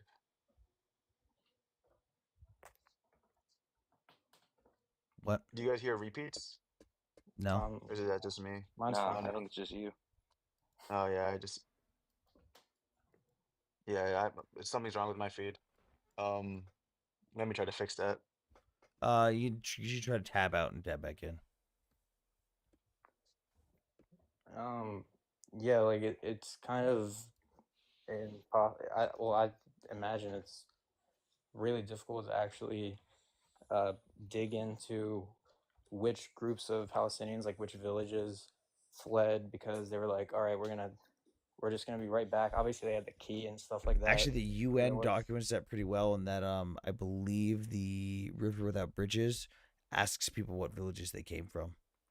Yeah, but my point is gonna be like, who I would guess just intuitively that it would be based on the flow of the war, on which ones were saying like, all right, we're gonna be back after our 5 armies send them back into the sea, and then which ones were like, holy shit, I'm just hearing this story about this village that just burned down in 300. Yeah, I mean, that's like how you got the story. That's how you got shit like Dear You Seen. Like, people over exaggerating stories. Where, yeah, some fucking graphic shit happened there, but not nearly on the scale of what the fucking Arabs claim it was. Yeah, but with the intention of causing intentional terror. So the question becomes, who was genuinely fleeing in that sense of the word, or who was saying, I'm just gonna come back after they're gone. Like, regardless, if you left willingly before the fighting even started, and more than half of you didn't even see a single person, did you really get forced out? Like, you willingly made the choice to leave. No one forced you to leave. Your own government or your own leaders asked you to leave, and you willingly chose to do so. Well, I mean, you just said, the hyper and the exaggerated stories of destruction. So, like, you acknowledge that would be a part of it, right? Yeah, especially that definitely as played a the part tide in of the some war of the was areas. That turning. definitely played a part in some of the areas. Yeah. But that would be like after fighting had already started. We're talking like right now about like before fighting even started. Ben Yeah, Gurion like literally said, "We already Yeah, talked about but that like if quote. there's You're a war coming, miscategorizing it." like your way in your direction, and you know it's gonna come, and you have family, you're probably gonna want to get the fuck What? out of there. You know what I mean? Hey, the guy you were quoting wasn't a historian. But No again, shit, because he was actively living it at the time. He's literally the dude that coined the term Nakba. And you're thinking document the Nakba is documented by many other outside testimonies. Man, it's almost like I pulled up multiple sources on this shit. yeah, I would also just say it's like it's kind of irrelevant whether or not they fled because they knew that a war was going to happen, or any of that really. What's relevant is that the Arab armies were going to come in and drive them out to begin with, and told Israelis, the you mean? people, No, uh, like the Arab leaders. If you look the at Arab. if you read I.F. Stone's book, like that was actually a thing. Like, there were Jewish leaders, community leaders that were begging certain Arab communities to stay. Like, hey, just because basically it was like they thought if you And some of leave, them did. you are legitimizing the invasion. If you stay here, you're delegitimizing it, and maybe they will just fuck off. And there were multiple Arab leaders who went back to the Arab Council and were like, hey, we don't want to support the invasion. We do want to live here in peace. And they were like, cool, if you stay with them, we're going to wipe you out too. So the Arabs would come back to the Jews and be like, hey, man, sorry. I'd rather not be wiped out. I'm going to pack my shit and leave now. Thank you. So for some, it was a matter of like who, like you're sort of picking your lot, and you're either throwing your lot in with the Israelis you're supporting the Arab cause. And I'm fucking sick of this morning. I.F. Stone was a Jewish supremacist propagandist with no degree. He's a professional liar and not a historian. My man, he's dear fucking beyond moronic. He's literally an investigative journalist who's anti-Zionist. Not once did anyone here say he was a historian. Not once has he ever claimed to be Jewish supremacist. He is literally anti-Zionist. I literally read his fucking book, This is Israel. Clearly you haven't. I'm just gonna fucking. I'm sick of people like this. Yeah, Um, Kim, what was your question again? I'm sorry. Yeah, that's my bad. Well, honestly, I don't even know what I was saying, but I Fuck, was that was just my. about to Oh, ask. I had said that basically there were Arab groups that didn't want to legitimize the invasion. Went to the Arab leaders and said, "Hey, we don't want to do this," and the Arab leaders were like, "Hey, either you leave or we wipe you out too." They came back to the Jews and they were like, "Peace, brother. Sorry." But some of them did stay, though. That's like Yeah, an important some thing to did stay. notate, and that's why there's a large Arab population that is within Israel, and they have members that serve in the Knesset and serve in the IDF. And so I think that's a very important distinction because some of those people have relatives and family that live in like Judea, Samaria, the West Bank is what they would call it, or Gaza. Yeah, and then all right. So, real quick, this is kind of a I guess impossible question, but if you just had to assign percentages of people fleeing Arab armies, like the point you just brought up, people are fleeing violence from Arab armies, fleeing violence from the Irgun, Lehi, and Haganah, and people um, just fleeing so that they could come back once the Jews were sent to the sea. How would you divvy that up? Like, do you think that it was heavily two things or heavily one thing, or what's your position on that? What's going on with my Dropbox? Hold on, Middies, you got this one real quick. I gotta unfuck my Dropbox real quick. Hold on. It's all good. I'm not entirely sure. I think that's something that would be like very debated amongst scholars. Yeah, of course. But like again, like those are numbers that I don't think are really relevant based off of the conversation that we just had. And I'm not trying to discredit that, but one, I don't think there's really a solid way of knowing. Of course not. But two, I also think that there is people forced into a situation by the Arab League, right? They didn't necessarily want to be in, and others that actively just didn't want to coexist, right? Of course not. And so I don't think that Israel or the Lehi or the Haganah, like any of these people, they were forced into a position of having to go on the offensive. Well, not even the offensive, the defensive, if that makes sense. Okay. And then if Just, I bet you can go ahead. so, and then if the next, I guess, phase of Israeli history in the short term would have been, and well, you just talked about the Arab minority in Israel proper.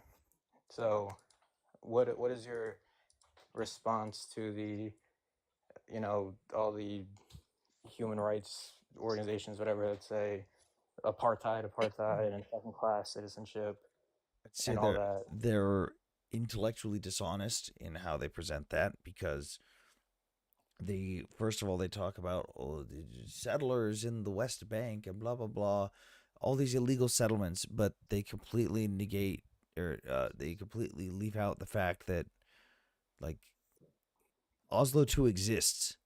Period. Areas A, B, and C exist. Everything that Israel does within the confines of Area C are entirely legal according to the Oslo II Accords, which local treaties trump international resolutions, which especially, like, there's not even binding international resolutions on this.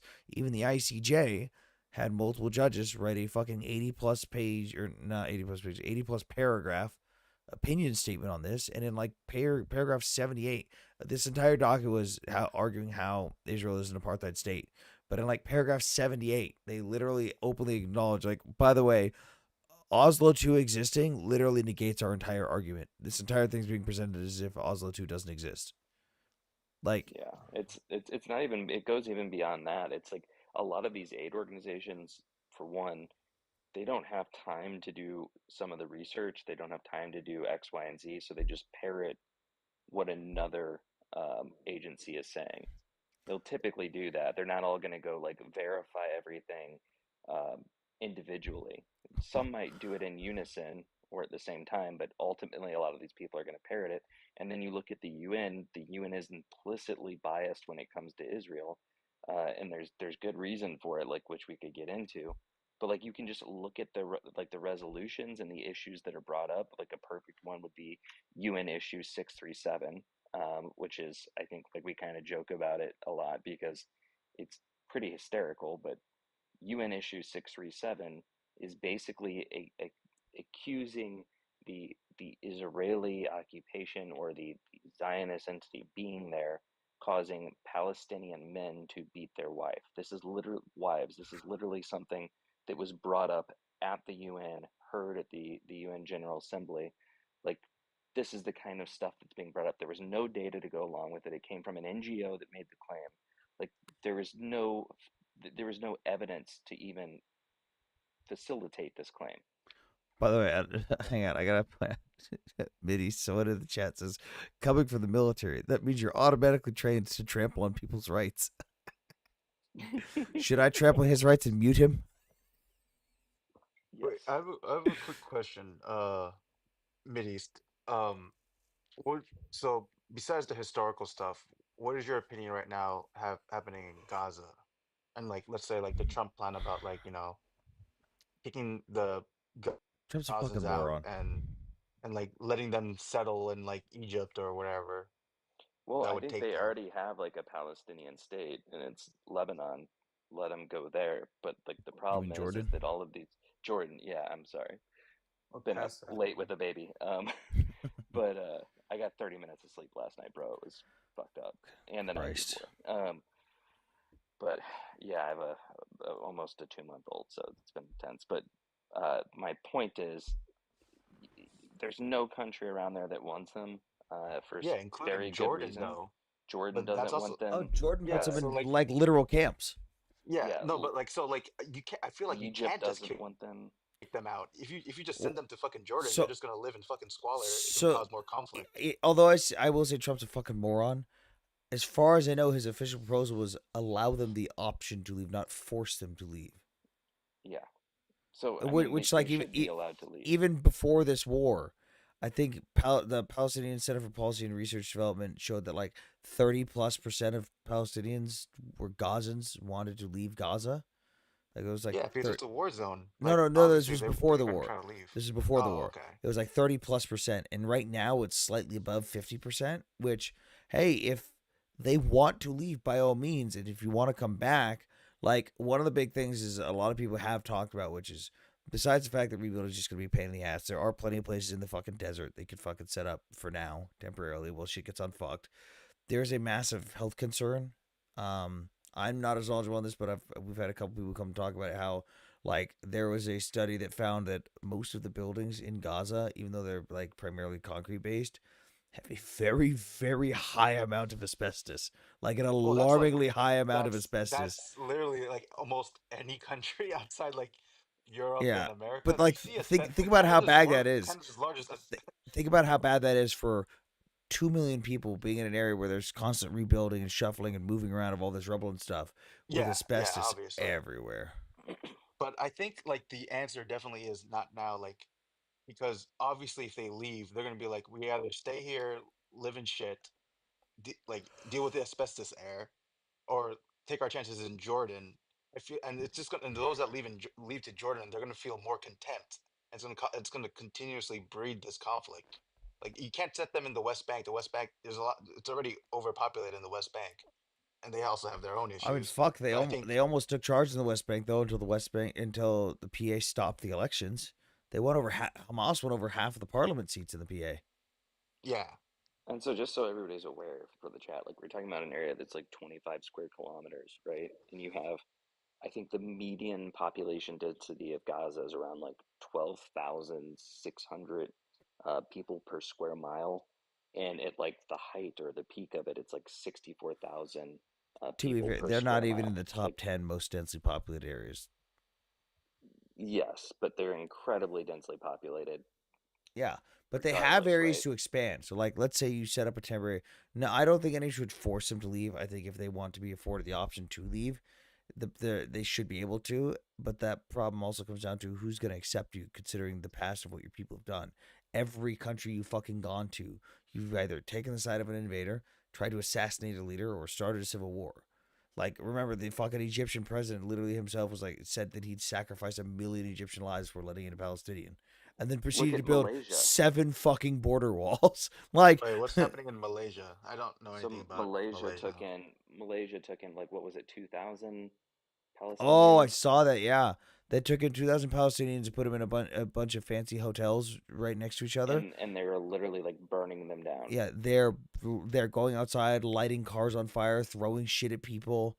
Like, I have to look that up. I didn't hear it's anything. I Also, thought I top thought it secret. was fake. It's really fucking Canada bad. sells. By the way, Canada exports the most amount of asbestos to like the third world over America. I'm not even sure if we'd even allow like Yeah, exports of asbestos. asbestos can be used for certain things. We don't export it in construction material though, because asbestos Yeah. still does have some purposes in the industrial capacity.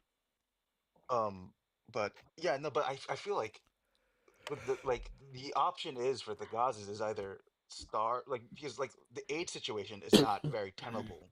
I think we can all agree on that. Like the No, current aid no. situation is not tenable According whatsoever. according to the United Nations, they have 8 months of food stockpiled for the entirety of the Gaza Strip, not just for section of it. According to the United Nations and UNRWA, they have 8 months for the entire strip. And on top of that, on average, they are receiving more aid per day than pre-war, including the private industry. That's according to their own statistics. That's not what I read. I'll get back to that just because I can't refute it right away because I can't look it up right now. What we But can go to is. Oh I'm shit! Maybe I sorry, did dog. Like fix this. it's so No, no, I got you. I pixelated. got you. I Hang on. cannot Hang on. see this. I know. I know. Gaza aid. Supplies and dispatch. There we go.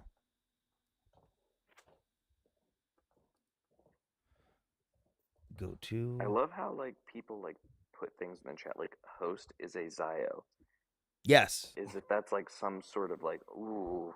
It's supposed to be a slur, I think. Well, yeah, because you know it was popularized by what's his fuckface. Okay, so this David is the. Oh, I gotta get the link for the updated one. That was been hard to do Dude, this. this shit looks like Mandarin to me. It's still Okay, pixelated. so let me go over what it is first. So at the top, it says Gaza supplies and dispatch tracking. This is made by UNRWA and the United Nations. And this shows both before and after the Rafah operations. You can see what crossing trucks were going through, how many trucks were going in and out, the type of aid that you were getting every day. You can see how many's going through each stuff. Like if you can even track it with historical data. Like so before the Rafah operation, you can go to stuff like this where you can see that aid is still coming through the Kareem Shalom crossing, but it's not coming through the Rafah crossing at the Egypt side. Do you want to take a guess what happened right around here? They closed the border. No. Egyptian truck drivers refused to come in for a couple days because three of the truck drivers got attacked and one of them got unalived by people throwing rocks. And the Palestinians' justification was, well, Hamas has been stealing our aid. If we don't get it from the truck drivers before Hamas does, we get no aid. So they unalived the truck drivers, and the truck drivers like went on protest for a couple days. Um, but it goes so in depth, dude. You can see a whole manifest here. I know it's pixelated for you, but this is a manifest. It shows what crossing it went through, what was on it, what type of items, the quantity, if it was pallets, who it was going to, who the donating organization was going to, who the donating source was, the number of trucks in that crossing, and even if you pull up the actual PDF and everything or the Excel document, you can see who fucking signed for it. Like all of this stuff is tracked. All of it. This is not an Israeli source. This is quite But like literally at the, UNRWA. but like at the same time, you said that like yeah, aid's going in, which I can't dispute or refute right now. But you said that like the Palestinians are trying to like forcibly take the aid because they know that if it goes into Some Hamas, yeah, they're not going to get it. that's been a big problem with people saying they're not getting aid and people lying about it. It's like, okay, well, the United Nations and UNRWA openly came out and had a thing where they were like, hey, yeah, like 90 of our trucks just got stolen last week. And the end was like, hey, who did it? And they were like, we don't know. It's like, we all know who it is. They post themselves doing it. They post videos of themselves doing it. The Gazans say who's doing it. Because you see all these people talking about how, like, food. I'm sure you guys have seen people talking about how food is expensive in Gaza. Like, the food that they're getting is expensive, right? The aid's free. It's supposed to be free. So why is it expensive? Who's charging for it? Hamas. Yeah. That's how they gain a stranglehold on a lot of the Gazan people. Is they take the aid, they control the flow of it, they control the pricing, even though it's supposed to be free. They are now in charge. They still have a stranglehold, which is why you see Hamas even attacking the aid center, like the one that the U.S. is running right now, or the U.S. contractors are running. You see Hamas attacking that place and attacking the Palestinians who are help running it because they're losing their stranglehold. Yeah, but I feel like at the same time, like it is like there were a lot of Gazans that were killed trying to get don't get me wrong, like I understand like many of them are panicking, many of them like don't know where the food's gonna maybe some of them don't have money to pay for this aid. So many of them are like kind of going feral to get the food for themselves and their families. And some of them are being shot and killed. By who we don't know because Israel says it's Hamas, Hamas says it's Israel. Well, Like the I don't know BBC just had to retract like exactly. 4 or 5 fucking articles on that shit the other day. They had one of them was Hamas, and they accused Hamas or they accused Israel of doing it, and the other ones were found to just not even be true at all. It's like there's reports coming out that this stuff's happening, but the only people saying this are like pro Hamas outlets. I'm not seeing the people. So the people running those aid stations, there is Gazans working those aid centers. Like the U.S. guys are there protecting the aid centers, but there's Gazans running those, and they have their own media publication and their own media team. You know, I don't see saying that Israel's slaughtering people, or the U.S. guys are shooting people. The Gazans. What I see is Hamas saying that stuff, and then people just going, "Oh, well, Israel's clearly shooting civilians." It's like, well, Yeah, no, don't get me wrong. I don't trust Hamas at all.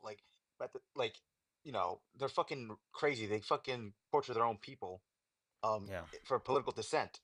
Like, but at the same time, I feel like currently in this current juncture, like, what are the options, right? Because like there can't be when you have the option to like leave or stay and you're like, oh, you can stay and you can leave. Most of these people are going to take the leave option just because they're not sure if they're like what the next living situation is going to be. They're going to try to get to a safe space. And are they going to be allowed to come back? I don't think they will be allowed to come back. And they're going to just be stuck in Jordan as second class citizens. I mean, I think you'd get to the we're getting down the hypothetical route. We're like, I think they should be allowed back if they choose to leave, but then that would be their own government telling them they can't come back at that point, which would then be a completely different problem. So it wouldn't be up to the What U.S. to tell them. government do you think that's going to control Gaza after this? Because I don't Well, think any it it Palestinian. it needs to be a Palestinian for once. The Palestinians need to have a Palestinian in charge. They've never had a Palestinian in charge. It's always been someone from the outside. Not once in the Palestinians' history as a Palestinian people, as you know them today, ever had an actual Palestinian as a leader. What did you say, Arafat? He was Egyptian. Yeah, he's Egyptian, Yeah, my but dude. he like lived in Palestine slash The the Israel that the, we know the today. man the man from Egypt that openly stated he didn't give a single flying fuck about his own people and openly likes when they die because it furthers his goals. Yeah, no, don't get me wrong. Arafat was a piece of shit. My Yeah, partner, but by the way, he's not a in OSCE, Palestinian. He was born in Egypt. He wasn't even born. from what I He wasn't even born. It's not like he was born in an area that Egypt just happened to control. He was born in Egypt. He's literally Egyptian. I don't know the historical background of it, but what is he by any chance? Like his parents were Palestinian and they fled to Egypt around that time because back then Egypt did allow Palestinians, like in the '48 war, they let Palestinians flee to Egypt. Is that the case, or is he just straight up just Egyptian? As far as I know, he's just straight up Egyptian. But even so, like they've never had a Palestinian leader that just for once, just for even shits and giggles, tried peace. Not once has any of their leaders gone, you know what? Let's just try it and see what happens. Every single one of them has just fucking abused the people. Used and abused them to wage war while they suffer zero repercussions. Yeah, no, don't get me wrong. Like Arafat was a piece of shit, but I believe that I'm pretty sure he was Palestinian, but I So might like I don't know. You guys saying that he wasn't? so just a quick wiki look. He was born in Cairo to a Palestinian father from Gaza City. So I don't know. It's kind of like a. I mean, honestly, I don't think it matters that much. It's kind of like a semantic Yeah, game. he was Like like what age? raised and had his upbringing in Egypt. Like he had no connection with anything that was over there, like whatsoever. Other than like having a dad that came from that area. But if you look at the where his dad originated from, like again, there was no like Palestinian Yeah, people right. of that time. Like the most popular last name in Gaza is Egyptian, right? Yeah, Like but at the same time, Palestinian identity came after the '48 war. Yeah, and he So was he he could have well, like it due came to his Yeah, but after connection. that's the thing. it He came was after born. '64. Okay, we're just arguing about Yeah, I was semantics, gonna say it's but kind of He pointless was because born in either way, Egypt before the Palestinian identity existed. Is like again, like that's why I'm saying like if he was born in that region, had he been born there and had a connection to the people there, that'd be different. But he doesn't. yeah, like Arafat was a piece of shit. Like even the Saudis were like, "Oh, this is a fucking crazy deal that we got the Israelis to agree to." Arafat was like, "Let me think about this." Like my former partner in the OSCE was in Palestine during the '94 and '90. I want to say the 1992 election, the 1996. I don't remember exactly the dates. She was there for the elections, and she actually has a picture of Arafat. If you want, I can ask her for like send me the picture. Oh Jesus! Because it's when she showed it to me, I was like, oh, I don't like him. He's a kind of a piece of shit. Um, but yeah, because he just used the fucking like. I think the problem with the Palestinian cause is that a lot of their leaders are not good people, right? They don't think about their people a lot of times, Yeah. and they just take It's money. not Like even it's just the Palestinian leadership though. It's like the entire world uses and abuses them. The UN uses and abuses them. I mean, like UNRWA is literally like you got to ask yourself, why is there a refugee organization specifically for Palestinians when no other group on planet Earth, no other refugee has an independent refugee program that is literally set up for them? with Nor, no nor Why intention is of it? resettling either. yeah, So nor does Yeah, any other refugee group like inherit refugee status generationally. yeah. It's almost like they're like wanting to keep them in a state of perpetual refugee status so they can continue to profit off of them. Yeah, this is kind of like maybe a slight derail, but part of it is because I've heard it described. I think it was this right-wing podcast. I don't even remember where, but they described it as a old world conflict in the new world. So there's so much history of, in throughout history, if you have two groups that strongly dislike each other, maybe Arabs probably, hate the Jews, and one side is vastly more militarily competent, vastly stronger, they would just either be expelled or enslaved or killed, depending on what era of history. But now there's in the post-war order. Now we have these norms and rules. So even the far right Zionists, even the extreme ones, they know they can't really just G word even if they want to, because it's just not politically tenable. Just all of them. So we're in this weird limbo, and like you guys said, the rest of the world is kind of cheerleading them and just using them as a wedge. And there's not really the interest of the Palestinian people. It's kind of just like, yeah, you guys, we're gonna from the river to the sea, guys. And everyone kind of knows that it's not really realistic. The only path, just because Israel is so strong, and yeah, it's kind of messed up. It's also like the problem with like historically when conflict occur, it is not the onus of the attacking force to ensure the opposing forces civilians are not damaged or hurt. It's usually up to, you know, the nation itself to protect their civilians. And Yes, but Hamas is not really trying to protect their civilians at all.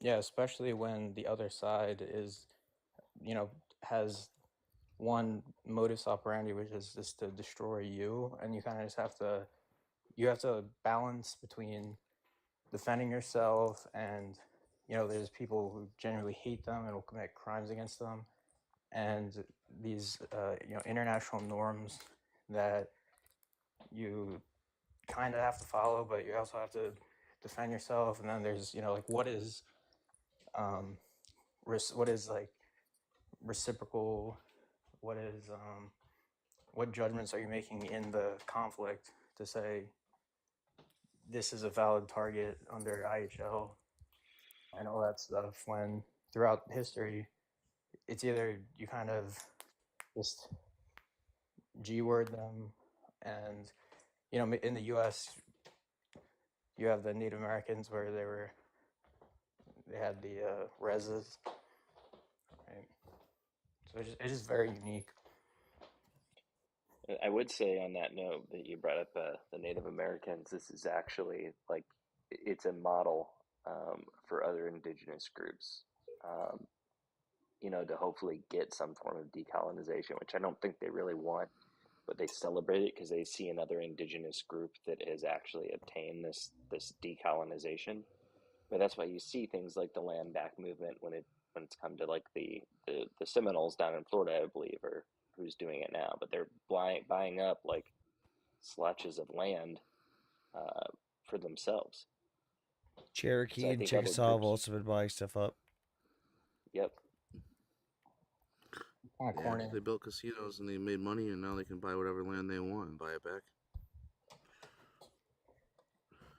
So I have a question, by the way. I see that you have other stuff up here, and I saw the Who's the talking right picture of now? Putin. I don't even see who's a It's box audio. it's the dude at the top, It's Graham. Okay. Yeah. Hey, Graham. What's going on, guys? So I see your picture of Putin and the things that he said about all Ukraine is ours. Do you think that's going to cause WW3? No. After the United States wants in on the lithium and the other No. rare metals that are in the Ukraine, do you think that's going to cause a spark? Trump signed the worst version of the deal to where we don't even actually benefit from that deal for another fucking 10 years. So no harm, no foul. We lose nothing. And even if we did have the rights to it, We're having trouble hearing you. oh, sorry. One, we signed the worst version of that deal. Trump should have signed the first one that we were offered, but he didn't.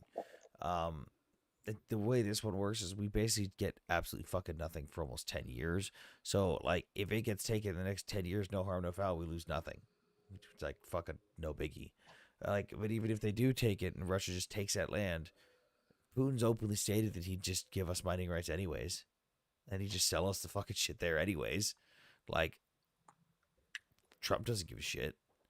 But it's not like this isn't gonna kick off World War III unless they do some really fucking stupid shit and try to go after a couple of NATO countries and it goes poorly. And if NATO grows, but then we're getting into hypotheticals because then it would require NATO to grow a fucking pair and for everyone to invoke Article 5. But we've got countries like Hungary and Turkey that would probably vote no against Article 5.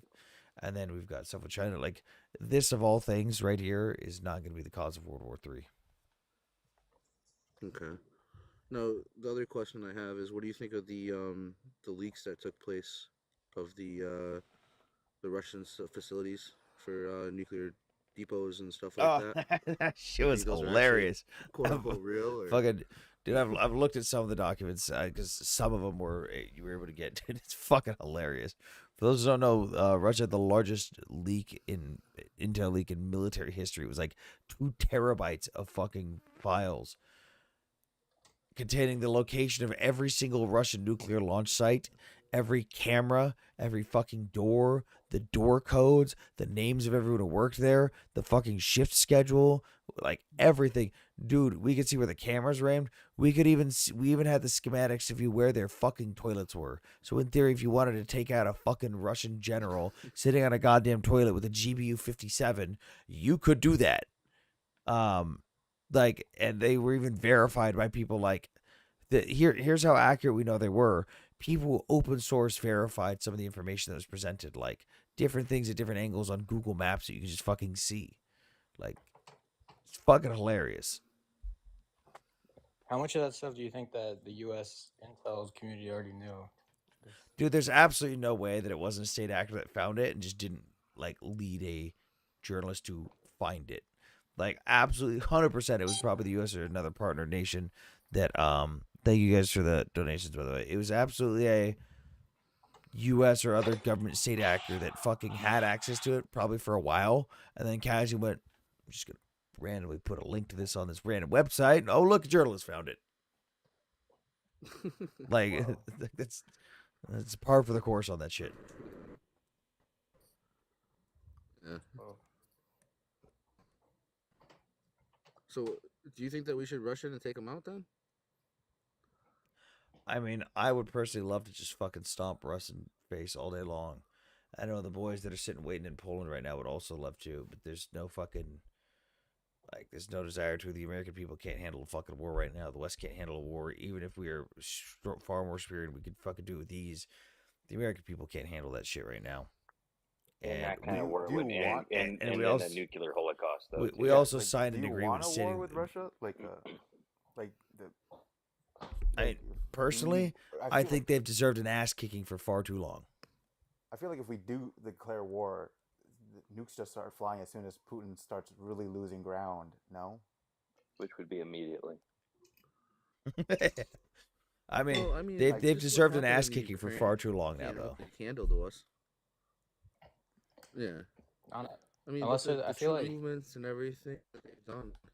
Did Nick's live get taken down? I don't know. Sorry, Matt. Go ahead. My bad.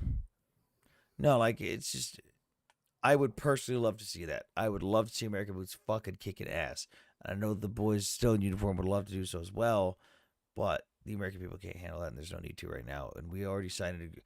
As much as I would like to, we also did sign the Budapest Memorandum, which, although Putin already violated it, so fuck it, why not? It does say that we wouldn't do anything unless they got nuked.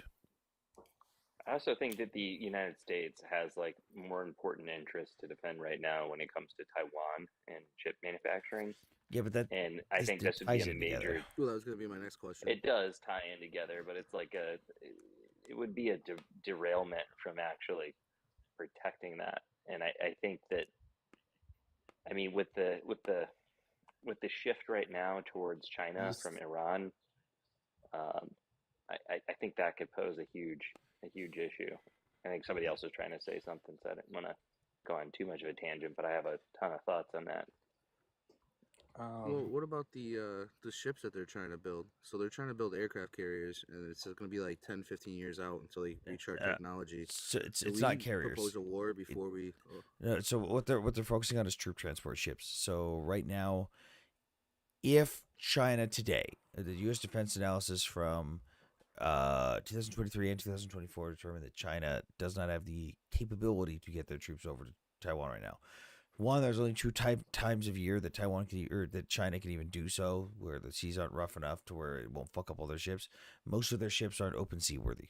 Like most of their ships are literally not rated for the open sea. It's a very rough strait to get from China to Taiwan. And let's say they had every single ship available for troop transport and every aircraft available, they could literally get 40,000 soldiers onto the beach at one time. That is if nothing gets shot down and nothing gets sunk. That is not enough to sustain an invasion. When you're doing a sea-based invasion, you have to have an target-rich, oversaturated environment to where it's basically like D-Day. I have so much shit in the water that it is physically impossible for you to shoot at down, sink enough shit to stop me. That is why we predicted accurately years ago that they were going to start putting all their money into ship development, like stuff that can actually cross the strait, specifically troop transports and equipment transports. And what has everyone been seeing videos of recently? Who can tell me what they've been seeing videos of recently coming out of China? Anyone? Docks, transport ships, stuff that can transport a buttload of troops, and a buttload of equipment. Because that's I think what I they're saw focusing on. a similar to D-Day, like a Mulberry Harbor Chinese spin on one of them. I don't know how. Yeah, they've been doing a bunch of that shit, and that's what they're focusing on there. It's not necessarily the carriers, because China has realized that they gotta have the best equipment in the world, but if they can't put the fucking bodies there, it doesn't fucking matter.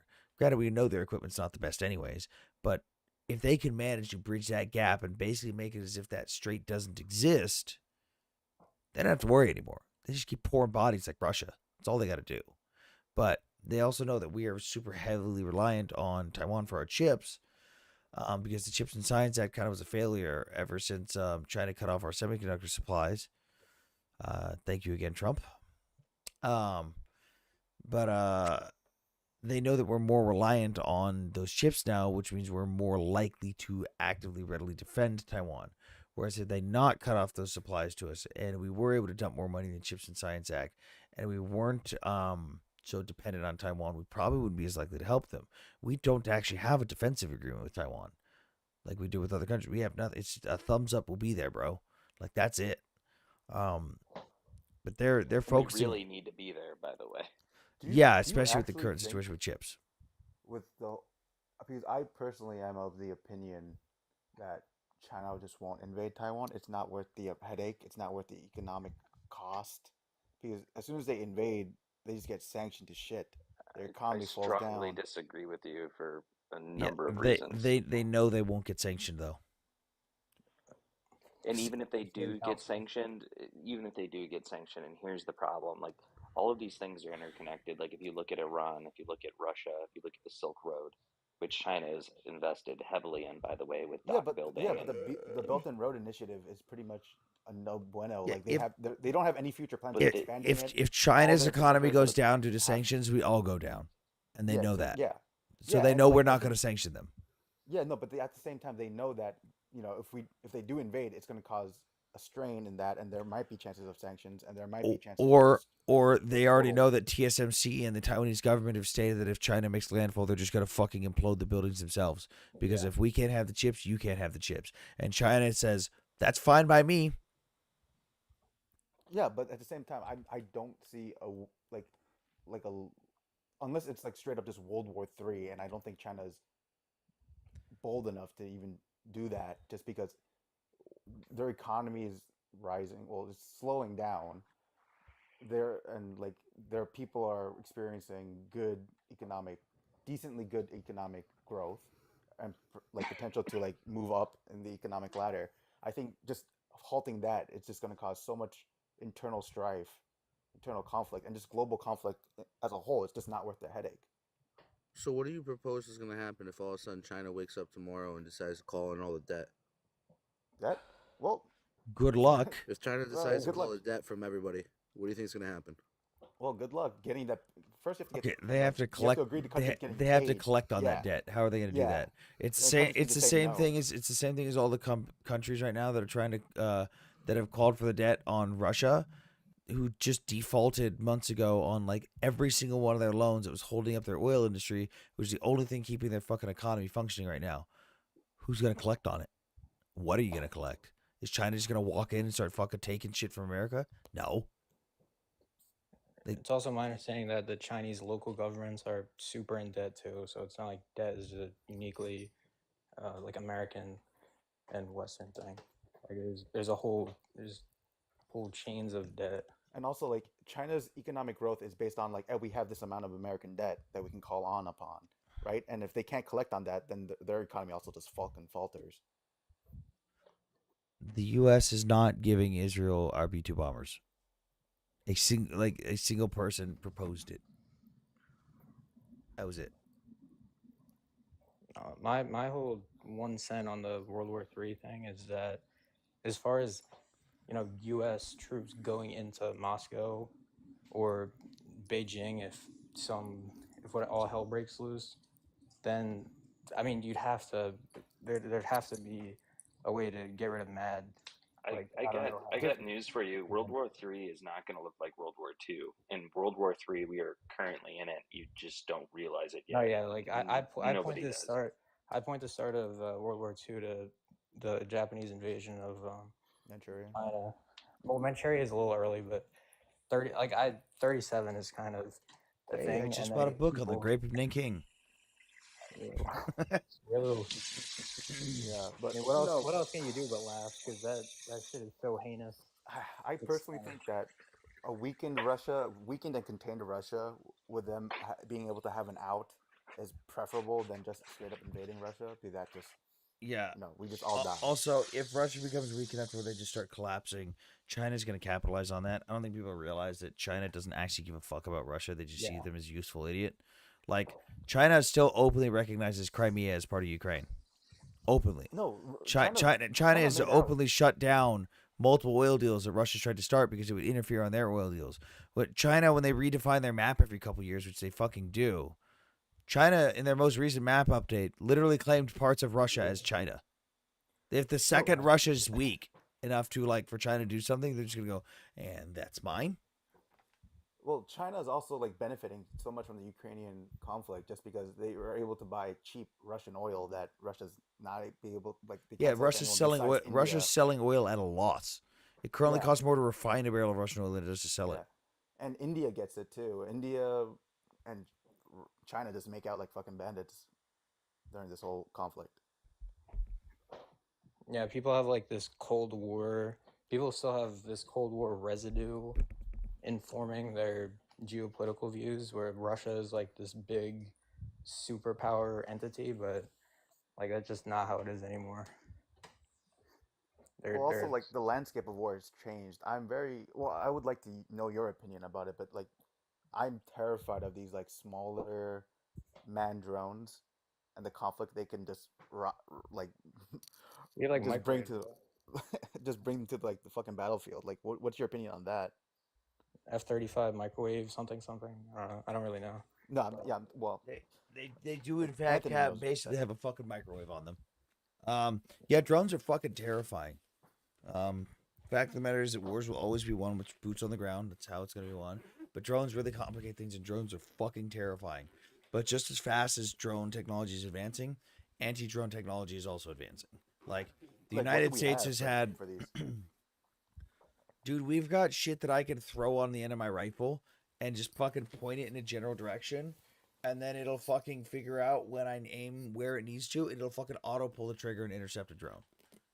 Like we've had shit like that for decades. We've had little fucking microwave guns for decades. Like the U.S. thought about this shit. We may not have invested into the ISR and the actual drone dropper shit on our own, but we've had anti-drone technology for decades. Even shit that I can't fucking talk about.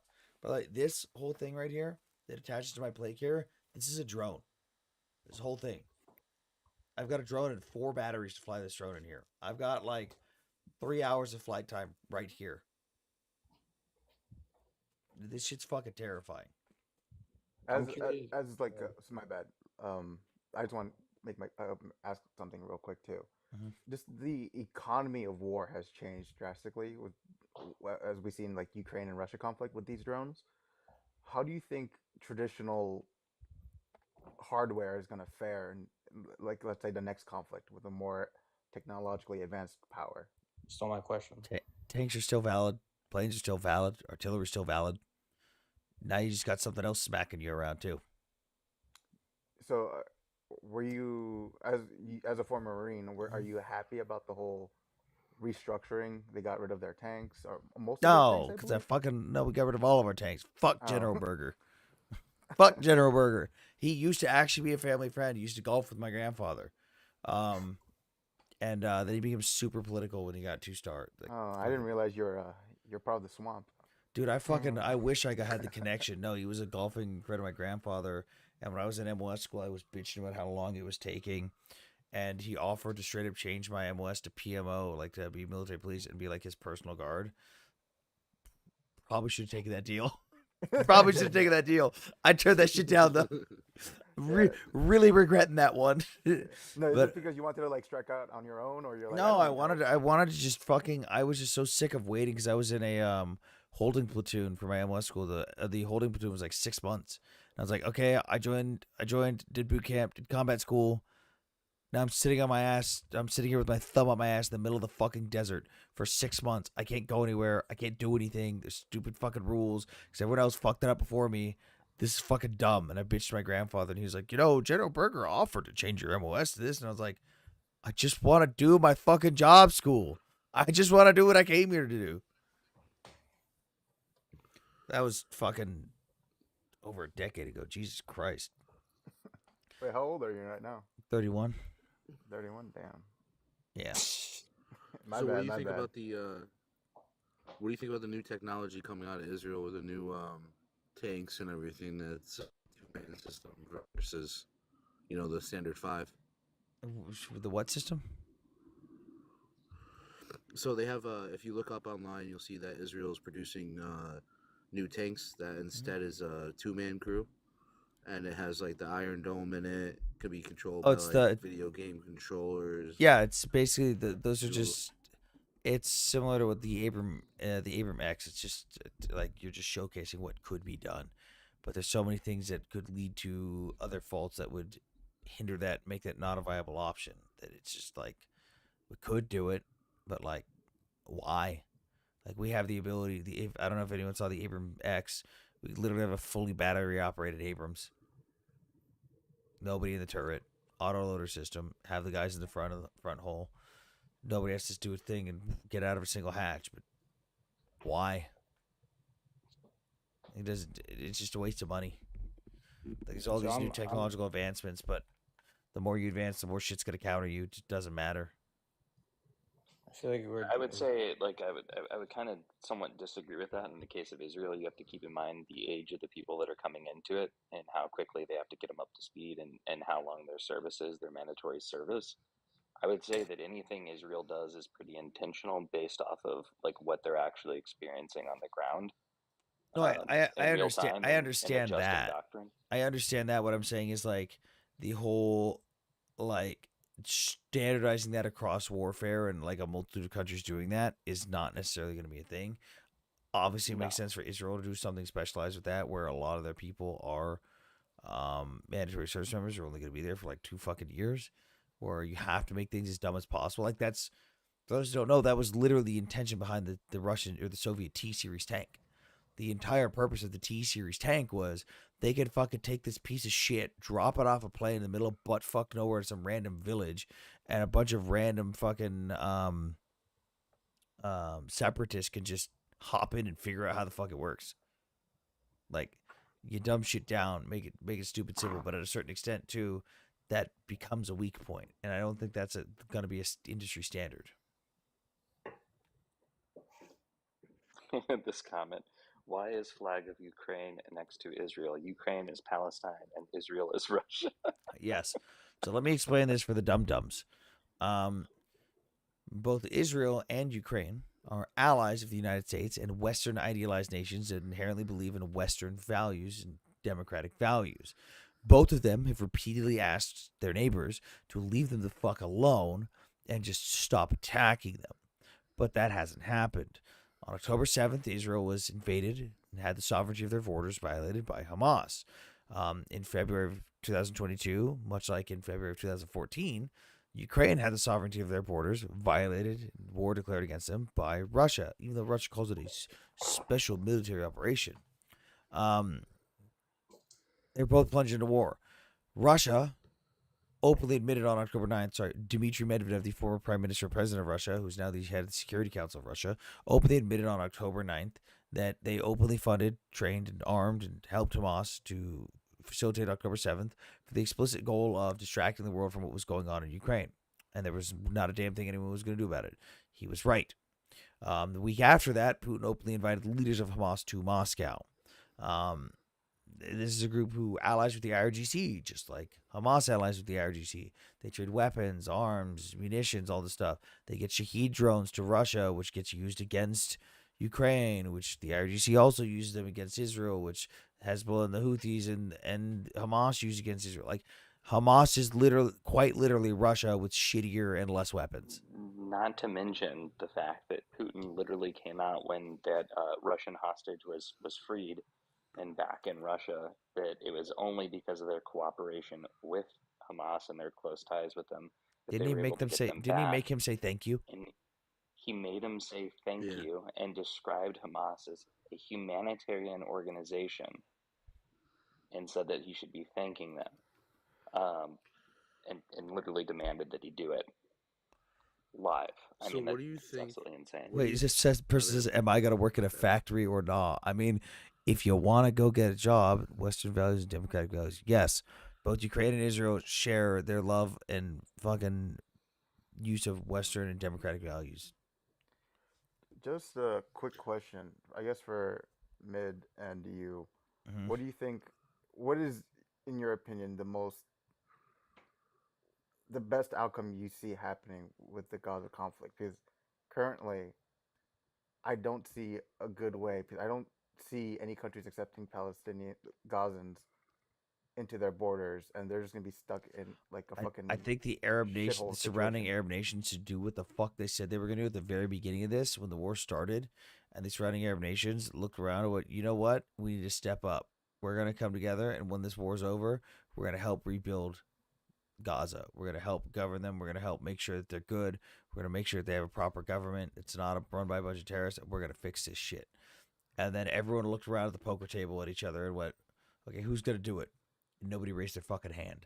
I think if they actually did that and stood the fuck up and stood by their fucking word, like, hey, let's build a Palestinian government run by a Palestinian who actually gives a shit about the Palestinians, who gives a shit about their well being, help them rebuild and do all this shit that Israel's even offered to help fund.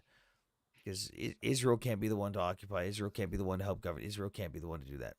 It just won't work. I think if I will they take Yeah, it but like, would a would step Israel even further than allow that. that to happen though? Like I'll other take it Arab a countries to I'll step take in it a and like step help? further than that, though, and this is like an important factor. After World War II, there was a whole re-education process for the people of Germany, right? and That, Japan, and Japan as well, correct? That fell into this whole ideology of being superior people, and that what they were doing was okay. The brainwashing of the Schmittler youth. I'm sorry. Um, that went on in that country. There's a re-education process. Right now, you have the same thing that's been happening with inside Gaza, that's literally been funded by the UN through UNRWA. the education that they have there is literally to hate the Yehudis or the Jews that are their neighbors.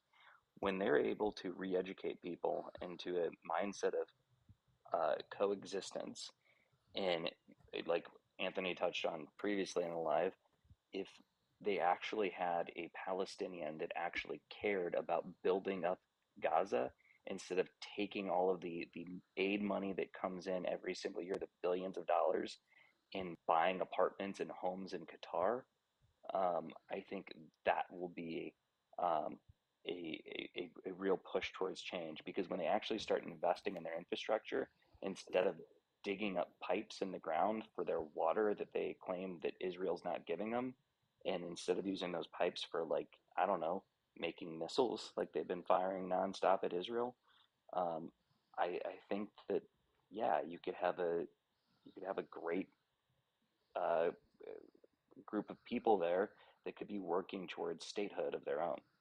But right now, under the given mindset, if we were to just give them a state right now, um, they would just go right back to attacking Israel like literally the first chance they got. Yeah, but who gives the okay of like, hey, you can make your own state? Like, would Israel have a say in this? Because I feel like if It's up to Israel the does have a say in this, Israel they're not kind of gonna does, ever. but it's also mainly up to the United Nations. It doesn't even matter how many people in the United Nations say, "Hey, I recognize Palestine." They don't meet the requirements set in place by the United Nations. The main one being, besides even having set borders, the main one is a unifying governing body. They've got Fatah on one end and Hamas on the other. They literally don't meet the fucking first requirement to become a recognized nation for the United Nations, even if enough people vote for them. So my question would be, it's going to be a little bit off topic here, is what do you think about North Korea and the suffering that they did with sending troops over to the Ukraine? Do you think that was I mean, come on, that's a joke, right? Like It was funny. By the way, I mean, they guys, got leveled. we're like 1,000 likes away from 50,000 likes. Let's get there. I will say that the Ukrainians stated that the North Korean soldiers, as much as their fucking tactics suck, the one thing they were good at was aiming, because it's all they fucking did when they grew up in North Korea. Like, they're a lot more accurate than the Russians are, and like if they get a shot on you, they will hit you.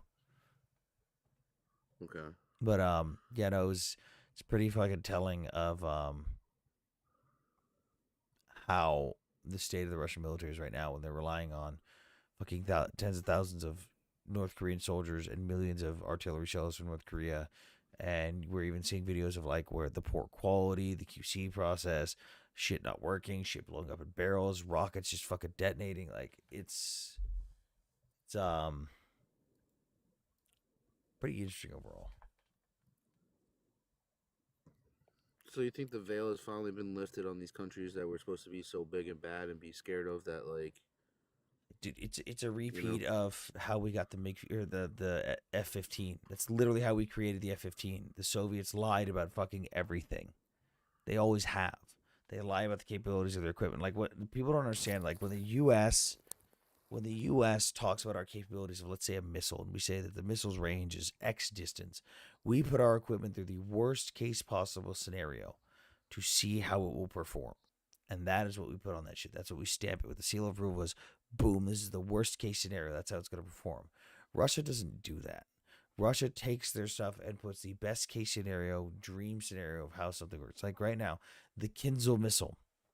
The Kinzhal missile that Russia claims is a hypersonic cruise missile, it's not, because in order to be a hypersonic cruise missile, you have to be able to maneuver at or above Mach 5, not just reach Mach 5. Reaching Mach 5 is not a fucking problem for most of the missiles that we have, and fucking pretty much any ballistic missile. It's the maneuvering, and the U.S. is the only people that have been able to demonstrate a maneuverable cruise missile at or above Mach 5. Russia claims the Kinzhal missile is a hypersonic cruise missile, but it has the capability of reaching Mach 5, but it can't maneuver. It's literally just a fucking Iskander missile launched from a MiG. That's it. It's an Iskander missile launched from a MiG. But when they advertise the capabilities of it, they say hypersonic cruise missile, blah, blah, blah, blah, blah, it can do all this. Did you know that they add the range of the fucking plane that carries it to the range of the missile? That's like stating that a missile that a B-52 can carry has unlimited range because we can just fucking keep a B-52 in the air for fucking days on end. Like, It's just utter bullshit. Do you think that I remember Russia? I'm not sure when it was revealed. Maybe a couple of years ago, before the conflict. They said they had like a drone-operated torpedo that's able to carry a nuclear Yeah, warhead. that then they advertise and they talk about how big the size of it was, which wasn't even big enough to contain a nuclear reactor. Yeah, they're a bunch of fucking liars. This guy said North Korea makes shells. Yes, North Korea does in fact produce very, very shitty artillery shells. This isn't some open secret. They had a bunch of stockpiles of old Soviet shit, and they also have their own stuff that they have developed that they've sent to Russia. The Russian troops have literally filmed themselves opening these artillery shells. They are pieces of garbage. You ever see the movie Canadian Bacon? No. They wanted to redo the Cold War, so they invited Russia over, and the guy's eating a bucket of Kentucky Fried Chicken, and he goes, "Mr. President, why don't we start this Cold War thing again?" He goes, "Listen, don't be such a sore winner. All right, we just discovered indoor plumbing." Jesus Christ. Yeah, no, they can't produce toilet paper, mate. Dude, I don't know what to tell you. It's a fact that they make artillery shells. They've shipped millions of them to Russia. They even produce their dude. They have a military industrial complex. They even have their own fucking versions and variants of BTRs and BMPs that are Did you see exclusive to that North Korea. destroyer that North Korea made, and it like got stuck on the? Oh yeah, they launched it, and then offloading they dock? had a quite literally a cover-up operation. No, they What? didn't cover up. I think Kim Jong Un said that we will find the reason why No, they covered it up. this occurred or They covered something. it with a giant blue tarp. Oh, Quite literally a cover-up operation. no, but yeah, no, he was pissed. He was like, "We will find out the reason why this happened. And Wait, we will proper punishment will be like Russia distributed." is importing rounds from North Korea. The fuck world are you living in? Dude, this isn't some big secret. Russia's openly admitted to this. I think this guy's trolling. I think this guy's trolling. No, there's people that are this dumb. I have Yeah, discovered that there are actually people this dumb and in denial. Like, Russia quite openly receives arms and munitions from North Korea. They are actively fielding North Korean howitzers right now. And how are those Wasn't the howitzers? Ukrainians the ones that also like use the drones to invade the camp that North Korea made on the site, and then they like wipe out half of them or something like that? No, Was that the story? they hit a North Korean officer on one of the camps, one of the training grounds. Okay. How many? I don't know the actual numbers. How many soldiers are actually being sent to Russia? We know of at minimum 14,000 North Korean soldiers that were sent to Russia. Isn't that like a pretty negligible number? Not necessarily, depending on the region they were in and what the purpose they were being used for. They were first started as rear guard, then they moved to second echelon defensive lines, and they moved to primary lines, and then they were used in assaults. And the 14,000 is still a pretty significant amount when you're kind of throwing them at a fucking meat grinder. Just a quick question, just because like originally, at least like the common man thought that Ukraine would do decently well because of all the new tech that they're getting comparative to what Russia has, but that doesn't seem like it really has borne any fruit. I feel like this war really showed that you still need a lot of men, and Well, Ukraine is kind of. I mean, the Javelin missiles systems and the NLAWs kind of single-handedly helped. Well, I wouldn't say single-handedly. It was them fighting in general. Were like instrumental and fundamental in them pushing back the original invasion when they surrounded Kyiv and had that like fucking multiple kilometer long convoy. You saw Javelin missile systems and NLAWs fucking up Russian tanks left and right. And this is 20-plus-year-old equipment that we weren't going to ever fucking use again. That's just popping the turrets and breathing life into the Russian space program. Yeah, but like, let's say like, can we produce them in enough numbers for when if we have like a global conflict with, let's say, with Russia or China, Dude, which I don't think will we happen. still have random factories across America that have artillery shell fucking stamps in the back that like we could, if we really wanted to. Granted, we probably won't, and a bunch of people would be pissed off about it, but we could. Like the government today could be like, "Hey, hello, you make artillery shells now. Goodbye." Like There are still factories that have the old fucking stamps and dies for all this shit just sitting in closets. Like if we really wanted to, like our industrial might cannot be beat. So Even now, so with the resources, like of like, like U.S. Steel was like it's pretty much like on its last legs and stuff. It doesn't mean that we're just not going to buy shit from other people to make that stuff. So can I jump in here because I was about to ask about this in regard to China, just about. I mean, you said it. Our industrial might cannot be beat. Like assuming that we, you know, lock in. If we do it, yeah. Yeah, exactly. So if the U.S. enters that gear that we We did go in World War sicko mode. II, yeah, that was years ago. Now it's locked in, But so, and then, well, obviously, the main comparison would be China, obviously, and they're in the phase that we were decades ago, where there's just factories everywhere. We have all these they had slash have all these raw materials everywhere, and they're just waiting to be pulled out of the ground and turned into stuff. And you know like I've heard it said that we they are what we were then, in terms of they can kind of just dwarf everything. Yeah, they're kind of pulling the Russian strategy where more equals better, but like that, dude. Let's put it this way: do you know the Well, difference between digital and optical night vision? No. Okay, so digital means like camera receiver, like I'm taking in stuff and putting it through a digital. Like there's Well, well, now that I think about it, I yeah, can there's sort like of. there's like a delay when I move around. Optical is like what I see is what is happening. There's no delay there. China's still using first generation digital night vision goggles to issue to their soldiers.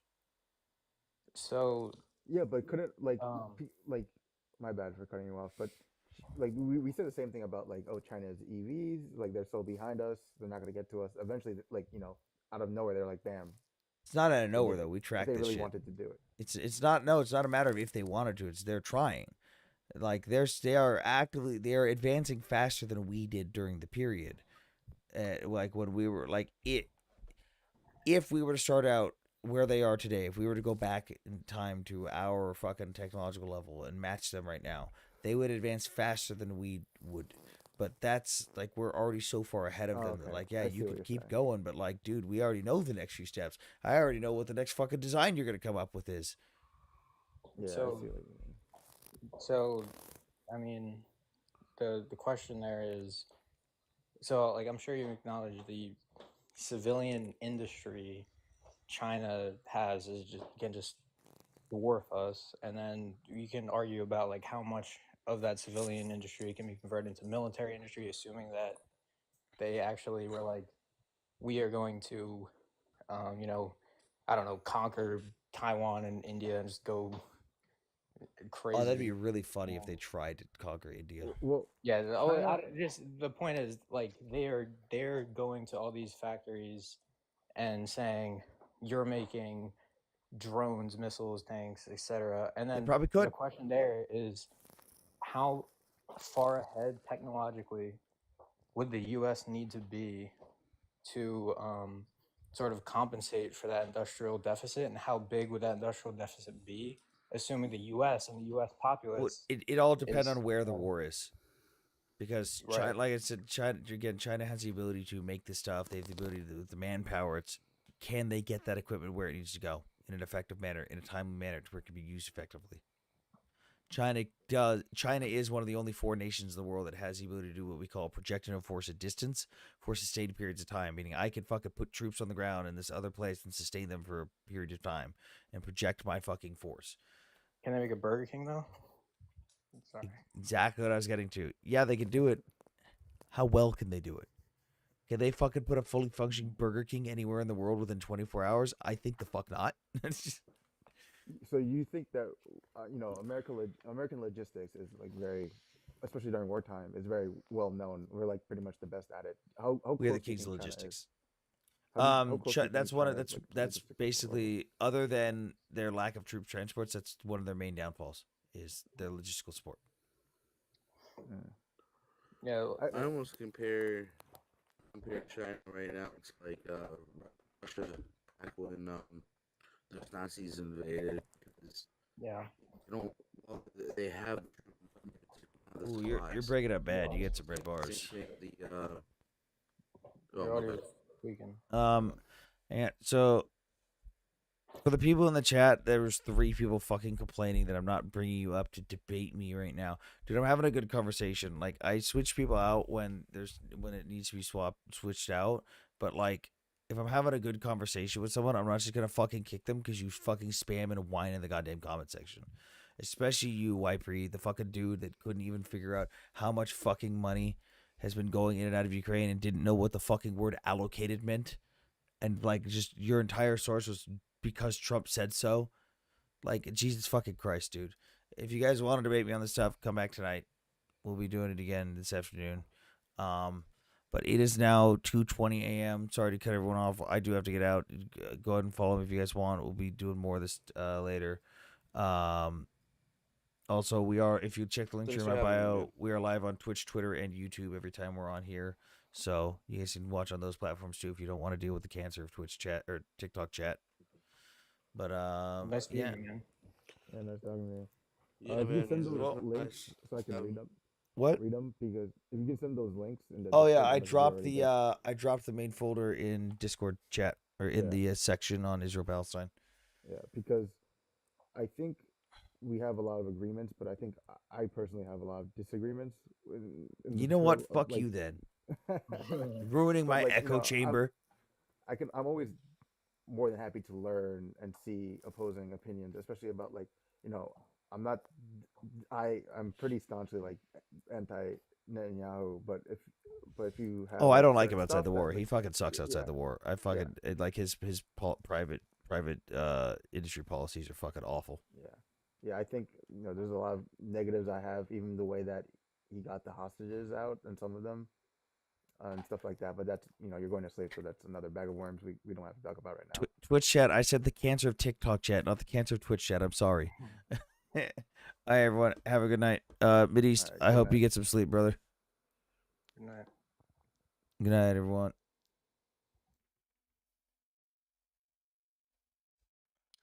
And shit, there's the end button. Good night. Good night to you guys in Twitch and YouTube and TikTok chat. Thank you, Captain, for helping us get to 50.